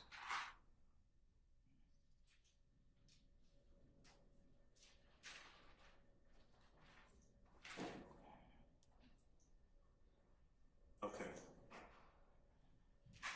Do you know whether the police spoke to, other than you briefly and your dad, the other people who were there inside of the barbershop? You know, folks getting a haircut, Right. folks who were there. Did you see the police interviewing or talking to those folks as well? No, I don't remember that. How long did you stay around after all of this went down? Until it was over with. It was a crime scene, so I had to stay. Okay, so you were there until the cops left, pretty Yeah, much? inside, yes. All right. And that's it. That's pretty much your involvement. You were there, you heard it, you saw some commotion, spoke to the cops, observed some damage to the shop, and that was pretty much it. Correct. All right. Parker, that's all I got. Thank you. Yes, sir. Mr. Weinstein, anything? No, Your Honor. Mr. Matthews, anything? No, Your Honor. Ms. D. Williams, anything? Mr. Garner, anything? Mr. Short, anything? Mr. Short? Okay, all right. Anybody I miss? Okay, all right. State, anything further? Just very briefly, Your Honor. Mr. Parker, Mr. Adams asked you about your father and the surveillance video. Do you remember that? Yes. Is your father still with us today? No, he deceased. Have you ever known if something happened in or around your shop, would it be usual or unusual for your dad to give some surveillance video to the police if they asked? Not all the time. Sometimes? Sometime. Thank you, Mr. Parker. Sure. Anything further? No, sir. No, thank you. All right. All right, may Mr. Parker be permanently temporarily excused as a witness? Mr. Parker may be permanently excused. Mr. Parker, I'm going to permanently excuse you as a witness. That means you can go back to your usual duties and have vacation. Hope you age even younger, okay? Yeah, you come you come see me and get a haircut. I might take you up on that. My beard's getting a little long. All right, but sir, please don't discuss your testimony with anybody except the attorneys in this case, okay? Yes, sir. All right, thank you, sir. Yes, sir.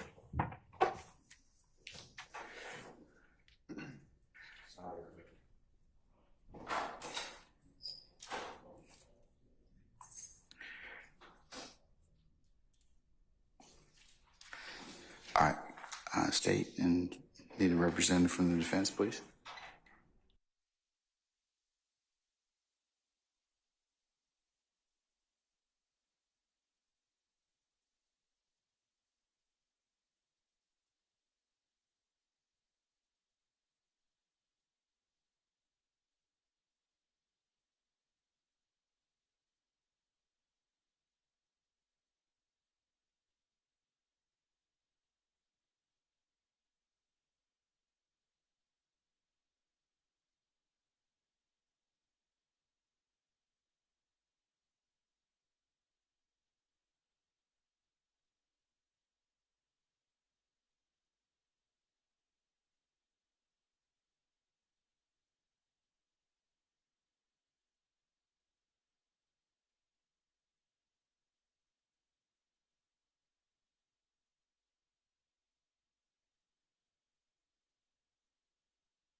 We're going to go ahead and recess for today.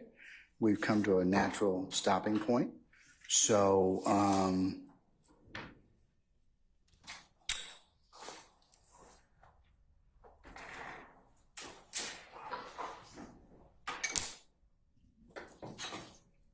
see if I can get the other microphone to work so I can talk and look at the same time.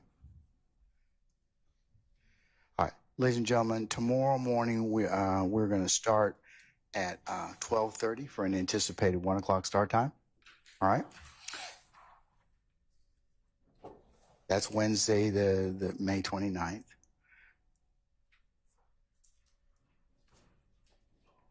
Thursday, the 30th, if you could be here for 10 o'clock, or 9:30, I'm sorry, for a 10 o'clock anticipated start time.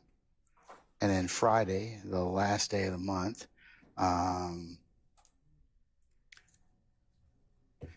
you all should be here by 12:30 for an anticipated 1 o'clock start time. And then we'll go to about 5 on Friday, okay? All right. Following into the first week of June, starting on June the 3rd, ladies and gentlemen, you will have an administrative day on the 3rd, okay? Monday, the 3rd of June, you will have an administrative day. The 4th, which is a Tuesday, you will come in for 9:30 for anticipated 10 o'clock start time. The 5th, which is a Wednesday, you all will come in at 9:30 for an anticipated 10 o'clock start time. Thursday, the 6th, you all will come in at 8:30 for an anticipated 9 o'clock start time. However, on that day, that will be an abbreviated day for you, as we will conclude at noon. Okay? The 7th, we will be here. You need to report at 8:30 for an anticipated 9 o'clock start time, and that will be a full work day.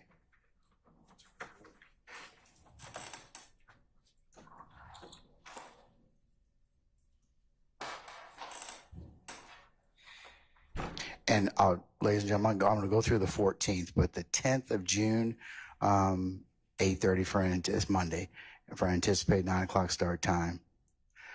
The 11th of June, which is a Tuesday, 9:30 for an anticipated 10 o'clock start time. 12th, which is Wednesday, we will convene at 9:30 for an anticipated 10 o'clock start time. Thursday, the 13th, if you could meet for 8:30 for an anticipated 9 o'clock start time, we'll work the balance of the day, rest of the day. And then the 14th, which is a Friday, we will start at 12:30 with an anticipated 1 o'clock start time. Those days on Fridays, I have Veterans Court during the morning. That's why we don't start that early. Okay, does that give you all your schedule for the next week or two? Okay, all right. Do you have, hold on one second.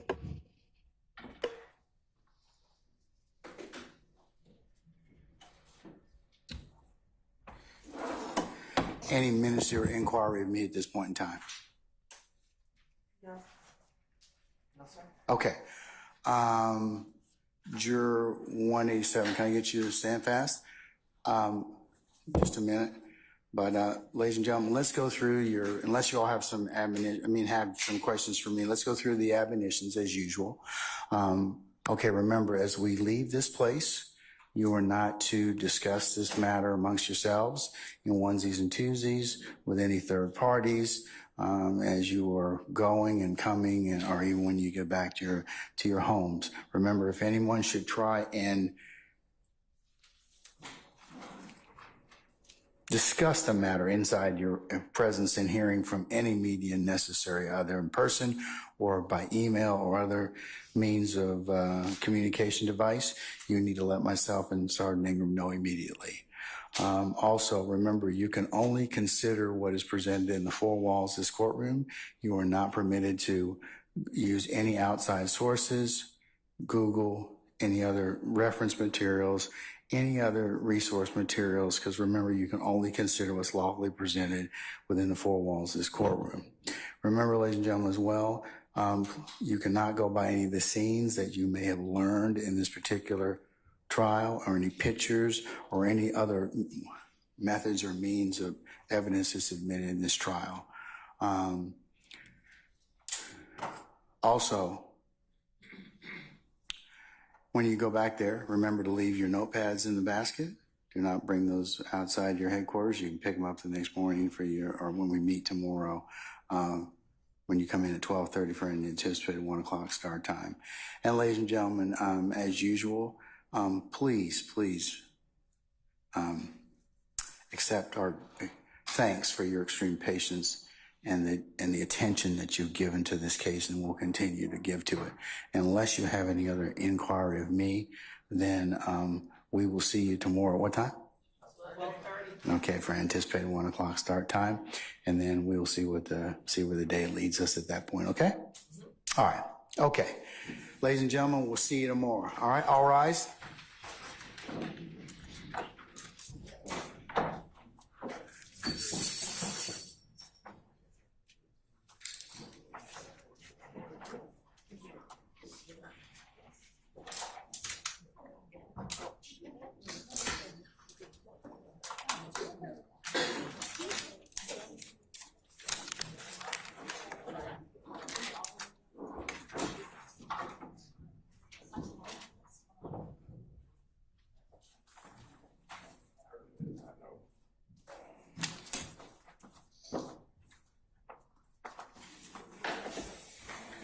Okay, ladies and gentlemen, please be seated.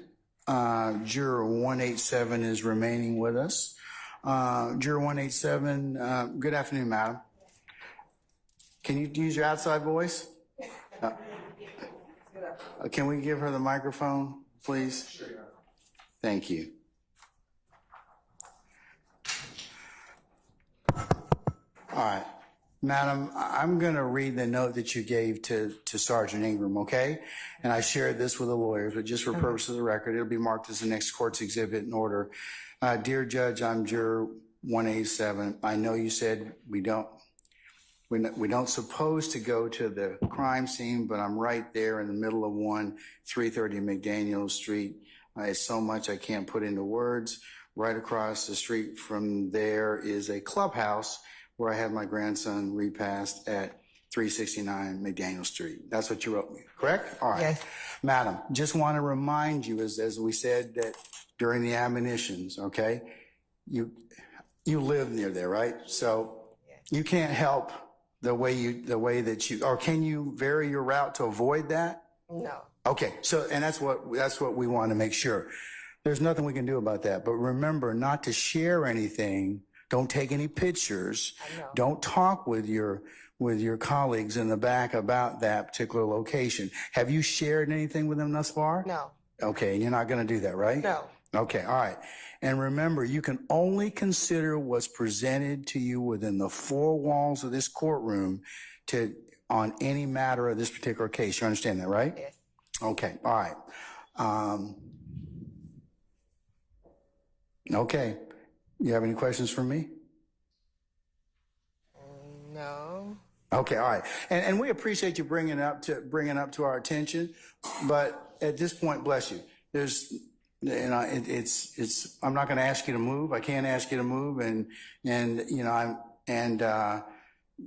because you live there, there's nothing you can do about avoiding that particular area. Okay? But just remember what I said. No pictures. No sharing it with your fellow jurors. No discussion about that. And you can only consider what you hear in this courtroom about that. Okay? All right. Okay. All right, madam. We'll see you tomorrow at 12:30. Okay? All right.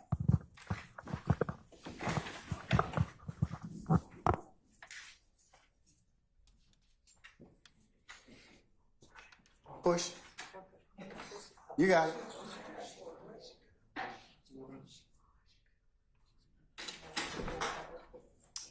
All right, our juror 187 is left us.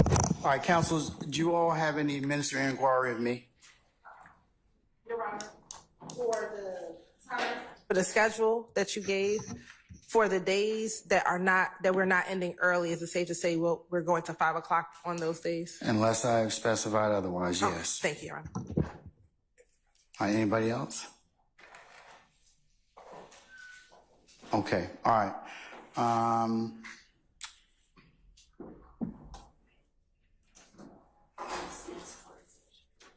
Yes, thank you.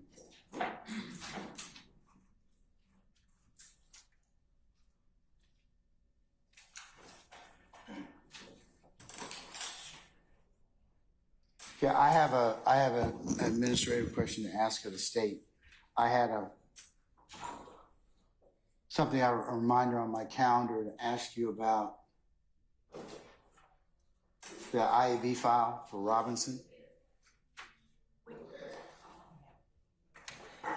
John, we have it and we have a copy to provide to the defense. Okay. All right, so you're gonna hand that out today or what? Yes. Okay, all right. And at the time designated by the court, we also have another matter we need to just bring up to the court for the upcoming witness. Is that for the witness for tomorrow, madam? It is. Okay, and who is your witness for tomorrow? T-A-G-U-E.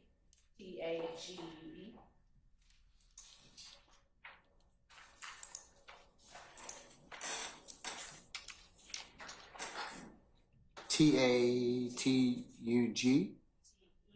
Echo. Alpha. G-U-E. Pronounce that for me. Teague. Teague? Yes. Okay. All right. Mr. Teague, Miss Teague? Detective, Okay. and it is a he. Okay. And he works undercover, so. Is he, who is he with? Atlanta Police. Okay, all right. Is that the extent of it? Is he an active undercover detective at this point in time? Yes. Okay. I'm sure that if Mr. Harvey were here, Mr. Gardner, he would probably object. So I'm going to assume that you have an objection as to that. Is that correct, sir? Correct. Okay, all right.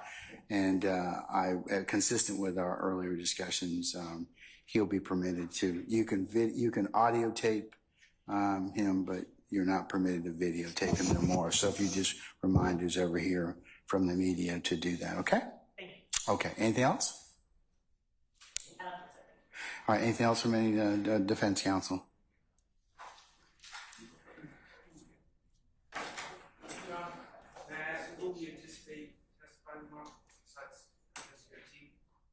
Detective T?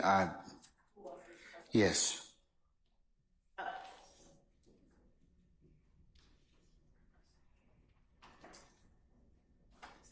Or will he fill the afternoon? He potentially could, but we have prepared a civilian, Mr. Wise, and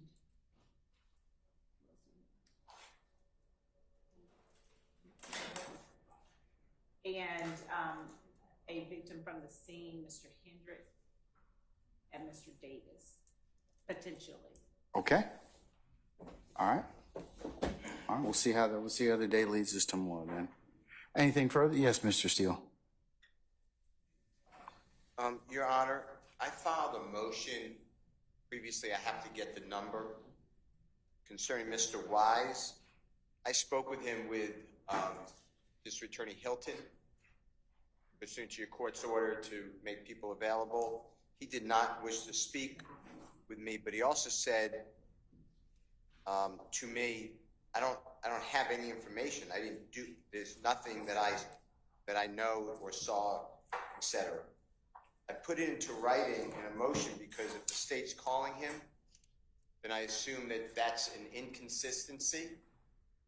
So In terms of what? Just he tells me with the DA that he has nothing, not only not directed at me, not saying I have nothing to say to you, just I have nothing to say about the issue, the case. I have nothing of relevance, but yet he's being called. So I'd like to know or have a statement or a memo or why he's being called, because that would be an inconsistent statement. He said he has no relevant information Well, And then he's being called as a witness, so I think that that is Brady evidence. I'd like to know about it today. let's find out whether or not, what's Mr. Wise going to testify to? Judge, as we stated earlier in these proceedings, Mr. Wise was at the barbershop where Mr. Thomas was getting his hair cut and where Mr. Thomas, I believe, paid for other persons to get their hair cut. This is all in the record. It's previously provided to Mr. Steele on the record. He provides sort of a... He being Mr. Wise provides... Correct. Provides relevant background information that preceded the shooting. We are not asking Mr. Wise, because to our knowledge, Mr. Wise has never informed us, never informed anybody that he saw who did the shooting. He's not here to talk about what kind of car they were in. He's not here to talk about what anybody was wearing that was doing the shooting. He's here to give the background information we previously provided on the record to everyone. So what was going on in the barbershop at that time? Correct. All right. And Mr. Steele, it would probably be relevant. So even though he might have told you he doesn't know anything, witnesses often sometimes say that, but I'm sure he's going to have, based on the state's proffer, it seems like he will have something that is relevant to potentially add. Would you consider what the relevance is that Mr. Thomas paid for other people's haircuts? Well, the relevance of that, sir, would be what was going on in the barbershop at the time before the shooting, if that's what is being testified to. I haven't previewed the testimony, but you've asked, you've made kind of a preliminary objection as to it. I'm going to tell you my preliminary ruling would probably be admissible. I'll just ask for a continuing objection. Sure, absolutely, absolutely. Anything else?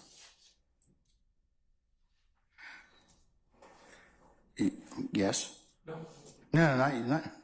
Boy, y'all getting. No, go ahead, Mr. Sharp. I just wanted to remind the court that the state indicated the last name they gave was Mr. Davis. I believe they're referring to a gentleman by the name of Sammy Davis. I wanted to remind the court that on, I believe it was October 12th of 2023, Your Honor signed a very detailed order ruling that any out-of-court identification made by Mr. Davis is inadmissible. And my understanding is that Mr. Davis, based on my belief and my review of this case, is that Mr. Davis will not be making any in-court identifications. So I don't dispute that the state could call Mr. Davis to say whether he was out there or not, and if he heard gunfire or whatever. But regarding much else than that, I would like to remind the court of the court's prior ruling, and I intend to make sure that the state strictly adheres to that. If you would do me a favor, provide me a copy of that before we begin tomorrow, okay? That order, if you provide me a copy, that would be good. You can send it to me electronically or? I'll send it right now. Okay, all right. Okay, but thank you for the reminder, but, okay. All right, anything else? Okay, all right. Folks, I will see you tomorrow, 12:30 for anticipated 1 o'clock start time. We'll work till about 5 o'clock tomorrow, okay? All right, we're in recess.